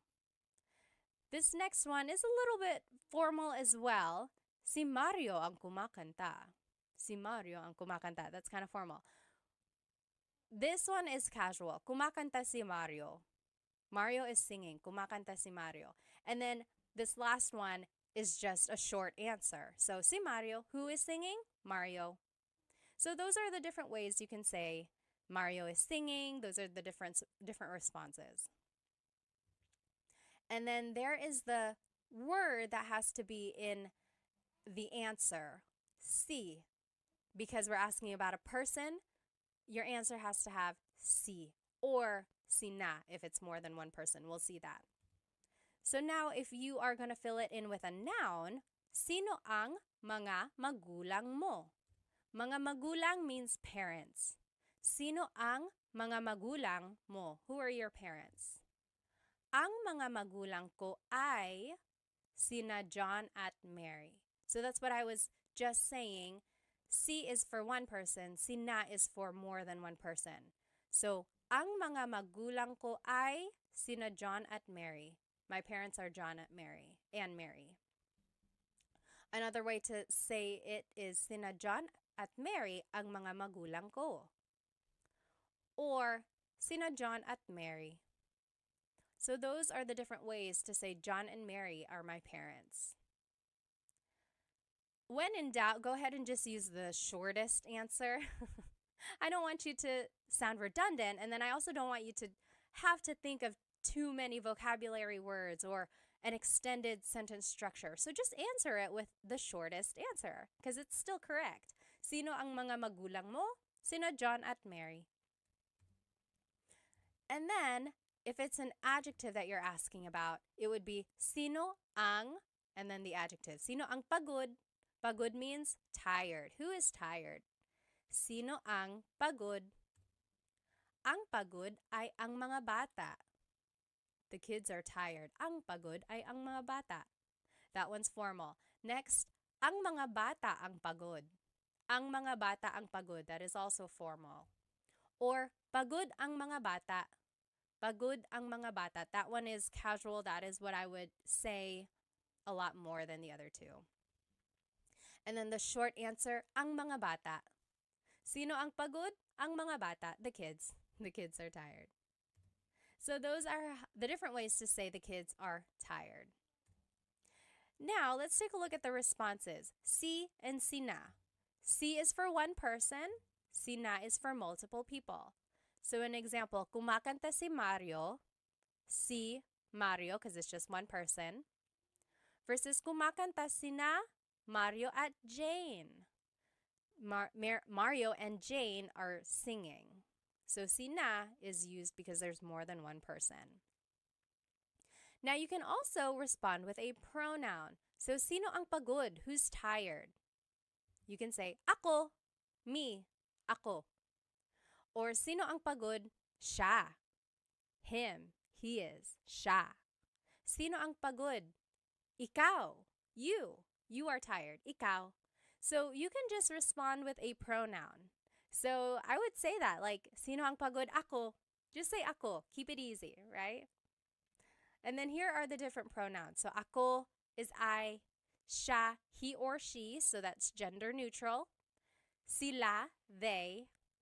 Ikaw, you, singular. Kayo, you all, plural. Tayo is we inclusive, that's you and me, all of us. We are all tired. Maybe we all ran a race together. We are all tired. Pagod tayo. And then pagod kami, me and my husband Chris, we ran. Only us, we did. So pagod kami, we are tired. Not you. I'm just telling you about it. Okay? Now here are other ways sino is used. Sino siya? Who is he? Who is she? Sino siya? The response, siya si Pat. She is Pat, or that is Pat. Sino ito? Who is this? Sino ito? Ito si Pat. This is Pat. Ito si blank. Sino yun? Who's that? Sino yun? Yun si Pat. That's Pat. Or sino ka? Who are you? Sino ka? The response, ako si Pat. Now, I do want to say, you really shouldn't say sino ka if you want to be polite. Sino ka is kind of rude or just a little blunt. Like, sino ka? Who are you? So it would be more polite to say, sino po kayo? So for one thing, add po to be respectful. And then when you're adding po, you have to use the plural you pronoun. So kayo, sino po kayo? That's a lot more polite instead of saying sino ka. If you want to ask, who are you again? Sino po kayo? And then just a pronunciation tip. If you have sino ang in a question, you might hear sinong. So they put it together. So sinong kumakanta? Who is singing? Sinong kumakanta? Instead of sino ang kumakanta, it's sinong kumakanta. Okay? Now let's practice some translations when we're using sino in a question. So sino ang plus a verb, noun or object or adjective. And here are the examples there. And let's do number 1 together. Who is taking a shower? Naliligo means to take a shower or taking a shower. So it would be sino ang naliligo. Sino ang plus the verb. Sino ang naliligo? Easy, right? The response, si George ang naliligo. Si George ang naliligo. Or the simplest answer, si George. Si George. But you have to add si or si na because that is the indicator of a person. You have to add that in your response. So go ahead and take a minute, pause the video now. You finish the examples and then we'll go back and do them together. Okay, welcome back. Let's do number 2. Who is your sibling? Sibling in Tagalog is kapatid. Sino ang kapatid mo? So kapatid is a noun. So sino ang kapatid mo? The response, kapatid ko si Sam. Kapatid ko si Sam. Or it could be si Sam ang kapatid ko. Si Sam ang kapatid ko. Remember, there are different ways to respond. Number 1, we said si George ang naliligo. It could have also been naliligo si George. So again, you can look back at the different ways a response can be made. When in doubt, just say the shortest answer. So this one could have been si Sam. Sino ang kapatid mo? Si Sam. Number 3, who is scared? Natatakot is scared. Sino ang natatakot? Who is scared? Natatakot ang mga bata. The kids are scared. The kids are scared. Natatakot ang mga bata. Number 4, who cooked dinner? Nagluto is cooked. Hapunan is dinner. Who cooked dinner is sino ang nagluto ng hapunan. So that's just sino plus ang plus a verb. Sino ang nagluto ng hapunan. Nang is the sentence marker before the noun. Si Lola ang nagluto ng hapunan. Lola cooked the dinner. Si Lola ang nagluto ng hapunan. And then last example, who called? Tumawag is called. Sino ang tumawag? Sino ang tumawag? So it's just the verb. Tumawag ang nanay mo. Your mother called. Tumawag ang nanay mo. Or the simplest response, ang nanay mo. Okay, so try to keep it simple when you can, but hopefully you can see the patterns that you can use when you're making a question and then answering a question. All right, the next question word that we are going to learn is kanino. Kanino means whose. Kanino. It could be used like this. Kanino, then the word ang, then the noun, then na, and then an adjective. I know that's a lot. Let's take a look at it in action. So, kanino ang sombrero na itim? Whose black hat? Kanino ang sombrero is hat, na itim. Itim means black. Now the response. Kay Jacob ang sombrero na itim. The black hat belongs to Jacob. And I want to move forward, and then we're going to go back and make everything make sense. Okay, so the next sentence structure or question structure would be kanino ang plus the noun plus na, and then a demonstrative pronoun. So it's similar to this previous structure. Instead of an adjective, though, it's going to be a demonstrative pronoun. So kanino ang sombrero na ito? So whose hat is this? Whose hat is this? Kanino ang sombrero na ito? And the response, kay Jacob ang sombrero na iyan. That's Jacob's hat. Okay, so hopefully you can see here, there's just this pattern of kanino, then the noun, ang plus a noun, na, it's like a sentence marker. Again, sometimes it doesn't have a direct translation, but it's like the linking word for the adjective or for the pronoun. And then just a pronunciation tip, kanino ang can be put together in a contraction. It would be kaninong. Kaninong sombrero na itim? Or kaninong sombrero ito? All right, when using the contraction though, you drop the na if there's a demonstrative pronoun. So kaninong sombrero ito, you wouldn't say kaninong sombrero na ito. So that's just one thing. It's kind of redundant when you add the na again. So just to respond, you would use an ownership marker, then the person, then the word ang, then the noun, then na iyan. So let's see what that would look like. Kanino ang bahay na iyan? Whose house is that? Kanino ang bahay na iyan? Here are the different ownership markers. So one of these has to be in your response. If there's only one owner, it's kay, kay. If there's multiple owners, it's kina, kina. More than one person, it's kina. If there's not a person, if there's no one's name, then you would have to use sa, sa. So it's an improper noun or an unnamed person. So we'll see what that would look like. So an example here, kanino ang bahay na iyan? Whose house is that? Or kaninong bahay yan? If it's just one person, it would be kay Rose ang bahay na iyan. Kay Rose yan. So we are using kay because it's just Rose. It's just one person, Rose. Versus if there's multiple owners, so kaninong bahay yan? Whose house is that? Kina Mike at Ana ang bahay na iyan. Or kina Mike at Ana yan. That is Mike and Anna's house. So I want to point out there's kina. That is when you would use kina when there's more than one person owning that thing. Now, kanino ang bahay na iyan? Whose house is that? Sa kapatid ko ang bahay na iyan.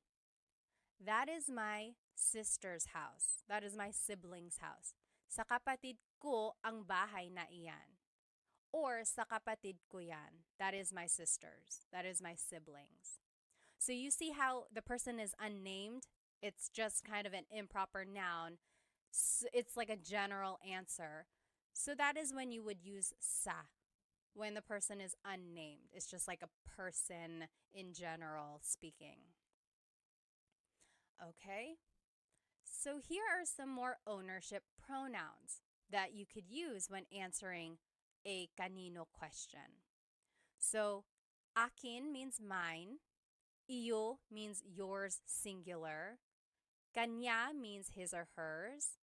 Inyo means your plural. Maybe it's your house, bahay ninyo, or inyo.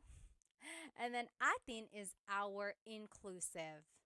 Amin is ours, me and my husband, Chris. And then kanila is theirs.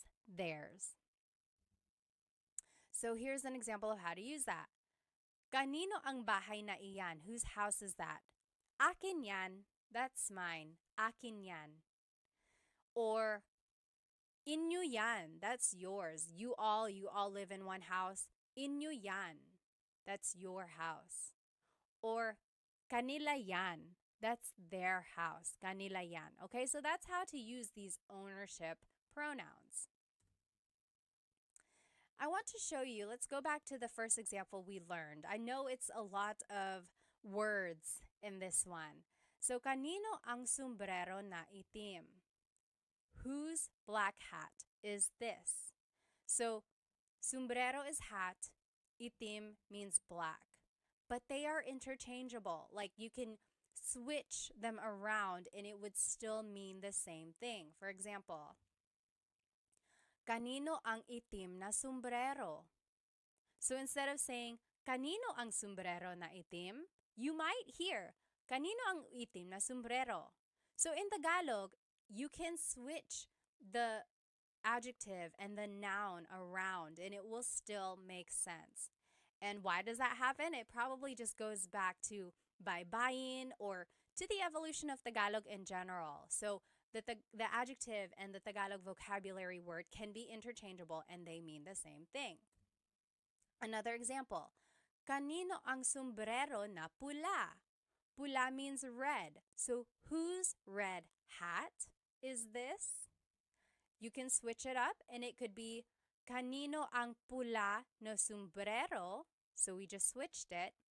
But I want to show you that when you switch it, you can make a contraction, meaning you can put pula and na together. And now it would be kanino ang pulang sombrero?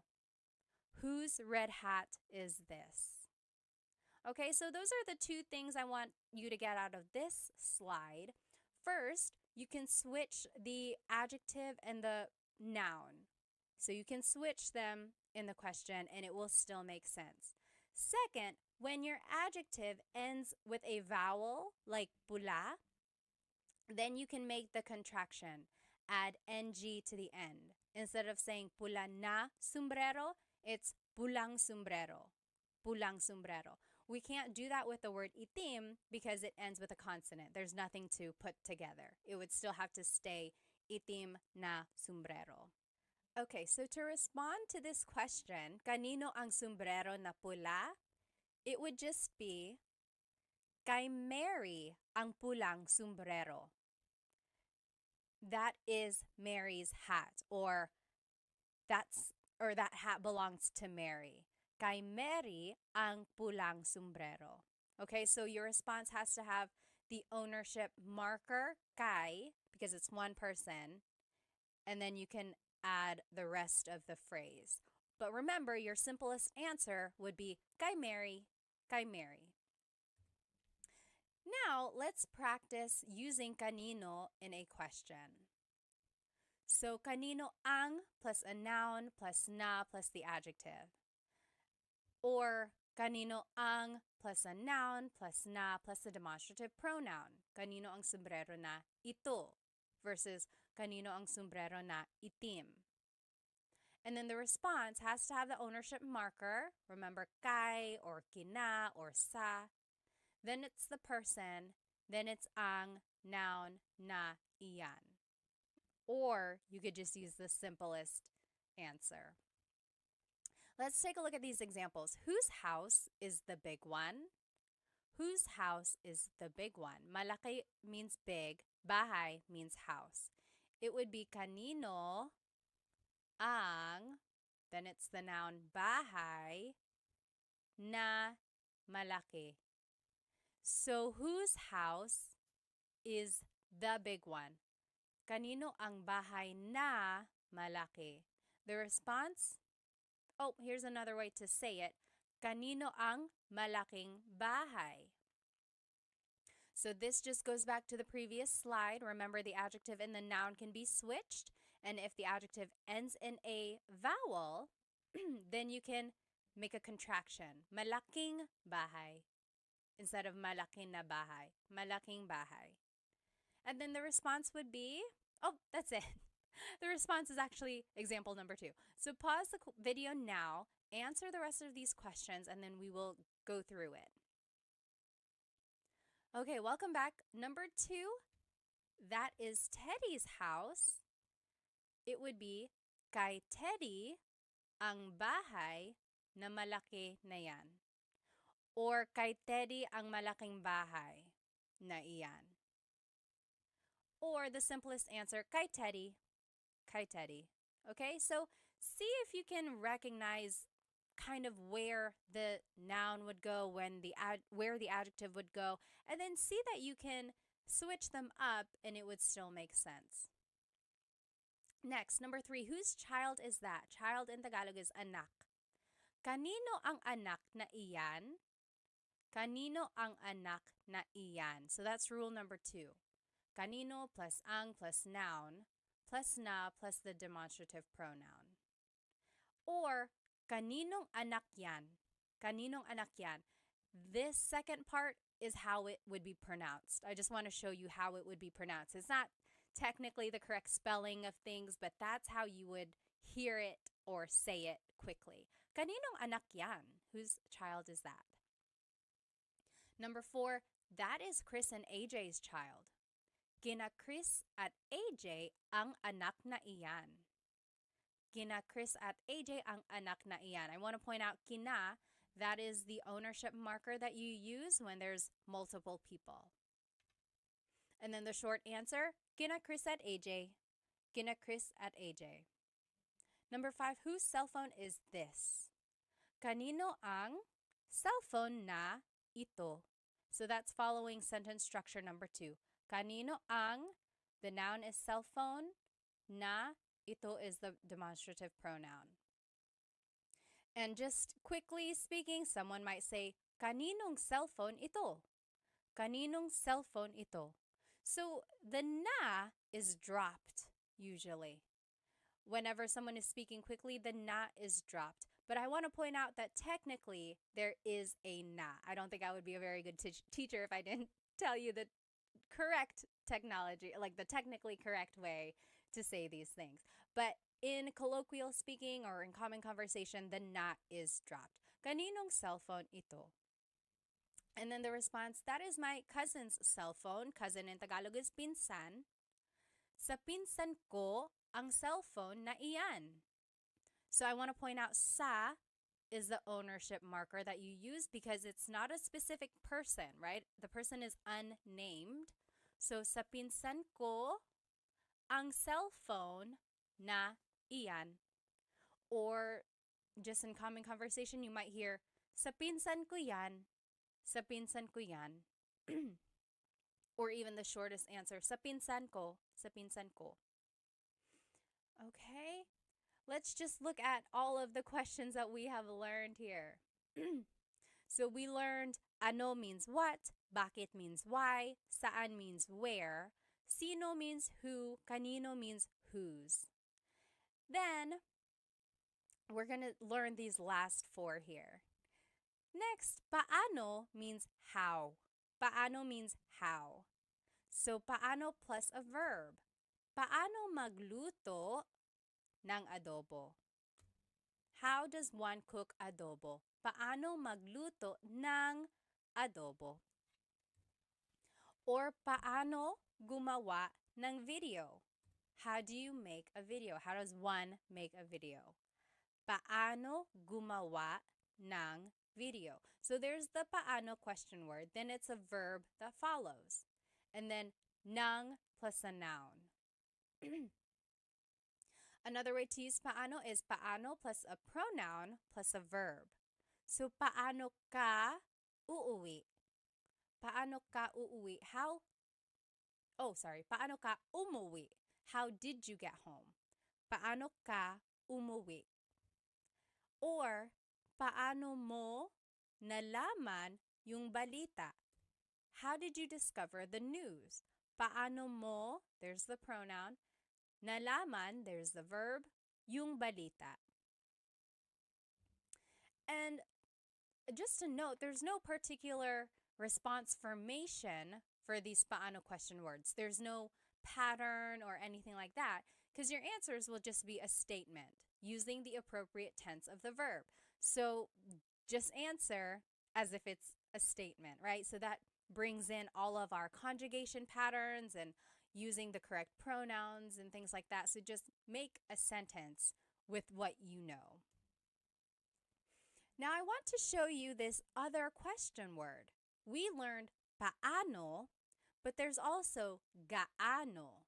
This also means how, but in a different sense. For example, gaano plus an adjective plus ang plus a noun. For example, gaano katangkad ang anak mo? Even if you've never heard the word katangkad, but you know the word matangkad. Matangkad means tall. Hopefully you can kind of maybe guess that this is asking about the height of someone's child, right? So, gaano katangkad ang anak mo? How tall is your child? Let's see another example. Oh, the answer would be 5'10" siya. He is 5'10". 5'10" siya. Here's another example. Gaano kadalas ka namimili? Kadalas means often. Madalas means often. Namimili means to go shopping. So how often do you go shopping? Gaano kadalas ka namimili? Namimili ako linggo-linggo. I go shopping every week. Namimili ako linggo-linggo. So I want to point out that when it says to use an adjective, we're actually using the adjective with a ka prefix. So technically the adjective is matangkad, tall, matangkad. But when we're using it in a gaano question, we have to use the ka prefix, katangkad. Gaano katangkad ang anak mo? And the ka prefix is a way to show the quality of something. It's asking about the characteristic of that adjective. It's a little interesting. So when we're asking gaano katangkad, it's like asking about that person's adjective or that height. So yes, again, the prefix ka is used when measuring the extent of that adjective. And then just a pronunciation tip, if you happen to see gaano ang something, it's usually put together and it's gaanong. So gaanong katangkad ang anak mo? We didn't have ang in these examples because technically you don't need it, but some people add it still and it would be gaanong katangkad ang anak mo. So both of those are correct. Gaano katangkad ang anak mo or gaanong katangkad ang anak mo? Both of those are correct. Now, we learned paano, we learned gaano. Now there's this question, magkano. Magkano. Let's see what they all mean. So paano is asking about an action, right? Paano gumawa ng adobo? How do you make adobo? It's asking about the action. Paano mo gumawa? Paanong gumawa ng adobo? Or paano mo nakuha ito? How did you get this? Paano mo nakuha, the action to get ito? Another way to ask how is gaano, but this is asking about the extent of something. Gaano kabilis ang kotse mo? How fast is your car? Gaano kabilis ang kotse mo? So it's asking about the speed of your car. And then magkano is asking about the cost of something. Magkano ang t-shirt? How much is the t-shirt? Or magkano po? How much is this po? Po is just a sign of respect. So how much is this? Okay, so very interesting. These words sound alike, but they are used for different situations. Now, here are just some other paano uses. So, paano nangyari yun? How did that happen? Paano nangyari yun? Yari means happen. And then yun means that. Paano nangyari yun? How did that happen? Or paano na ngayon? What now? Ngayon means now. So technically this is like, how now? It's a rhetorical question when something goes wrong. Like, oh no, I lost my job. Paano na ngayon? What now? What am I going to do now? And then just a pronunciation tip. It's technically paano, paano. When there are two vowels together, you say them separately. Paano. But when speaking quickly, Filipinos just say paano. Paano na ngayon? Paano na ngayon? Now, let's practice using paano and gaano in some questions. So, paano is with a verb. How do you do something? And then paano plus a pronoun plus a verb if you want to be specific by adding a pronoun. Gaano uses an adjective. So, gaano plus adjective plus ang plus a noun. Okay, so just try to follow these sentence structures. And then here are the examples that I want us to do. Let's do number 1 together. How does one write a book? How does one write a book? Magsulat means to write. Libro is book. Libro is book. So how does one write a book? This is actually asking about an action. So we would use paano. Paano magsulat ng libro? Paano magsulat ng libro? How does one write a book? Go ahead and pause the video now, and we will do the rest together. Okay, welcome back. Let's do number 2. How did you make this? Ginawa means made. Paano mo ginawa ito? So that's following rule number 2. Paano, then the pronoun, then the verb. Paano mo ginawa ito? Number 3, how far is your house? Malayo means far, bahay is house. So, gaano kalayo ang bahay mo? Do you see that it's asking about the distance of your house? So it's like an extent of that adjective. So, gaano kalayo ang bahay mo? That's why we're using gaano instead of paano, because we're asking about like an adjective related to your house. How did you get that? Nakuha means got. Paano mo nakuha yan? There's no adjective in this question, so we would just still use paano. And that follows rule number 2. Paano mo nakuha is the verb yan. Number 5, how big is their dog? Malaki is big, aso is dog. How big is their dog? So it's asking about an adjective, so we would have to use gaano. Gaano kalaki ang aso nila, their dog nila. And then number 6, how spicy is the food? Maanghang is spicy, pagkain is food. So it's asking about an adjective, the spiciness of it. So it would be gaano kaanghang ang pagkain. Gaano kaanghang ang pagkain. So in all of these examples, I gave you the adjective in the ma form, right? Malayo, malaki, maanghang. So it's the ma form of the adjective.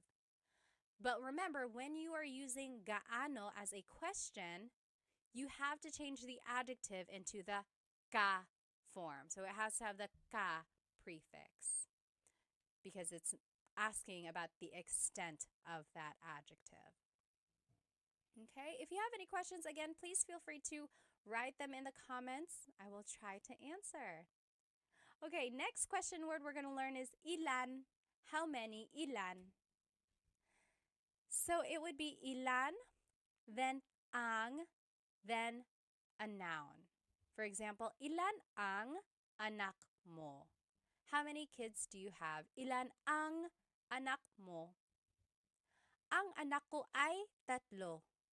Ang anak ko ay 3. I have 3 kids. Or 3 ang anak ko. Or 3, 3. So again, there are many ways to respond. The first one is formal. No one really says it like that. The second one is common. That is what people would say. And then the last one is the short answer, which is also acceptable. I have 3 kids. That is what that means. Now, you might hear someone say, ilan na ang anak mo? Ilan na ang anak mo? Na means already. It's kind of like an emphasis. Maybe you haven't seen someone in a very long time and you're just catching up. They're like, ilan na ang anak mo? How many kids do you have now? Or how many kids do you have already? So it's just like an emphasis. And then technically, when you want to make something plural, you have to add the word mga. So mga anak, kids, mga anak. But in the question form, you don't have to add mga because it's already implied. So you don't say, ilan ang mga anak mo? You can, it's not wrong, but people drop it and it's just, ilan ang anak mo? How many kids do you have? But it's not incorrect if you wanted to add mga. Ilan ang mga anak mo? It's just kind of redundant. All right, next, ilan ang plus a verb. Ilan ang pupunta sa handaan? How many are going to the party? Ilan ang pupunta? Pupunta is the verb meaning to go. So, ilan ang pupunta sa party? The response is, ang pupunta ay 5. Or 5 ang pupunta. Or 5. I would say the second one. 5 ang pupunta. 5 people are going to the party. Next example, ilan ang kakain dito? How many are eating here? Ilan ang kakain dito? And then, your response is, ang kakain dito ay 3. Or 3 ang kakain dito. Or 3. That means 3 people are eating here. Or will eat here. So, both of these questions ask about like how many people are coming, how many people are eating. And I didn't add the word tao because it's kind of implied already. Like ilang tao ang kakain dito or ilan na tao ang kakain dito. Those just kind of make it a little bit more complicated. If you want to just get straight to the point of the question, you don't have to add the word tao. It's kind of implied. So, ilan ang pupunta sa handaan, ilan ang kakain dito. It's asking about like the people. Okay. Next. Just a pronunciation tip. When there's ilan ang, it's usually put together and it's ilang. Ilang taon ka na? How old are you? Ilang taon ka na? I will say when you make the contraction, though, it kind of changes up the sentence structure or the grammar. So, ilan ang taon mo? Technically, if we were following the sentence structure that we learned, it would be ilan ang taon mo? How many years do you have? How many years are you? But when we make the contraction, ilang taon ka na, now we are using a different pronoun. So, ilang taon ka na. And you don't have to add na, ilang taon ka? How old are you? Ilang taon ka? But I do want to point out you have to change the pronoun here when you're making the contraction. And it's just a different form of asking how old are you. Another example of that is ilan ang anak mo? How many kids do you have? Versus ilang anak ang meron ka? So we made the contraction and then now we changed up the grammar a little bit. So they both mean how many kids do you have, but this one is literally meron means to have. So ilang anak ang meron ka? How many kids do you have? So same meanings, just different ways of saying it. All right. Now, when you respond with an amount of something, you might hear or you might use this word lang or na. So, ilan ang anak mo? How many kids do you have? A response could be, isa lang ang anak ko. I only have one kid. Lang means only. Isa lang ang anak ko. Or, na means already. Tatlo na ang anak ko. I have 3 kids already. Tatlo na. Tatlo na ang anak ko. Or another example, ilang donuts ang kinain mo? How many donuts have you eaten? Ilang donuts ang kinain mo? Or how many donuts did you eat? So, you could say, dalawa lang, only 2. Dalawa lang, only 2. Or, apat na ang kinain ko. I already ate 5. I've already eaten 5. Apat na ang kinain ko. So these 2 words kind of show almost like an emphasis, or they just give you an idea of how much or little something is. Only and already. Okay? Now, there are other ways to use ilan. Very interesting. So there's pang ilan, tig ilan, and mga ilan. So, pang ilan is what you use when you're asking about the ranking of something or the order of something. So, for example, pang ilan ka sa magkakapatid? In what order were you born amongst your siblings? So, were you the oldest? Were you the firstborn? Are you in the middle? Are you the last? Where were you in the order of your siblings? Pang ilan ka sa magkakapatid? Some responses, panganay ako, I'm the oldest. Panganay ako. Pangatlo ako, I'm the third. Pangatlo ako. Or bunso ako, I am the youngest. Bunso ako. So you'll see the response usually has pang in it because the question has pang. So pang is almost like in which or where. It's just asking about like the placement of things. Okay, so here's another example. Pang ilan ka sa contest? What place did you get in the contest? Pang ilan ka sa contest? Here are some examples. Una ako, I was first. Una ako. Pangalawa ako, second. Pangatlo, third. So again, there's that pang prefix that you use to answer when it's a pang question. Very interesting. Next, tig ilan means how many of each. So for example, maybe you're shopping at a store and you're like, oh, I like all of these t-shirts, but I want multiple of them. They might ask you, tig ilan na t-shirt ang gusto mo? How many of each t-shirt do you want? For example, oh, I want 3 of the red t-shirts, 2 of the white t-shirts, 1 of the black. So, tig ilan na t-shirt? How many of each t-shirt do you want? Your response would just be the number of it. So, dalawang pula, 2 reds, isang puti, 1 white, and so on. So you see it's asking how many of each type of thing. Another example, tig ilan na tsokolate ang gusto mo? How many of each chocolate do you want? So for example, if there are M&Ms, Snickers, Twix, and so on. Tig ilan na tsokolate ang gusto mo? You could say, tig iisa po, I'll take 1 of each. Tig iisa. 1 M&M, 1 Snickers, 1 Twix. Tig iisa. Or tig dadalawa po, 2 of each. 2 M&Ms, 2 Snickers, 2 Twix. Tig dadalawa.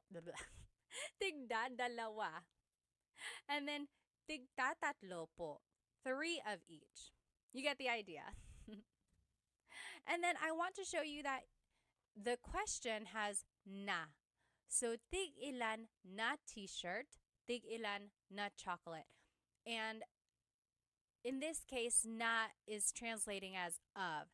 How many of each t-shirt, how many of each chocolate do you want? And then just a pronunciation tip here. Tig ilan is a homonym, meaning it can have different translations depending on how it's pronounced. So, tig ilan, when there's a hyphen in it, you have to have that glottal stop. Tig ilan. That means how many of each. When there's no hyphen, tigilan, tigilan. It's just one word, tigilan. That means to stop. For example, tig ilan t-shirt ang gusto nila? How many of each t-shirt do they want? Tig ilang t-shirt ang gusto nila?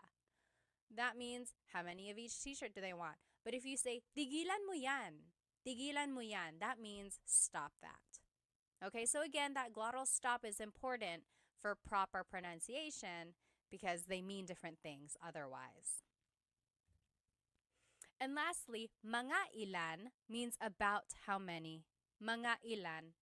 So, mga ilan na tao ang darating? About how many people are coming.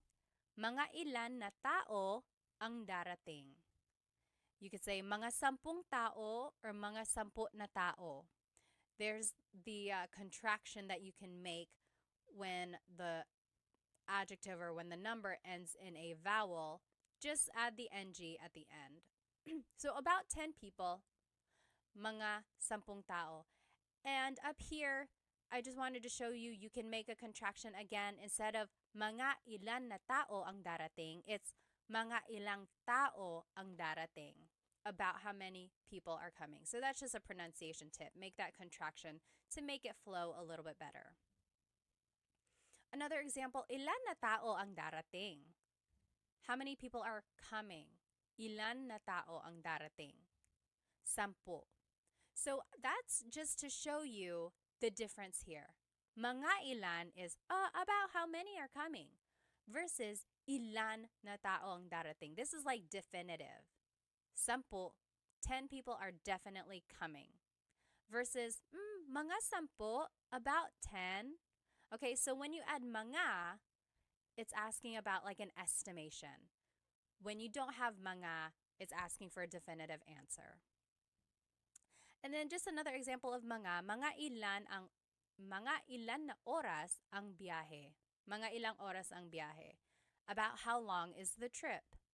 Mga 3 oras. It's about 3 hours. Mga 3 oras. So there is the na again, and then you can put it together so that it's just ilang. So mga ilang oras ang biyahe or mga ilang tao ang darating. All right. So this is just a review of how to use these different ilan questions. So pang ilan is a ranking question or asking about the order placement. Tig ilan is asking about how many of each. Mga ilan means about how many of something. Okay, now let's practice using ilan in some questions. So on the left side, you will see the different ways to use ilan. Ilan plus ang plus a noun. Ilan ang anak mo? Or ilan plus ang plus a verb. Ilan ang pupunta sa handaan? And here are some examples. Let's do number 1 together. How many cats do you have? Mga pusa is cats. It would be ilan ang pusa mo? Ilan ang pusa mo? Remember, you don't have to add mga, but you can. It's not incorrect. But just to be quick about it, and if you want to sound natural, you don't have to. So, ilan ang pusa mo? Ilan ang pusa mo? How many cats do you have? Pause the video now, and you do the rest, and then we will go over it. All right, welcome back. Number 2, I have 2 cats. Dalawa ang pusa ko. So that's how you would respond to question number 1. I have 2 cats. Dalawa ang pusa ko. Number 3, how many are coming to the house? Darating means coming. So it would be ilan ang darating. So, ilan plus ang plus a verb. Ilan ang darating sa bahay. Number 4. 4 people are coming to the house. Apat means 4. So, 4 people are coming to the house would be apat ang darating sa bahay. Apat ang darating sa bahay. Remember, the short answer would be apat, apat. Number 5, how many friends do you have? Kaibigan is friends. Actually, kaibigan is friend. Mga kaibigan would be friends. Ilan ang kaibigan mo? Ilan ang kaibigan mo? How many friends do you have? Also, you could say, ilan ang mga kaibigan mo? Ilan ang mga kaibigan mo? That is also correct, but remember, you don't have to add it. Number 6, I have 10 friends. 10 means 10. 10 ang kaibigan ko. 10 ang kaibigan ko. Or 10 ang mga kaibigan ko. I have 10 friends. All right. Another way to answer this, meron akong 10 mga kaibigan. So I want to show you again, there are different ways to answer. There's a long form, there's a short form, there's an even shorter form, right? Just say the number by itself. So if you hear different responses, hopefully you can recognize some of the vocabulary words and just kind of go from there. This one is a fun practice. So I want us to match the question words with the correct example. Then we're going to translate and then give a response. So on the left side are the different question words. Pang-ilan, tig-ilan, mga ilan. On the right side are some example questions. How many of each hat do you want? About how many balloons are we going to buy? How many drinks have you had? Like, what number is that? Or what number of drinks is that for you? So we have to match what question word would go with that question, and then we will translate. So go ahead and do that. Pause the video and see if you can match and then translate and give a response. Okay, welcome back. Let's see. This is what the answers would be. Pang-ilan goes with this question. How many drinks have you had? What number is that? What number of drinks is that for you? So it's asking about like the order of your drinks and asking about just basically like where you are in your line of drinks. Tig-ilan would be how many of each hat do you want? So it's asking about the amount of each. Mga ilan, about how many balloons are we going to buy? So it's an estimation. We don't know exactly. It's just about how many do you want. Okay, so hopefully you were able to match them. Now let's see if we can translate them.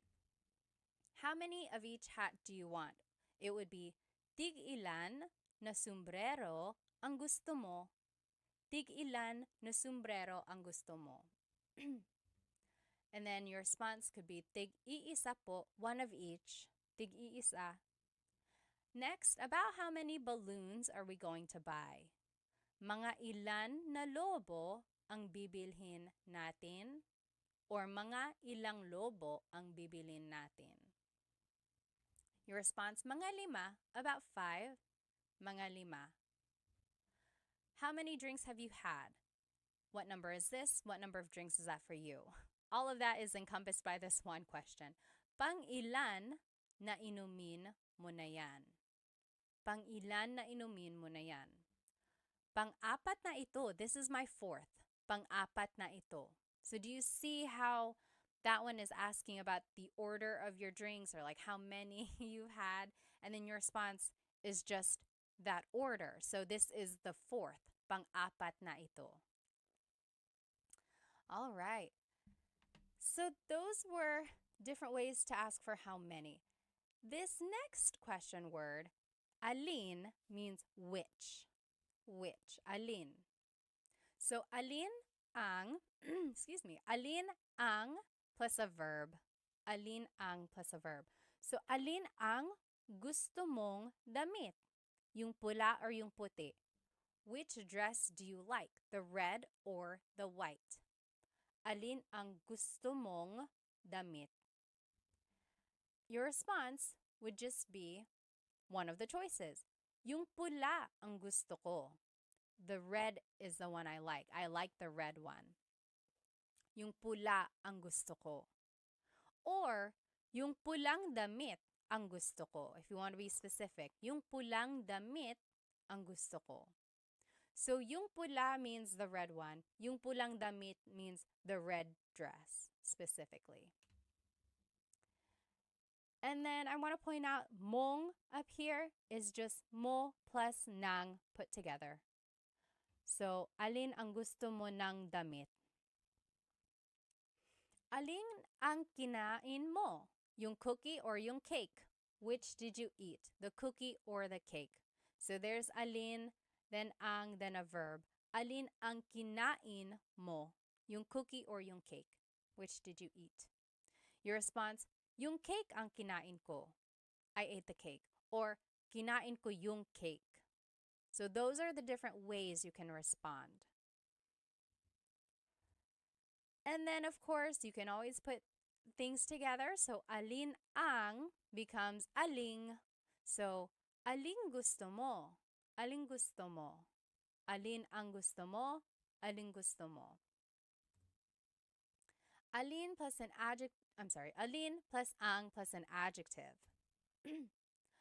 Alin ang mas malaki?